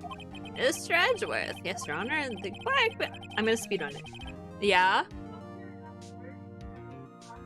Okay. Mom's making tacos, Sierra. So she doesn't have to order anything. If you're still listening to my stream, I don't want to yell. Okay.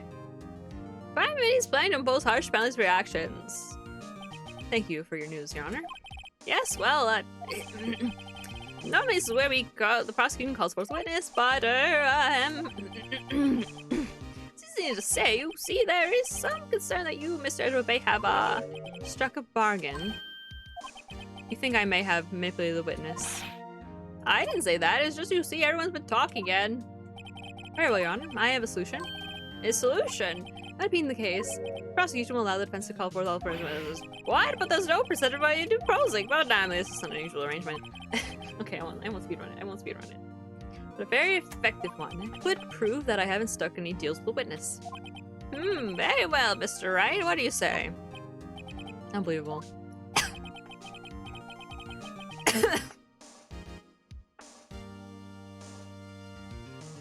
I have roughed up my vocal cords, it would appear. Edward has found a way to continue the trial. Very well. Let's accept the prosecution's proposal. That is settled. The defense may now call forth the next witness. Mr. Wright. You do realize this is your last chance. If you call the wrong witness, this trial is as good as over. The defense. Oh wait, defense calls. Time to finally come to grant the real murderer. You idiot. Oh, thank God I have full health again. Damon Gant. The defense calls Damon Gant to the stand. Damon Gant? What will he do with anything? As found his partner 2 years ago, Mr. Gant has first-hand knowledge of the crime. I feel we should hear what he has to say about it. So look what have it, he should still be in the courthouse. He would also be the least likely to have been manipulated by me in any way. Wouldn't you agree, Your Honor? True. Alright, bailiff, please escort Mr. Gant to the stand.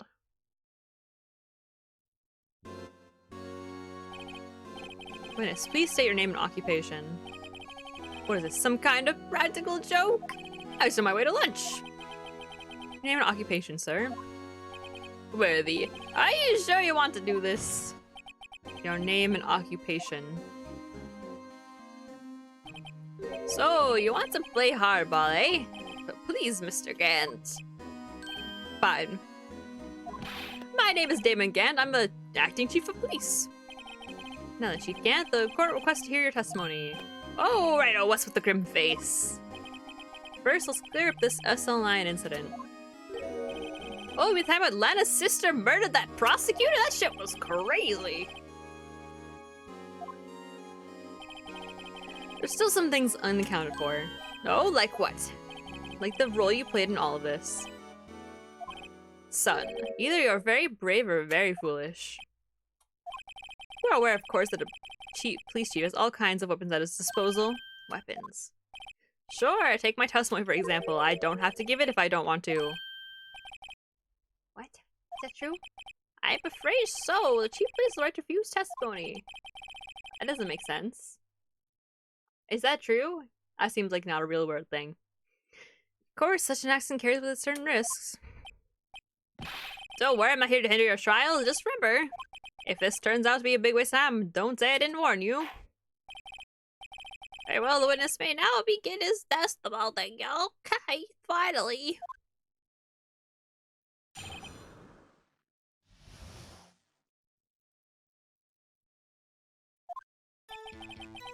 Colin, Neil, and I were questioning him that day. To make a long story short, we slipped up that power outage didn't help either. When I went to my office, I found Lana there. Apparently she had already arranged the crime scene. As you can see, I had nothing to do with the forgery. That just seems false, because you quite literally had stuff in your safe. So, like, I simply have to disagree here. Is that when Doc was arrested? He was lying on the floor unconscious.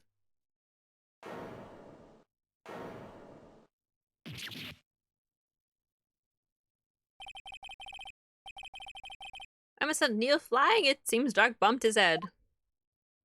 I see. Everything seems pretty clear-cut. Police chief has the right to refuse to testify, then I'd better hit him hard and fast. Okay, so no pressing, no pressing, no pressing. Neil, I have question name, makes power, apparently it's not here to the range. I had nothing to do with forgery. I disagree. I simply have to disagree, King, because you hid evidence. You hid the jar and you hid the evidence list.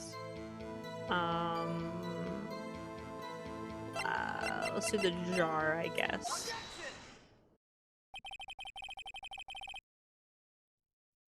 It might nothing to do with the forgery.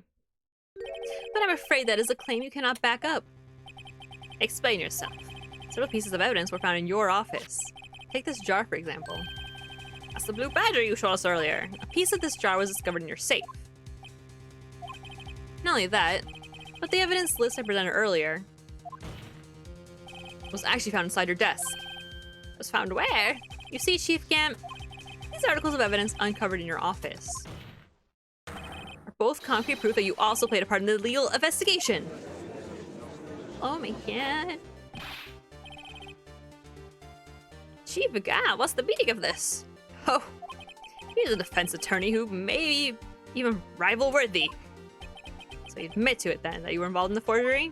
Who, me, or do you mean you? Me? Why would I have anything to do with that?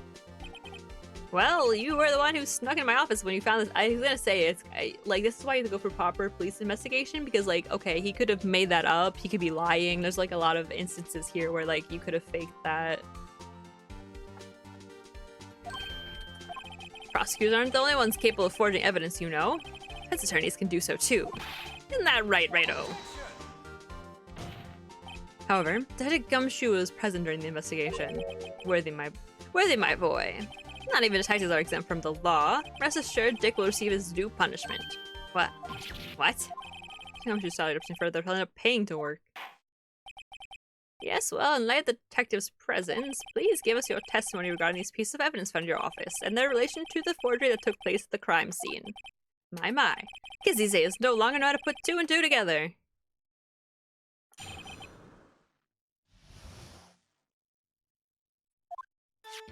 Let's see, what was it now? A jar fragment and a list? Well, I know you could have planned in my office. Anyway, you can't prove when those pieces of evidence were discovered. They were found after Dark was convicted, then they're worthless. That's the reason I participated in a forgery. Remaining of the crime scene wouldn't help me out in any way.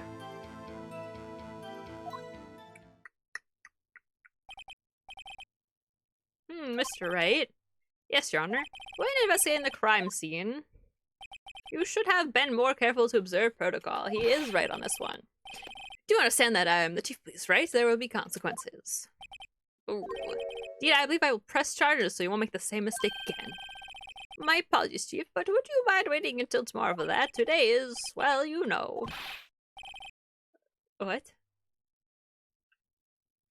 Is it his birthday? Alright, I didn't return, though. I know. That place, what the huh? They're going on a date. They're going on a date.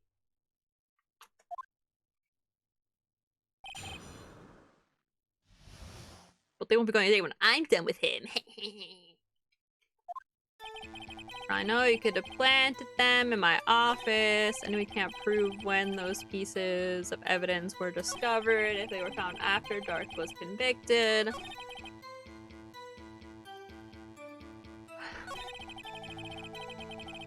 Reuniting the crime scene wouldn't help me out in any way. I don't know.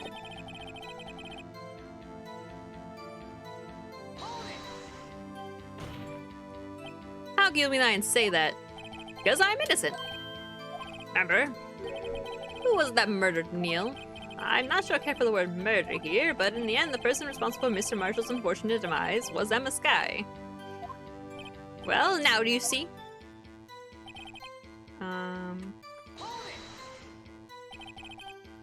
Really, Chief Gant? At the very least, there is one large benefit you reap from all this. Oh, I wasn't aware. What is this benefit? That would, of course, be the position you have, Chief of Police. Oh. The resolution of the SL9 incident secured your promotion to Chief. That in itself is a sufficient motive.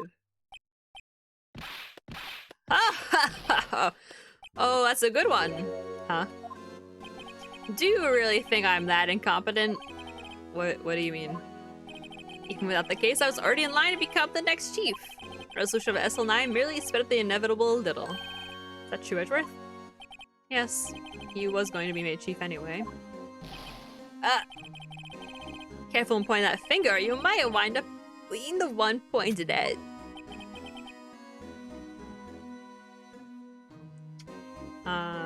So that means there's only one possible motivation for you to commit forgery. If you didn't do it for yourself, then you did it for someone else.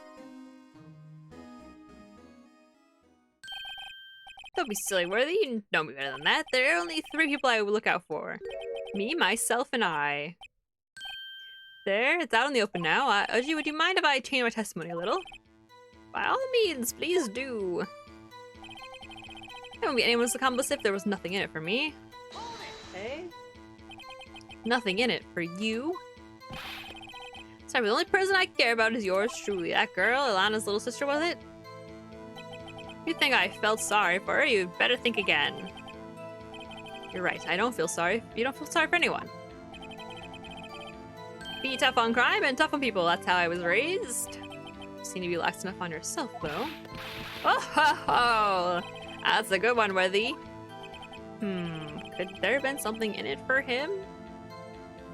I don't fucking know. Your selfishness, would he have helped someone else? Some out? in this game, it's always the answer where you can provide more evidence, you know? You might not be able to help out anyone for their sake, but it would benefit you. You might decide to assist someone. Mr. Wright, it appears you've possibly attempted to betray the Treef. Why did I... The Treef? The Treef? As a nice man who likes to lend people a hand. That's not what I mean. Very well then, who is this person you believe Chief Gan may have helped to forge evidence? Well, it's gotta be Lana, because she's the one who fucking did it. I just don't look at people's ages. I don't think I've ever looked at their ages.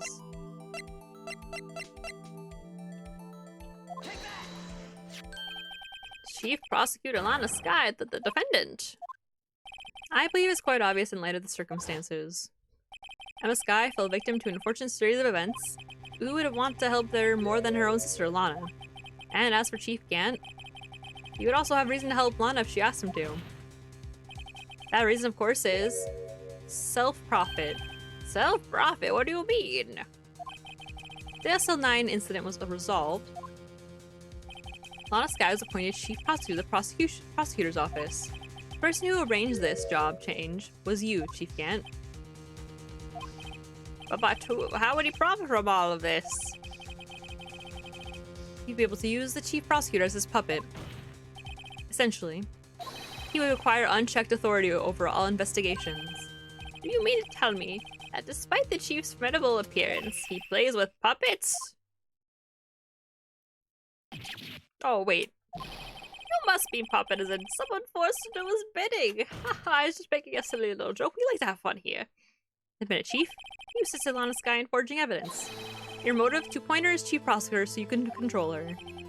Righto, my boy. You have quite an imagination. Let me ask you something. What? Do you have any proof of this? Do you have any proof that I controlled Lana? For example, is Lana testifying that I've done such a thing? Lana. She's keeping quiet to protect Emma. No way she'd testify against Gant. Ray, without any proof, this all amounts to nothing more than mere conjecture. Unless, that is also what happened in this incident. This incident? Which one would that be? Of course I'm talking about murder of Detective Bruce Goodman. Chief Prosecutor had been acting strange throughout this entire trial. Almost as if someone has been controlling her. That's a new scene. Sorry, I was distracted. There was like a new scene. Worthy, you better watch your tongue. I wouldn't want you to get hurt. Just what do you mean? What he means, Your Honor, is that Chief Gant is involved in the murder of Detective Goodman. Not only that, the Chief is now making Lana take the rap to cover up his involvement. What?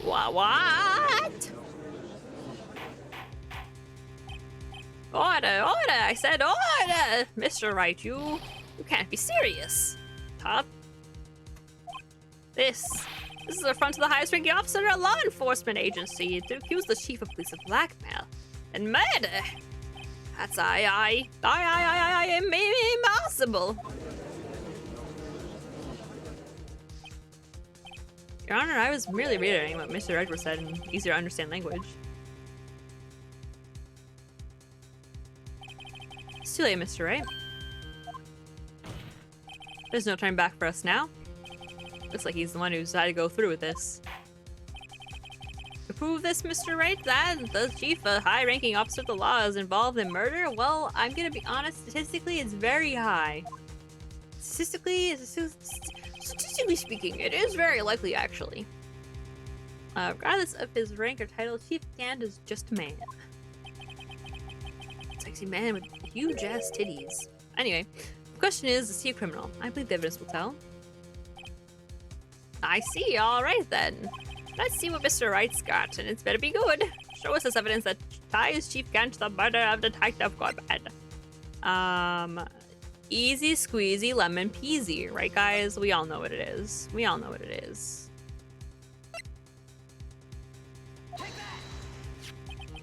Yeah. This is the ID card list. Yes, the one that shows who entered the evidence room on the day of the crime. There was one ID on the list we couldn't determine the owner of yesterday. 777-7777. Sorry, but there's no way you can prove that's my card number. It's your number. Because it was also, it was your safe number, idiot. What? How do you know that? The safe in Chief Gant's office requires a code to open. 7-digit code. 7 digits? You don't mean. I know I didn't do his voice. I'm afraid so, Your Honor. The code was 777-7777. Same as the remaining ID card number on that list. Chief Gant, you're in the evidence room on the day of the crime. Order, Chief Gant, what do you have to say? Nothing. The search of my office was in violation of regulations. And I will determine Mr. Wright be punished to the maximum of the extent of the law. Right now, this court demands an explanation from you. With the use of his ID card. Chief Gant, so you admit it! You entered the evidence room on the day of the crime! What about it? I'm chief of the police. Whether it's the evidence room or the bathroom, what's the difference? I can go anywhere I want. Tell me, when you entered the room, were you alone? I always go to the bathroom alone, as I do with the evidence room. Detective Goodman wouldn't have happened to be with you that day, would he? This is what I said. I said this before. Of course not. Why would it be? I hadn't seen him in days. You hadn't seen him in days, Chief Gant? I'm afraid you just undone yourself. Because I know how this is solved, because I figured it out like 2 hours ago. On the day you had been met with Detective Goodman. What do you mean? This trial's purpose to determine Lana Sky's guilt. No, it isn't, Your Honor. This trial's purpose is to determine the truth. Chief Gant met the victim on the day of the crime. Then we need to determine one thing. What transpired during that meeting. In that case, mister, I am going to have to ask you for evidence. Show us the proof that the victim went to meet Chief Grant on the day of the crime. Easy. I called this way earlier, boys. I'm so smart. Detective Goodman lost his ID on the day, card on the day of the crime. To be more accurate, Jake Marshall stole it. So Detective Goodman filled out a lost item report. You would have had to give that report to the Chief of Police. But you are in possession of that report, which means you can't be sure if he filed it. He filed it. How do you know, I ask? Because he needed to enter the evidence room that day. He needed to, yes, to transfer the evidence out. Oh! Detective Goodman took the... Again, this is so circumstantial, but whatever, we'll go with it. Detective Goodman took the form to you, Chief Gant. Then, you accompanied the detective to the evidence room. I accompanied him. There's no other way the murderer and Detective Goodman could have entered the room. Hold on. Let me guess what you're going to say next. I, the Chief of Police, murdered poor Goodman? Yep. Exactly. But wait, the Chief didn't necessarily need to accompany him to the evidence room. He could have just lent him his ID card. Yes. Now that you mention it, I believe I owe skip that, okay? Sorry, but that's not possible. According to the record, your car was only used once. You showed us your ID card earlier. If you had really lent it to Detective Goodman, it would have been found on his body. Oh shit, he's going Super Saiyan. Chief Gant, you didn't. The river was most likely a spur-of-the-moment crime, for no one in their right mind would choose the police department as a place to commit murder. The murder, you contacted Lana at the prosecutor's office. Sheriff was ready. Why? To dispose of Detective Goodman's body, of course. He caused the blackout with his electricity powers. Perhaps. Forgetting, Mr. Wright. The victim's body was discovered in the prosecutor's office parking lot. How did he manage to move it there? I was at the police department the entire day, you know. And everyone's aware that Lana stayed at the prosecutor's office after the ceremony. Everyone except me, it seems. Still, you're the chief of police.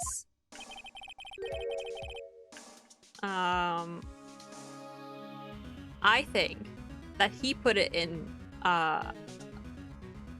his car. But the only thing is like, how did he take the body out of the building? You know what I mean? Hire police force disposal. Oh, so I just ordered an officer to do it? Hey, you take this here dead body over to the prosecutor's office. I don't think so. Like, he put it in the car, and then Edgeworth actually drove it back. Chief Gann, you left all the evidence we need to prove how you moved the body to the prosecutor's office. All the time I thought it was a useless clue, just taking up space. Okay, well, now we know what that clue is. Frankly, if he hadn't said that, I probably wouldn't have figured it out. How could the chief have moved the body? Mr. Wright, show us this evidence. Move the victim's body. Chief can't use this. If he didn't say it was the most useless piece of evidence taking up space, we wouldn't know it was a screwdriver. This is how he moved Detective Goodman's body. What's that? A screwdriver? But what does that have to do with this case, Mr. Edgeworth? Think back to the day of the crime. What is this screwdriver doing here? It's here because... Ah. Oh, he asked him to get the screwdriver. And that's how when he had time to put him in the car. Ooh.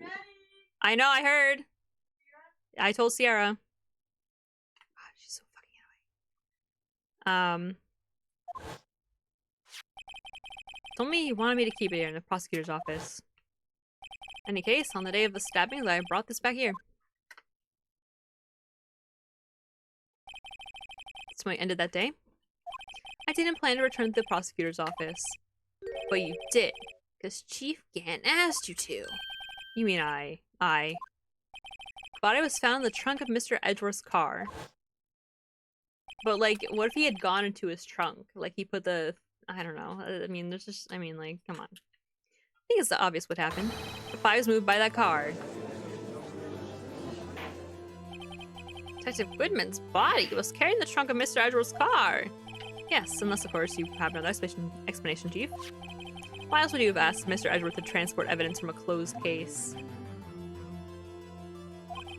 Like, one plausible explanation.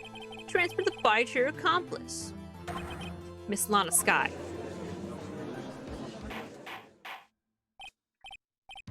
Order! What's going on here? Is there no room for rebuttal into the defense's outrageous accusations? Think back to the photograph. Miss Starr took it to the prosecutor's office. This was not a photo of the body being stuffed in a trunk being taken away. It was exactly the opposite. It's a photo of the body being taken from the trunk. Oh my god. What they twist! Chief Gann, please say something. I believe. Your time's up. My time's up. Sorry, Righto, but I'm having lunch with the district attorney general after this. We have to get going if we're going to make it in time for the other really special. But the cross-examination isn't finished yet. Remember what I told you earlier? Police chief has all kinds of weapons at his disposal. What weapons? Like the right to refuse to testify. I'm invoking that right now.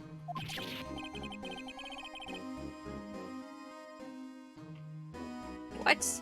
That is not a right to be casually invoked. There are certain risks to be considered. So you're going to just run away after all this? Run away? Don't be laugh-worthy. I stabbed old Goodman, that's what you're saying, right? But if you had any conclusive evidence, you would have presented it by now. Well, You think I had Lana dispose of the body? If so, then show your proof and get it over with. I'll say it again, Mr. Wright. Damon Gann is the current chief of police. This court will not tolerate any accusations against him. Without concrete proof. Well, Mr. Wright, Your Honor. Do you have any concrete proof? Proof that Chief Gann murdered Detective Goodman and made Miss Skye dispose of his body? Do you have any concrete proof? I guess I do. I can't let him just scrub his way out of this. Gotta keep the pressure on. Yes, Your Honor, I do have such evidence. Please hurry up and present it. Just remember, I better prove Chief Gann murdered Detective Goodman without beyond a shadow of a doubt.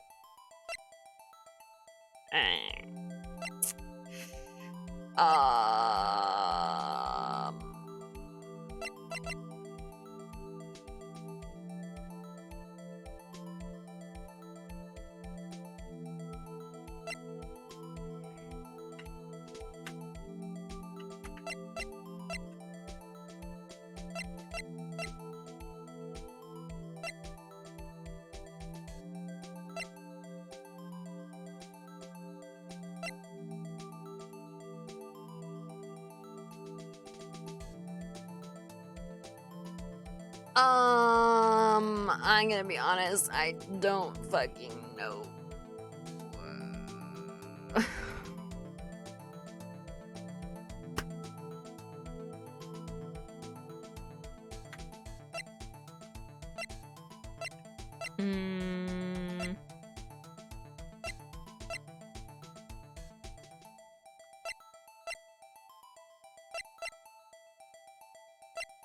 The knife, maybe?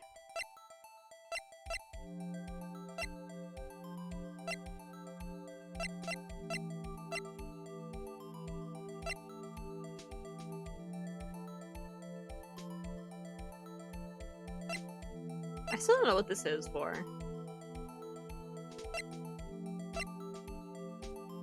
I actually don't know.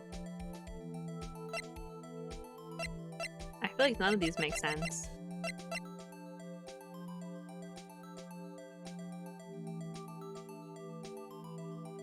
This is the actual murder weapon. Huh? Oh, what the fuck is anyone happening downstairs? So, what exactly is this evidence? It's proof as to whether or not it's enough to demonstrate the chief's guilt. I'll let you be the judge. But I am the judge. Oh, right. Well, what do you think, Your Honor? What I think, Mr. Wright, is I'm going to be late for lunch. I guess it wasn't enough. Please, Your Honor, give me just a little longer to consider. I'll say it again, Mr. Wright. Damon again is the current chief of police. This court will not tolerate any accident without concrete proof. Well, Mr. Wright, or Your Honor. Do we need concrete proof? Proof that Chief Gam murdered Detective Goodman and made Miss Sky dispose of his body? I don't, do I? I don't think I do. I would need, like... I need, like, a phone call.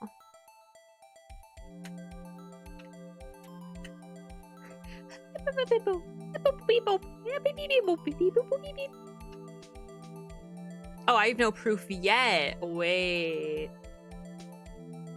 Are we no, we can't do another day as investigation. I think there's only 3 days of trial, right? Max? Okay, well, I didn't actually mean to click that. That's awesome. No, you're showing evidence I'm not even sure of myself. No, Your Honor, at present, I have no conclusive evidence. CRG? In that case, this court is forced to penalize you for your allegations against the chief. What? Except never gamble you can't afford to lose, righto? It seems that Lady Luck was on my side again today. Okay, Edgy, I'll leave the rest to you. Bye!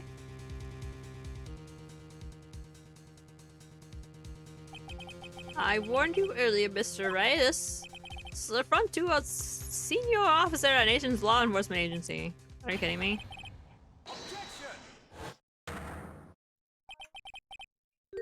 Lady Luck, Maybe we should have a word with her. Mr. Edgeworth, what do you mean? There's one lady who knows the real truth behind this trial. We haven't yet had the honor of hearing her testimony. Lady who knows the truth. Another witness. In the absence of conclusive evidence, the only other method of proof is testimony. Chief Gan has invoked his right to refuse to testify. There's still someone else. One more witness who can answer all the questions. Raised in this trial, someone right in this very room. Mr. Edgeworth, who is this person? Why are you asking me, Your Honor? Have you forgotten? The defense is the one calling witnesses today. Mr. Wright, does such a witness exist? She might be willing to tell the truth. We can't just stop now. Yes, Your Honor. Defense calls forth Lana Sky. The defendant, Miss Lana Sky. She was in the underground parking lot at 5:15 p.m. on February 21st. Her task to dispose of the victim's body. Accordance with a certain someone's orders. Mr. Edgeworth. The prosecution has no objections, Your Honor. I mean, at this point, like, we already know. Oh my god, he's written me a paragraph.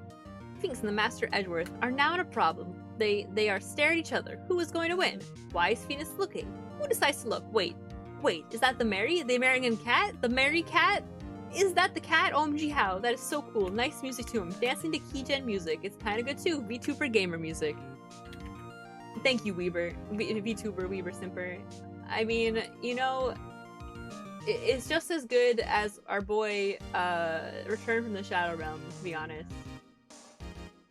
Actually, wait. Maybe I'm crazy. Maybe... Am I insane? Yeah, it is back from the Shadow Realm. Wait, so you have 2 accounts? Bro. 2 accounts. Come on, that's just one too many. I'm the him. True. 15 minutes, we will reconvene to hear the defendant's testimony. This court is now in Hold on, huh? Chief Gan, I thought you were going to eat! Listen good, Lana. He's talking to Lana. I don't think you need me to tell you this, but if you accept Mr. Wright's claims, there will be terrible consequences. That's right. Your sister will be found guilty for Neil Marshall's murder. Again, she is 16 and she was 14 at the time. And it was an accident. At the very most she could possibly get is 6 months. At the very goddamn most. In theory, she wouldn't get any time. Yeah, you can have one. Of course, you'd never support such outrageous claims anyway, right? Just something to think about. Alright then. I've got a lunch date to meet. Oh, he's gonna go on the run. He's dipping. He's out of this country. Okay, if there aren't any further objections, this court is now in recess. Oh my god, I want to go eat the tacos, please. I'm so hungry. It's been 5 hours. I mean, this, like, has to be it, right? Like, this is it. This is, like, the last bit. I'm so sure here. So we managed to stay in the game. Yeah, thanks to your help, Edgeworth. That chief. He's something else, eh, pals? Tentacumshoe. I'm not a detective anymore. Oh yeah, sorry about that. Don't worry, I've already decided where to work now. At your office. My office? Sure, I'll take the place of that top-knotted girl you used to work with. What do you mean? Maya? Still looks like we're all out of moves now. Chief Gan's done it again. How is it he always gets the upper hand? It's not fair he has the right to refuse to testify. Settle down, right? Remember what the judge said. But Chief, that is not a right to be casually invoked. There are certain risks to be considered. Risk? What do you mean by that? It's simple. If the Chief refuses to testify, the opposite also holds true. Me forfeits his right to say anything too. Who is that? Is that Emma? I was gonna say it's probably Emma. Emma, are you okay? Yeah. When I came to, I was in the medical office. I've been listening to the trial from the gallery. So she's heard everything that's been going on. Emma, I'm sorry for what I said before. No, don't be. It was the truth. You know, it's funny. I must feel somehow relieved. Relieved? Yeah, now I finally know what really happened. I think that all this time, my sister was being blackmailed by that terrible man. She did it all, just to protect me. Since her appointment as chief prosecutor, everyone who knew her says she changed. Perhaps it was easier that way for her. What do you mean? What do you think I mean? To follow Chief Gant's orders. She must have shut herself up deep inside. Forced herself to do anything and everything the chief told her to do. That's why she became so cold. It's all my fault. It's all because I murdered Mr. Marshall. Hey, don't go blaming yourself now. You wanna blame anyone? Blame society, pal. Chief Gant may be able to fool everyone else with this forgery, but he can't fool my memory. I remember now. I knocked Mr. Marshall into that armor. I'm the Joker, baby!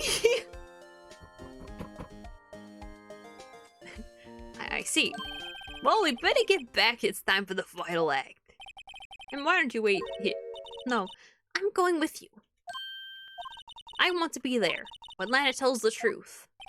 Let's go, right? It's time to end this. Guys, I am so fucking hungry. Holy shit. It's been almost 5.5 hours. I thought this would be done in 3 hours. I really thought it was gonna be done in 3 hours. I'm a fool. I'm just a humble little fool. A little idiot.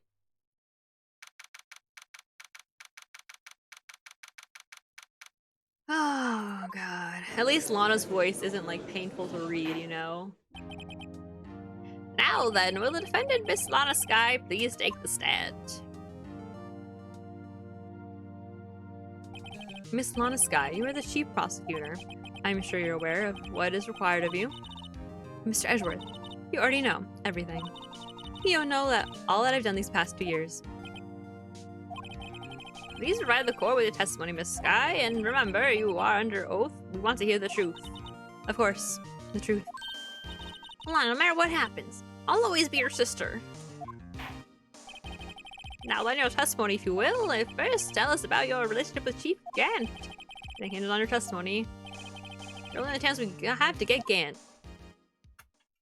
And the only chance that you have to let me go get tacos. I'm very hungry, please. I worked alongside Gant for years. There's no truth to this blackmail theory. I fabricated the evidence 2 years ago all by myself. I found Prosecutor Marshall's body. I rearranged the crime scene. My only motivation was to get Dark convicted. It had nothing to do with Emma.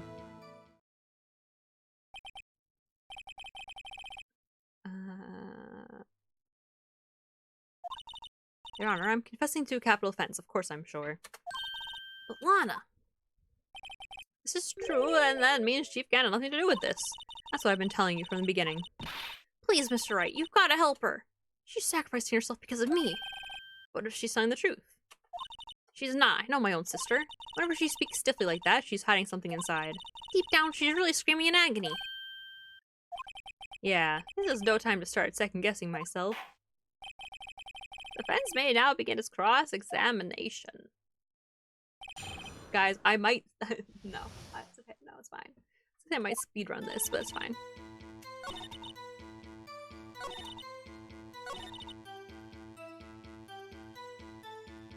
Okay, let's just start from the beginning, I think. Okay, actually, I don't need to press that one, to be honest. Thing about Miss Sky, you didn't murder Detective Goodman. You told me as much yesterday in jail. You still don't get it, do you, Mr. Wright? I definitely cannot present in court is as useless as idle gossip. I stabbed Detective Goodman with a knife. And? I paid the evidence by myself. All those... Oh, God. Did you help your sister? Joe Dark was a serial killer. My sister almost became his last victim that day. I didn't want that incident to ruin her life. What she did was justifiable self-defense. She wouldn't have been charged with anything. That's not the point. She was traumatized that day, all because of that creep. That's why I couldn't forgive him. Lana. So that's why you fabricated the evidence 2 years ago. Aroused to Marshall's body, I rearranged the crime scene. You say you did this all by yourself? Yes. Would you mind telling us what you found when you arrived at the crime scene? Seems I was the first person to discover the scene. The broken prosecutor award knife was stuck in the victim's body. What? Prosecutor Marshall died from an unfortunate accident. That's only a situation you dreamed was possible. The reality is, it wasn't my sister who took the prosecutor's life. I know that's all you want, Mr. Wright, but I'll never change this statement. You mean Prosecutor Marshall wound up being killed by Drake? Something like that. If that is so, what happened to the other murder weapon? Dark was carrying a switchblade knife. Oh, that was lying on the floor a little distance away. Probably knocked away in this struggle. That's not how it went down. She's trying to cover up her lies with more lies. All just protect me. So when you found the scene like this, what did you do? After all, this is what everything boils down to. Yes.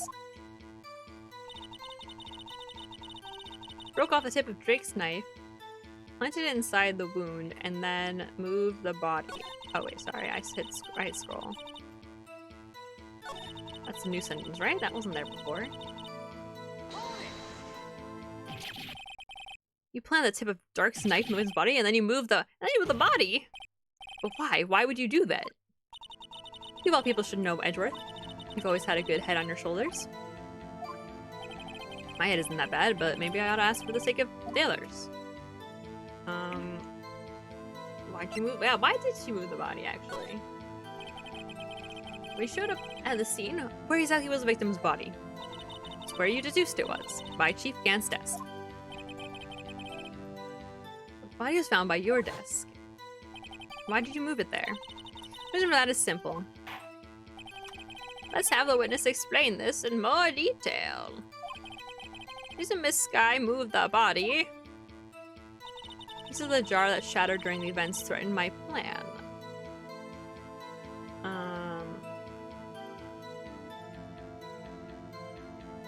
No, but the guy fucking wrote the name on that. No, that's just a blatant lie. That's just like full on a lie.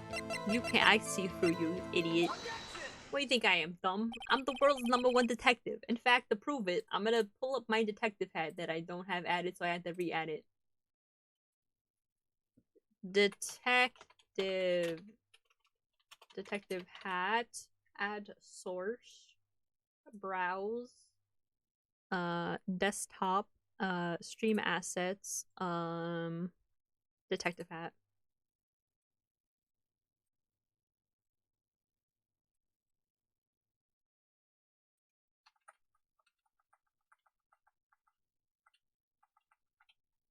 There we go. You committed that crime 2 years ago to protect your sister. You mean the forgery at the scene where Neil Marshall was beheaded?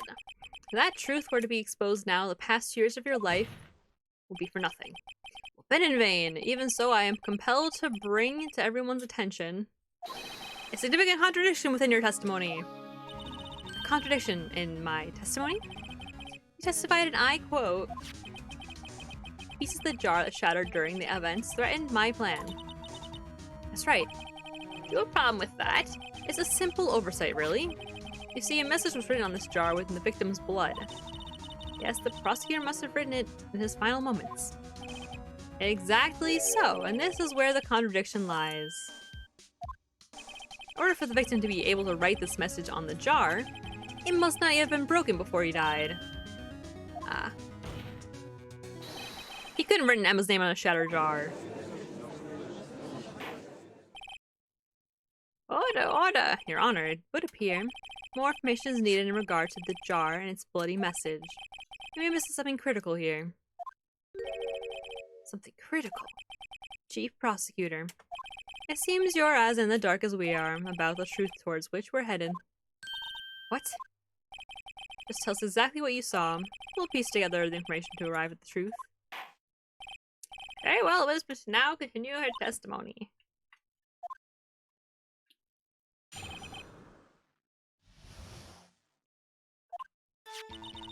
I immediately noticed the blood traces on the jar. It was dark in the room and I didn't have time to check it out. To be safe, I wiped away the blood. Fragments were large, so I'm sure I got them all. All I could think about was wiping them clean before they were discovered. Oh, but she missed one. I mean, you were the one who wiped away the message in blood. I wasn't chief prosecutor at the time. She didn't think Dark was the real murderer. That's why she tried to erase the real evidence. Very well, the defense may now begin its cross-examination. This one's easy. I don't think I even need to press anything here.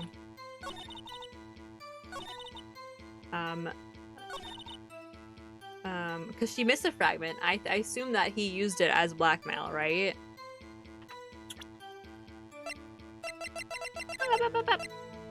Maybe? Was it a small fragment? I don't know. Miss Sky, I believe this jar conceals a truth even you were unaware of. What? It's just what like that every time.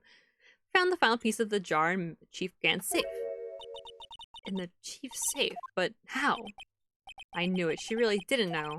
There's something even more disturbing about that final piece. There was still blood on it.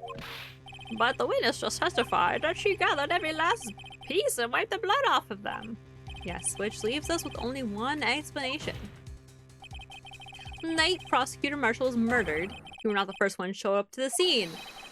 Chief Gant got there before you. Oh yeah, that would explain it. I thought she just like missed it somehow. Couldn't the defendant have simply missed a piece? Sure. I'm afraid that's unlikely. The pieces are too big for anyone to miss, let alone an ace detective. Oh, that's true. That may well be, but everyone makes mistakes. Even I once wasted an entire day looking for my dentures. They were in my mouth all along, and...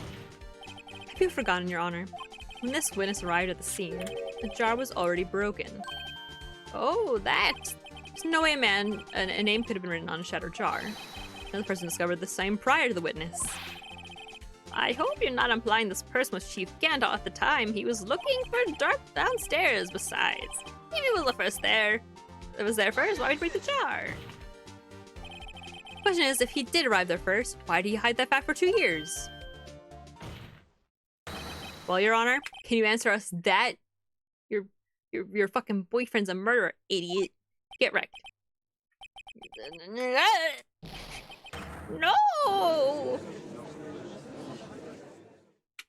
It's hard, you know? Wait, I'm not the one on trial here. Damon Gann arrived at the crime scene prior to the witness. He proceeded to break the jar and purposely hid one of the broken pieces. Question: what is this action called? Fabrication of evidence. I don't think that's actually what it's called. I think it's called something else, but whatever. Tampering with crime scene? Something like that. Well, why did Chief Gann do that? I know what happened afterwards. Isn't it clear? What happened afterwards? Discovering the scene, Lana Skye believed her sister Emma killed the victim. Turned to help her sister. She sought Grant's aid. Lending her his aid, Gant helped her create evidence that incriminated Dark, sparing Emma. And therein lies the reason. The reason why Miss Skye became the Chief's puppet. No, I did it on my own. Please, sis, stop trying to protect the Chief. I can't watch you suffer anymore for my sake. No, you didn't. It wasn't you, Emma. You didn't kill anyone. Don't believe anything Mr. Wright says. Mr. Wright make up the most foul lies to defend their clients. Foul lies? Imagine that come from my own client. I guess you do see the type who likes to twist the truth. Wait a minute. What if we're still smack dab in the middle of Gant's trap? Something wrong, Mr. Wright? It's funny every time he says it. It's just funny every time he says it. Lana may be right after all. What do you mean, right? So you do tell fellow lies then, Mr. Wright? Miss Skye, please testify once more. But evidence was fabricated behind your back. Then Emma's accidental killing of Prosecutor Marshall might also be a lie. Oh my god! A double twist! But I'm knocking over Mr. Marshall. Miss Skye, if you will. I can't. There's nothing to be afraid of anymore. This cross-examination may not change a thing. However, there is a possibility that it will, if you tell the truth. Very well. I'll testify about what I really saw. Alright, the witness may testify once more for the final time.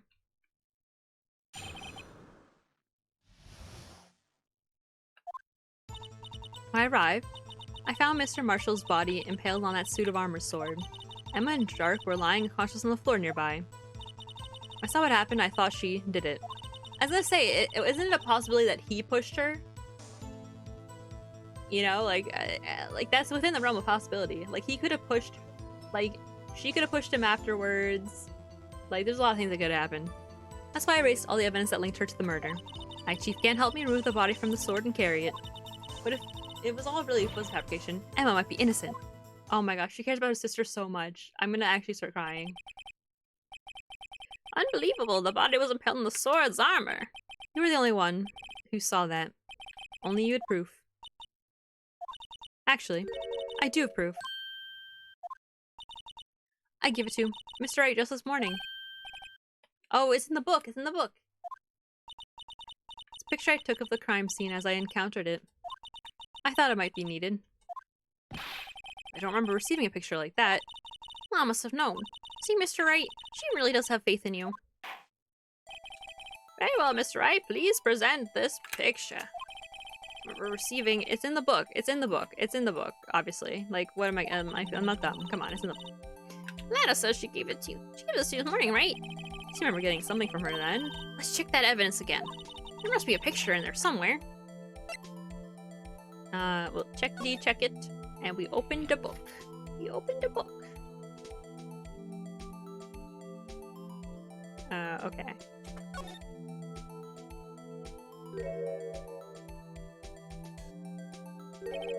Hey, there's a picture here. Wow. Oh my. This is the actual crime scene. No detective saw the crime scene like this, because I contacted criminal affairs only after I rearranged everything. Mr. Wright, that piece cut out from his vest, could that be the cloth we found inside Chief Gant's safe? What's this? I'm still confused. This is a handprint, isn't it? Oh, it was from his outfit. I fucking knew that. But I'm still confused. That cloth had fingerprints on it. Whoever's fingerprints those are must be the real murderer. What? But those fingerprints, they're yours, Emma. Why are your lips turning purple, Mr. Wright? Anyway, let's get on with the cross-examination. As long as you tell the truth, we should be able to flush out the real murderer. Very well, the defense may now begin its cross-examination.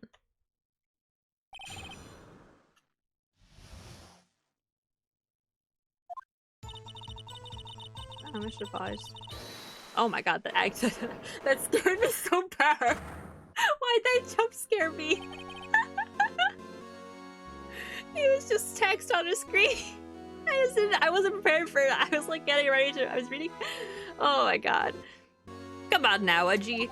This is the poorest excuse for a job I've ever seen. Chief Gant. What? You want to make me out as a bad guy too? If so, I'd like to put in a word or two in my defense. I'm afraid it's too late for that. What? You already declined to testify. That means you forfeited your right to make statements of any sort. This must be that risk we were talking about earlier. So it wasn't a board game that fucking sucks. Interesting. Just sit back, relax, and enjoy the sound of the noose tightening around your own neck. Ooh, Edward's kind of. Ah, so what? You think I'm worried?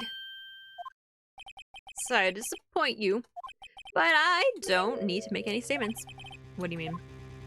Evidence will do all the talking for me. Even if I can't testify, I can still present evidence. Yes, that's true. Wait, you mean you still have some conclusive evidence? No, I don't. Someone does. Someone. So what's your excuse, righto? Why have you been keeping quiet about it? You do have something to show us, right? Something that proves who knocked over Neil Marshall, causing his death. So evidence that leaves no room for doubt. Is this true, Mr. Wright?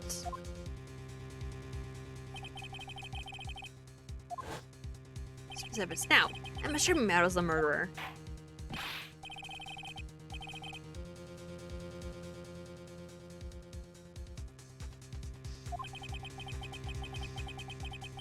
I think you will be the one appearing before the Board of Inquiries. What if I do now? I better think this through carefully. I can't afford to make the wrong decision. Should I present that piece of evidence? It shows who really killed Prosecutor Marshall? No. We have to first determine that it's not who killed Marshall, right? Like, it's Emma's fingerprints, so like...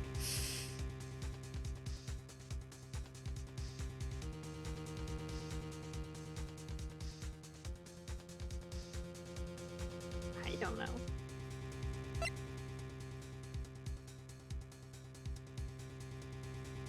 No one's helping me. I'll just go for it. I don't care.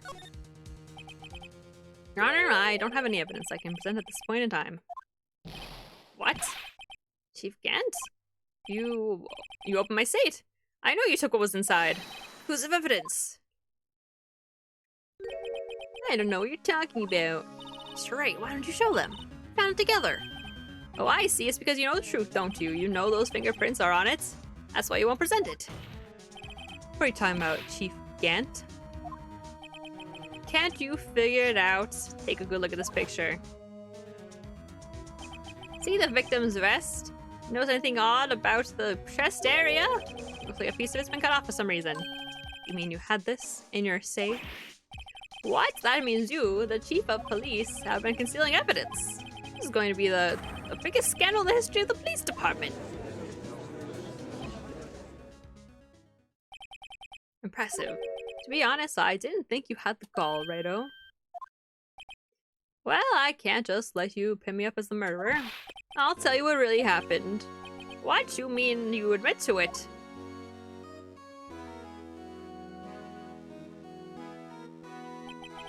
I was the first person to arrive at the crime scene that day. It then occurred to me that I could use the situation to control Lana.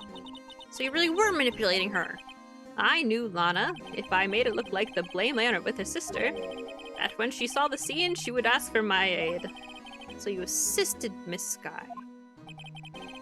I arranged all the evidence. I had her plant the knife tip in the victim's body and move the body across the room. And I end up using that evidence to get Joe Dark convicted. When I tampered with the crime scene, I hid 2 pieces of evidence. This was before Lana arrived at the scene, mind you. 2 pieces of evidence. You mean those items in your safe? But why? For insurance, of course. Insurance. I was sure my plan would work, but it's always best to be prepared for the worst. I wasn't about to let anyone blame me for a murder that girl committed. You mean you were calculating that far ahead while forging the evidence? You would take me for a fool. I didn't make police chief by dumb luck. See this jar fragment? I hit the most legible part of Emma's name. I didn't expect Lana to go wipe the blood off all the pieces. But you fabricated all the evidence. Plus, they didn't fabricate the message on this jar, too. Ha ha ho! Some people just don't know when to quit, do they?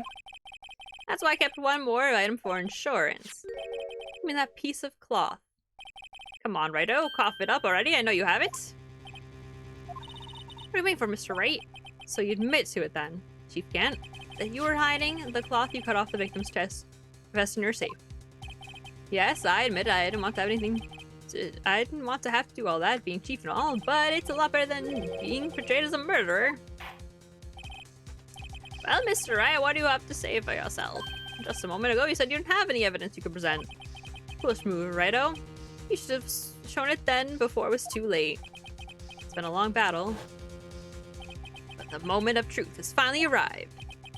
As long as I don't mess up here, victory is mine. Your Honor, I do have evidence to present now. I just remembered it, in fact. Alright then, let's see this conclusive evidence.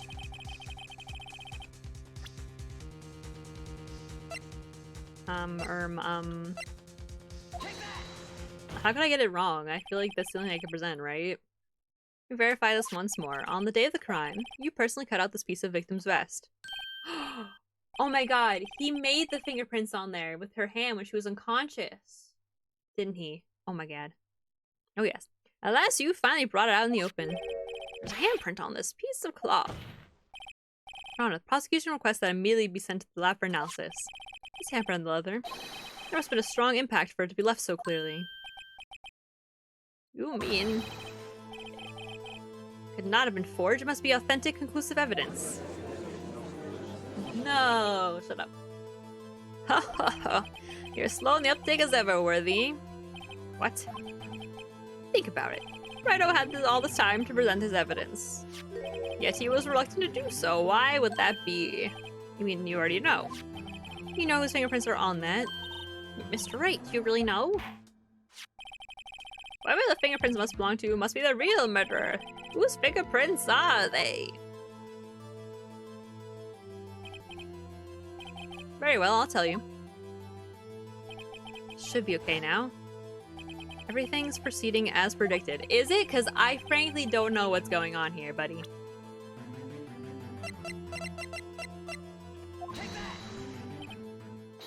Emma?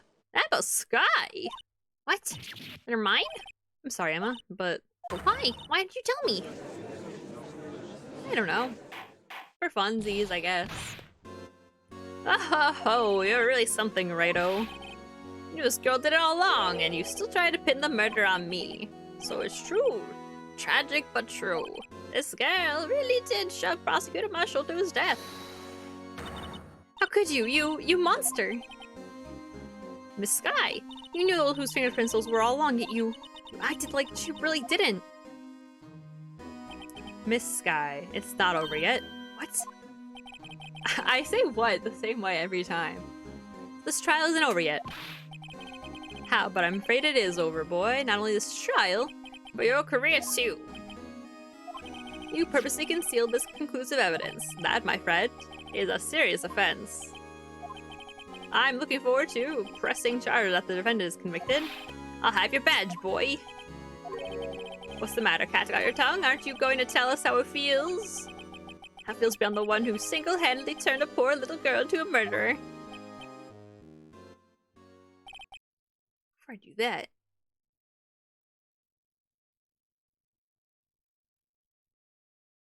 There's just one little thing I have to clear up. Oh, what's that? Who really killed prosecutor Neil Marshall?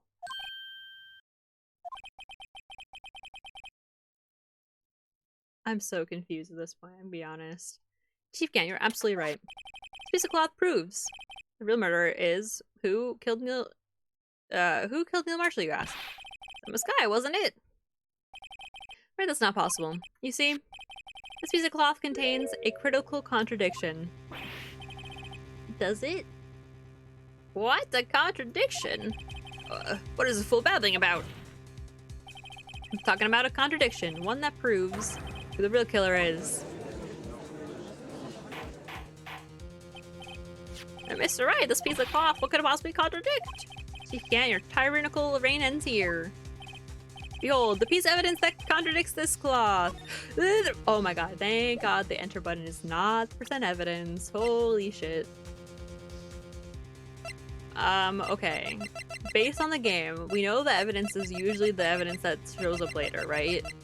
I don't think it's... Oh? We'll keep that in the back of our minds. This is all stuff from the other case. I'm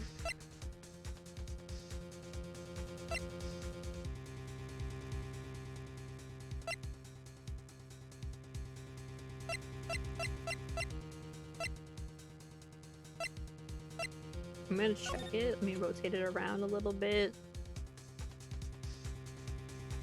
No. I don't think it's gonna be that. It has to be like one of the latest. I didn't mean to present it! I meant to look at it! I do that every fucking time! Holy shit. My brain just doesn't fucking work. Okay, well, yeah, it's this picture. This is a picture Miss Sky took. Take a good look at it, bro. I press E so often. It's so bad. See, a piece of his vest was cut out. Yes, it sure is showing underneath. It's hard to make out with all the blood on his vest, though. Oh, wait. Back my point. His chest is soaked with blood. That's only natural. His lungs are no doubt punctured.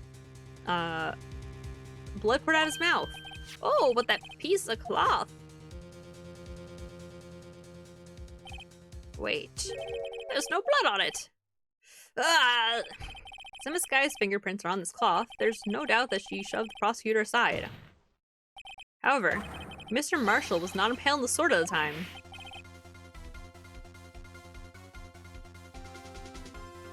Oh yeah, wait, that makes sense. Now then, Chief Gan, let me ask you something. Prosecutor Marshall was not impaled when he was shoved aside. Most likely hit his head on the ground and was knocked out. If so, then tell me, who could it have been? Who could have arrived at the scene before Miss Lana Sky? Made the unconscious prosecutor and impaled him with an armored sword. Oh shit. Then, to make it look like I'm responsible for the prosecutor's death, said person proceeded to write her name on the jar with the victim's blood. A jar that they then broke in purpose to leave behind a clue. And made Lana believe her sister did it. Remember, but you admitted only moments ago that you personally cut out this bloodless piece of the victim's bed. Oh my god, get wrecked, idiot. Ironic, isn't it? The very act of paying insurance. He just said you've ensured that you were to prove you were actually the murderer. No! It's finally all over.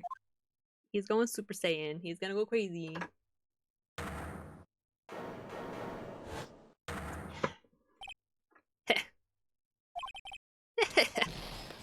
Whoa, that was close, Wright. You almost had me.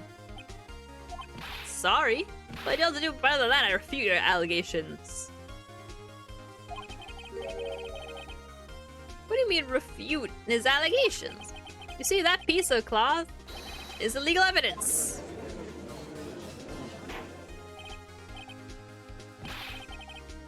What nonsense is this? Illegal evidence cannot be used to convict a suspect. Remember, Raji?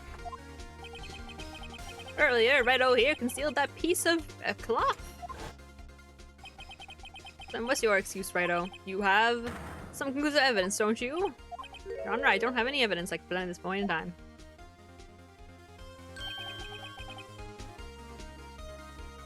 Well, that's true. The defense did refuse to present evidence. At that moment, that piece of evidence cloth ceased to be legal evidence. Well, that's not fair. Ho ho ho. Did you actually think you could best be in court? It looks like the last laugh's on you, son.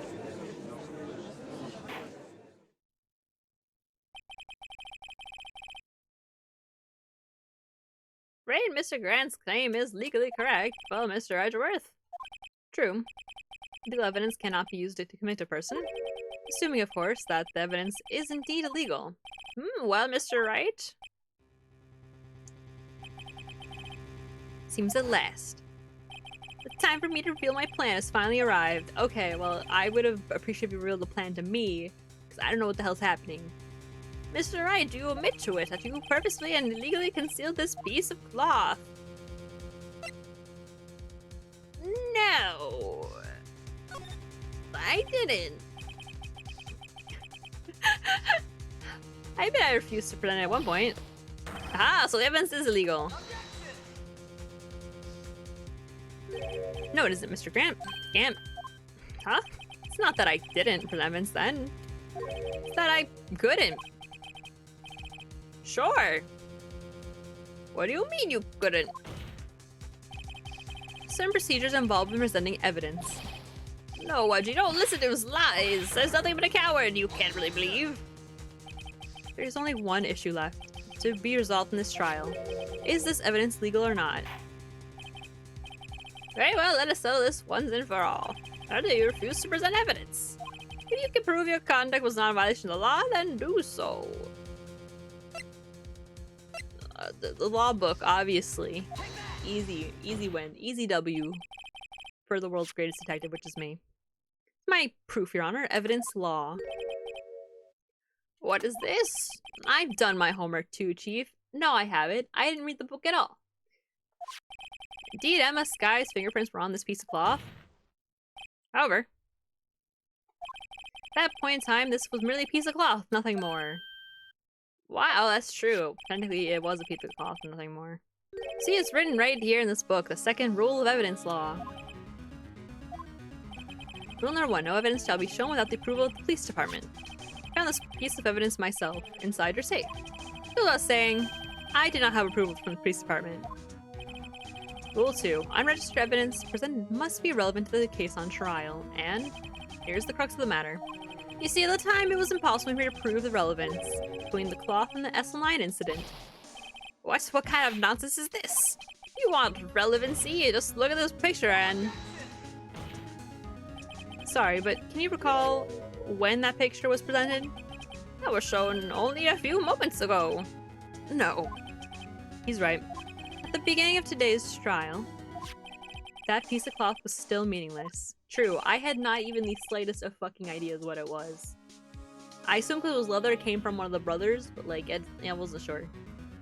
The person who gave it value as evidence was you, Damon Gant. You yourself confessed to a certain truth. Let me verify this once more. On the day of the crime, you personally cut out this piece of the victim's vest? Oh, yes. No! It was then that you approved this cloth as conclusive evidence. Yes, you, the chief of police, personally approved this cloth. The only person who could have cut this from the victim's vest is the one who stood before Prosecutor Marshall in his final moments. In other words, the real murderer. And there's only one person who that could be. Yo, this man's beefy as hell, though. He did lift up a guy and impale him. That's kind of crazy.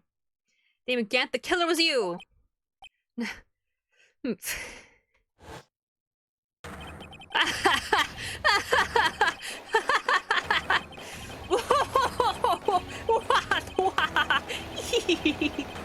Oh my god, he's going crazy. He's going crazy. Let's go. I knew I should have gotten rid of him. That good-for-nothing scum. For 2 years, he's been snooping around the department, trying to get something on me. Crimes are being committed every day, and he insists on hounding me. Well, your crime wasn't exactly petty. He wanted to investigate the case. He recruited Angel Starr and convinced Bruce Goodman. Detective Goodman? Yeah, that's right. If Vince is transferred, I'll lose my only chance to find out the truth. Please, you gotta help me. Goodman turned him down, as he ought to. Still, Jake Marshall didn't know when to quit. He stole Goodman's ID card and tried to take the evidence. Goodman came to me that day. He wanted to file a lost item report. He went with him to the evidence room. Then all of a sudden, he decided to speak out. What are you talking about, Goodman? Can you please reopen the investigation, Chief? We can't transfer evidence out. There are too many questions left unanswered.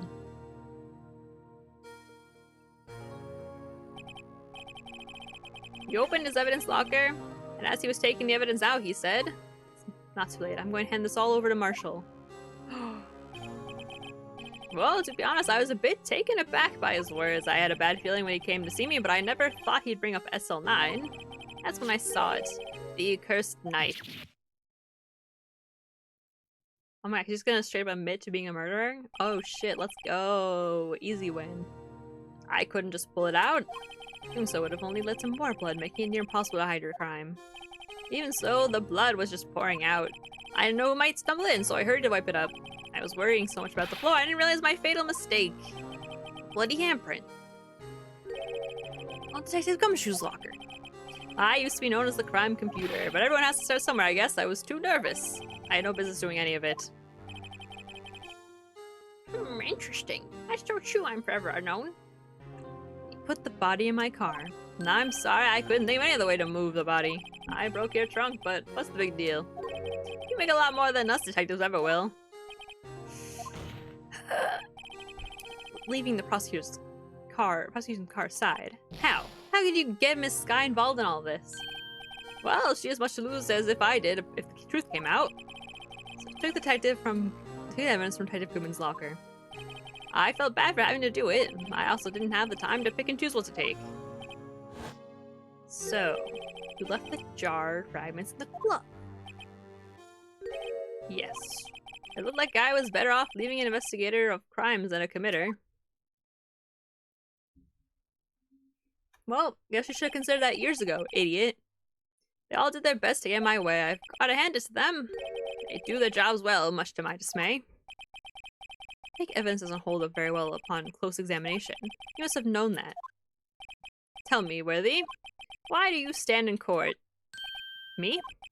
You despise criminals. I can feel it. You and me were the same.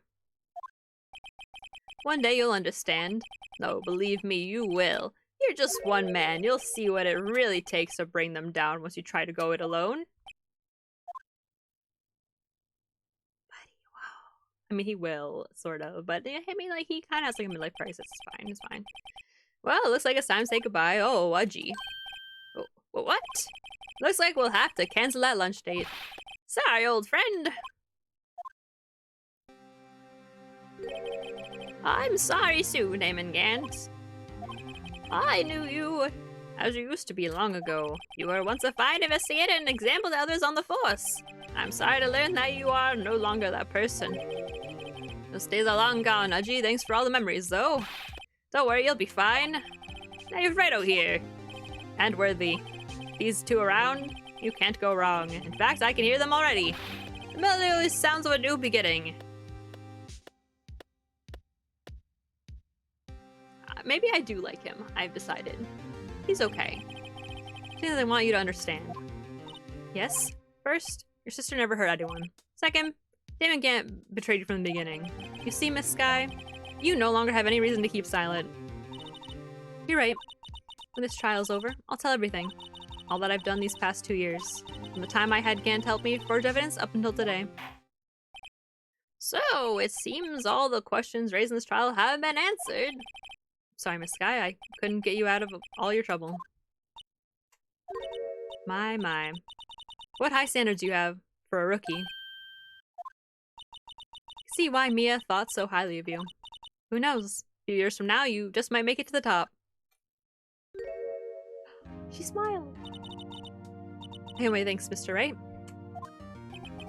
Sky. And to you too, Mr. Edgeworth. Suffered every bit as much as I have over these past few days. Believe me, I know how much of an ordeal it's been for you. It was nothing. Liar. Let's worry about the pressure might break you. And yet, you rose above it all and guided Mr. Wright to victory. You done well, Mr. Edgeworth. Stop it, I only did my job. Oh, he's embarrassed. In light of this case, it seems a good self-examining is in order for all of us. Miss Sky? Yes, Your Honor. You are innocent of murder. However, although the chief blackmailed you, the fact is you still acted as his accomplice. Trial will be scheduled for these crimes at a later date. Yes, I understand, Your Honor. There's something amusing about all this. Why are you smiling? It's been a long time, Your Honor. Long time since I felt free of these heavy chains. Oh, I'm gonna cry. This game's gonna make me cry.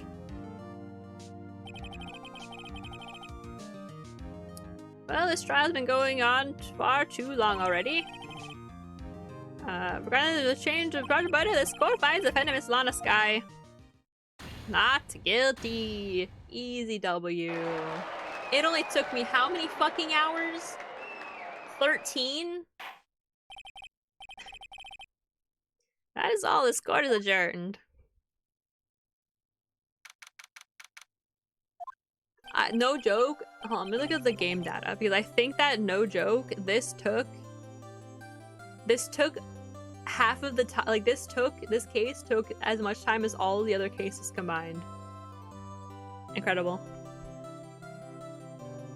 Long last, it's finally over. Emma? Why the long face? I'm sorry your sister didn't get completely off the hook, but at least she wasn't convicted for a murder she didn't commit. No, that's not it. Just now, after the trial ended. See why Mia Fey thought so highly of you. I owe my thanks to Mr. Wright. And to you too, Mr. Edgeworth. Okay, yeah, we've read this before. No, I did my best too, but Lana didn't say a single word to me. Hope I'm not interrupting anything, pals!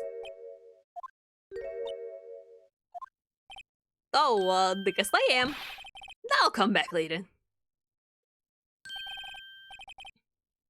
Which type of gumshoe? What is it? Do this on purpose, aren't you? Make a detective run all around while— oh my god. Stop. Stop. I will not read that again for the third time. Oh, are you here because of my sister again? No, not this time. I came today because of, you, pal. Me? That's right. I thought you'd like to see someone. Lana! Should we be doing this? She's still under arrest, you know. Well, I won't tell if you won't. Emma, I owe you an apology. It's okay, sis. Don't worry about it. That day 2 years ago was the first time in my life I ever panicked. It was all I could do to keep myself from screaming. All I could think about was keeping you from getting wrapped up in that mess. Sis. I asked Gant to help me cover up the truth. I thought I was doing it for your sake. But now, I realize I was wrong. I changed after that day. I had to. It's the only way I could make it through the past 2 years. I knew how much I was hurting you by distancing myself, but I couldn't bring myself to tell you what I did. I was scared. Scared you'd look at me with those eyes of yours. Scared of how you'd react if you knew. Sis, you're only doing it for me. No. Huh? I turned my back on you that day. In hiding what I believed to be the truth, I was deceiving you. Sis. I'm such a fool. It took me all this time to realize it. Emma, I'm so sorry. But sis, you don't have to apologize. I'm happy now. You're happy? Of course. You know, sis, I always knew that one day you'd come back, and now you have. Oh, Emma. Emma. I love them. They're so cute. I'm gonna cry. No good change the past. The only thing we can do is strive to make up for our mistakes. Why must we make up for our mistakes, you ask? Because in so doing, we can find the way back to the rightful path. And just from there, that we can move on toward a brighter future.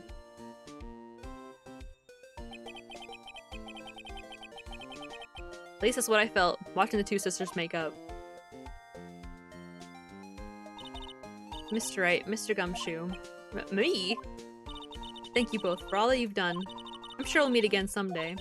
Isn't that right, Edgeworth? Edgeworth? Stop hiding, come over here. You fucking coward.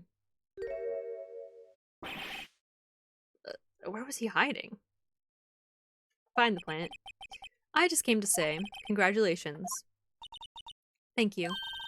Thank you, Mr. Edgeworth. Right. Well, I'll be going now. So funny. Mr. Edgeworth, I hope you don't blame yourself for what happened. We were the ones who acted corruptly. Not you. It's too late for me. No matter what anyone may say, I realize today that I can't correct my mistakes. Mr. Edgeworth. Not only that, but I don't even trust myself anymore. Chief Gam was right. Spice criminals, I can feel it. You and me, we're the same. One day you'll understand. Oh, believe me, you will. You're just one man. You'll see what it really takes to bring them down once you try to go at it alone. But you're not alone, Edgeworth. I do despise criminals. I plan to dedicate my entire life to fighting them. In order to fight crime on my own, I need a weapon. It's scary. I've known that to be true for quite some time now. But Edgeworth, who knows? Given enough time, I might have tried to pull something like Chief Gant did. That thought terrifies me. That's why I can't continue on as a prosecutor. Edgeworth, don't you understand? Came and your mentor, Manfred von Karma. We're both the best of the best when it came to fighting crime. But they both made the same mistake. You said in order to fight crime on my own, I'd need a weapon. That may be true, but think back to today's trial. You weren't alone. Exactly. The real evidence was the friends we made along the way. You were working together with Mr. Wright, and because of that partnership, you're able to present evidence that otherwise would have gone undiscovered. Isn't that right, Mr. Wright? Huh? What? Oh, yeah. What is this, a pop quiz? Come on, Mr. Wright, show him what Lana's talking about. Kiss him. Evidence, huh? Something that neither Edward nor I would have been able to find on our own.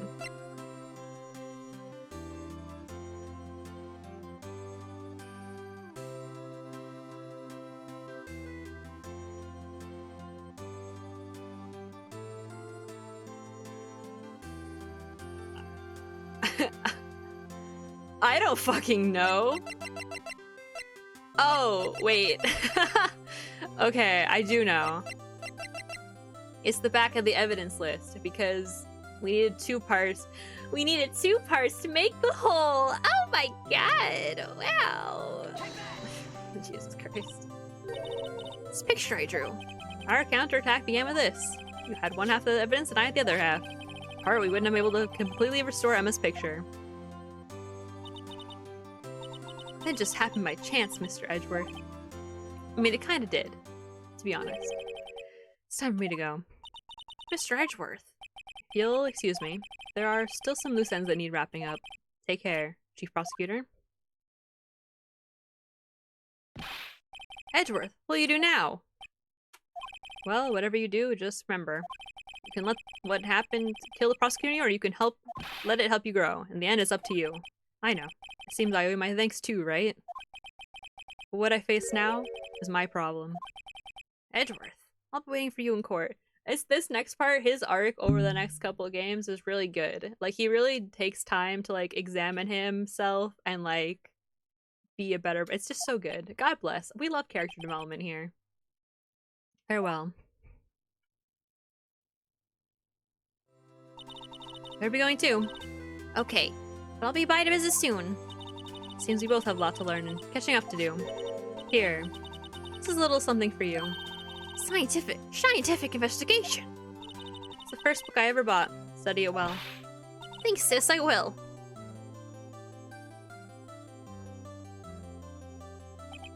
And so, another case came to a close.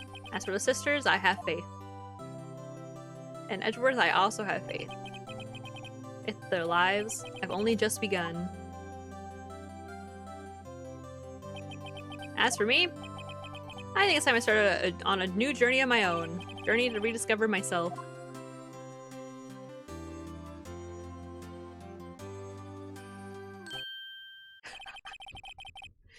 Well, don't go check it off just yet, pal. Huh? What is it, Detective? It's just a little matter to be resolved with the chief prosecutor. You see, she's supposed to be out of jail like this. But I thought you said it was okay. Yeah, well, it may be okay with me, but the folks at the prison are a different story. Huh? Did you, like, break her out? Basically, I had to bribe a gardener to sneak her out for 30 minutes. Believe me, it wasn't cheap either. Huh? Wait, Detective, I didn't know you had a wild side. Yeah, well, haha, you see, Mr. Wright here is the one who'll be footing the bill. Huh? Huh? What, you think I could afford it with my salary? You gotta be kidding me, pal. Huh? Huh? Huh? Thank you, Mr. Wright, you're the best. Why is it? I suddenly feel like I want to scream. Yeah, I got an idea. Why don't we all go pay it off together? Yeah, that's a great idea. Come on, guys. Let's go.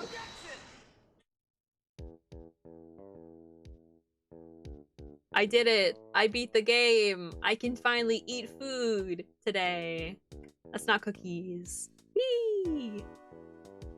Waiting for a friend of mine of Europe to take care of Emma. I hope she's pleased to study under a top coroner. As for me, this affair has pretty much ended my days at the prosecutor's office. Still, I'll manage to find my way back in the field somehow. Then, I'll be able to investigate crimes together with Emma. Oh god, don't tell me I have to read lines. I was gonna go eat during the credits. Oh no. Oh god, there's gonna be like a line from everybody. Oh no. Yikes! I thought I was gone for a moment there. In the end, though, they overlooked my unauthorized investigation of the chief's office. If we penalized you anymore, it'd be worse than firing you. Yep, that's what they said. It just goes to show you can't shake me off that easily. I just realized that I'll have to voice him for more games. So like, rest in peace my throat, I guess. Like a moment of silence for my vocal cords. Oh my god, please, I'm so hungry. I'm gonna break out another packet of cookies at this rate. Oh, it is good. My new mission is to guard the main entrance and take care of Billy. Can you believe it? I've been demoted to security guard. My partners keep an eye on the entrance for me today. I'll show them, though. Someday I'm going to make detective. Yes, sir. Then I just be like that dick gumshoe. Oh my god. Yo, Siri, you wanna like do the voices so I can go eat?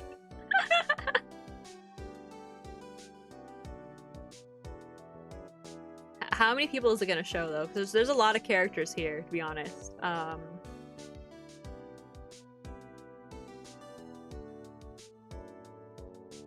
Don't worry about it, Sierra. Do you want to do your voice? You could do voices for the characters while I go get food. Oh no! He died. This is so sad.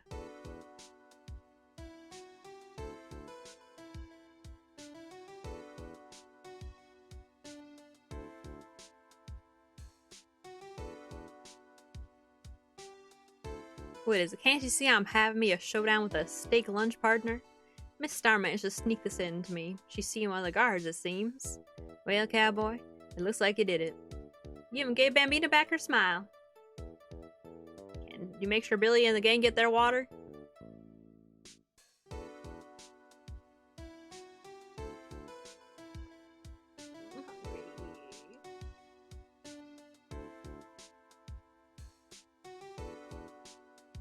So we won't be seeing each other for a while. As As farewell gift, I put a new meal on the menu. The Right Way lunch. Oh, that's cute. Top layer tastes as bitter as defeat, but the bottom layer is as sweet as victory. Kids seem to dig the turnabout theme. It's a hot sell around exam time. Just make sure not to eat it backwards. Thanks, ma'am. Oh, please. Brandon Gay. I'll never forget what that young defense lawyer said after the trial. Let's see, what was his name again? Mr. Left. Anyway, he said he's been doing something or other for, how many years? Well, anyway, I've got another trial to get to, so I better be... Ah! Oh no, I forgot my gavel! Sorry, I gotta go.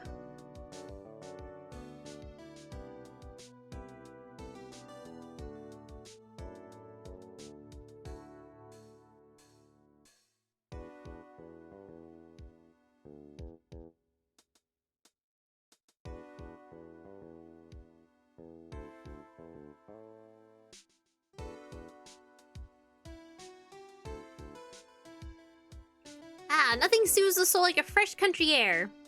Still, sometimes I do miss hearing you and your objection. Still, I can't go back until I'm a full-fledged spirit medium. Mystic Maya, afternoon training's just about to begin. Coming! Well, see you around, Nick.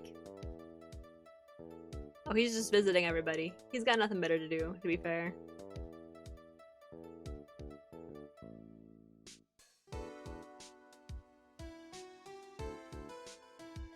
It's like I don't think a lot of people work in this game.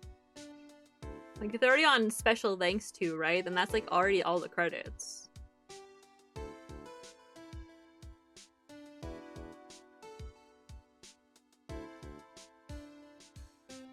Mr. Edgeworth. Ah, Mr. Edgeworth. I brought you your tea. What's going on?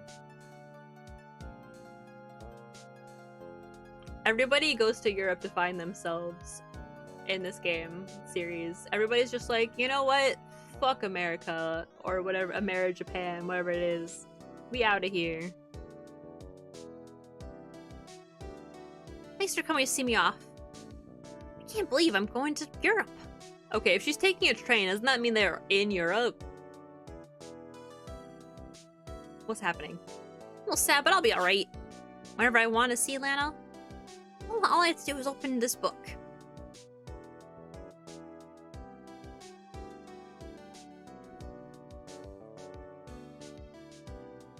Oh, there's a picture of her in there, probably.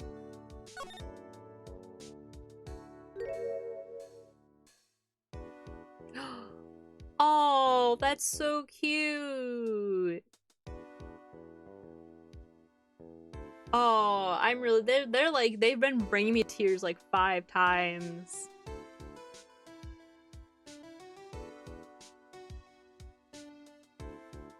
Oh my god, they're so cute. Ooh. All right, now was not the time to oof. What the hell?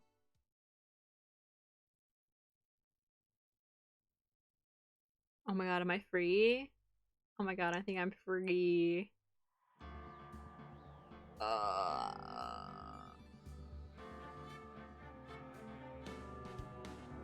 Wait, this is the trilogy, right? How do I play the other games?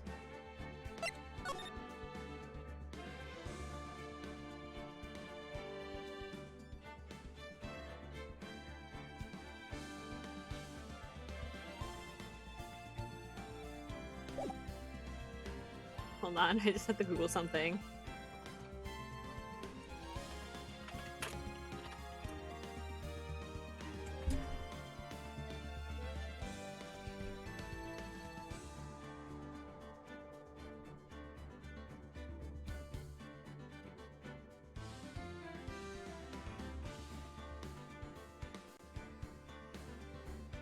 Yeah, it has Justice for All and Trials and Tribulations, so how the fuck do I play those?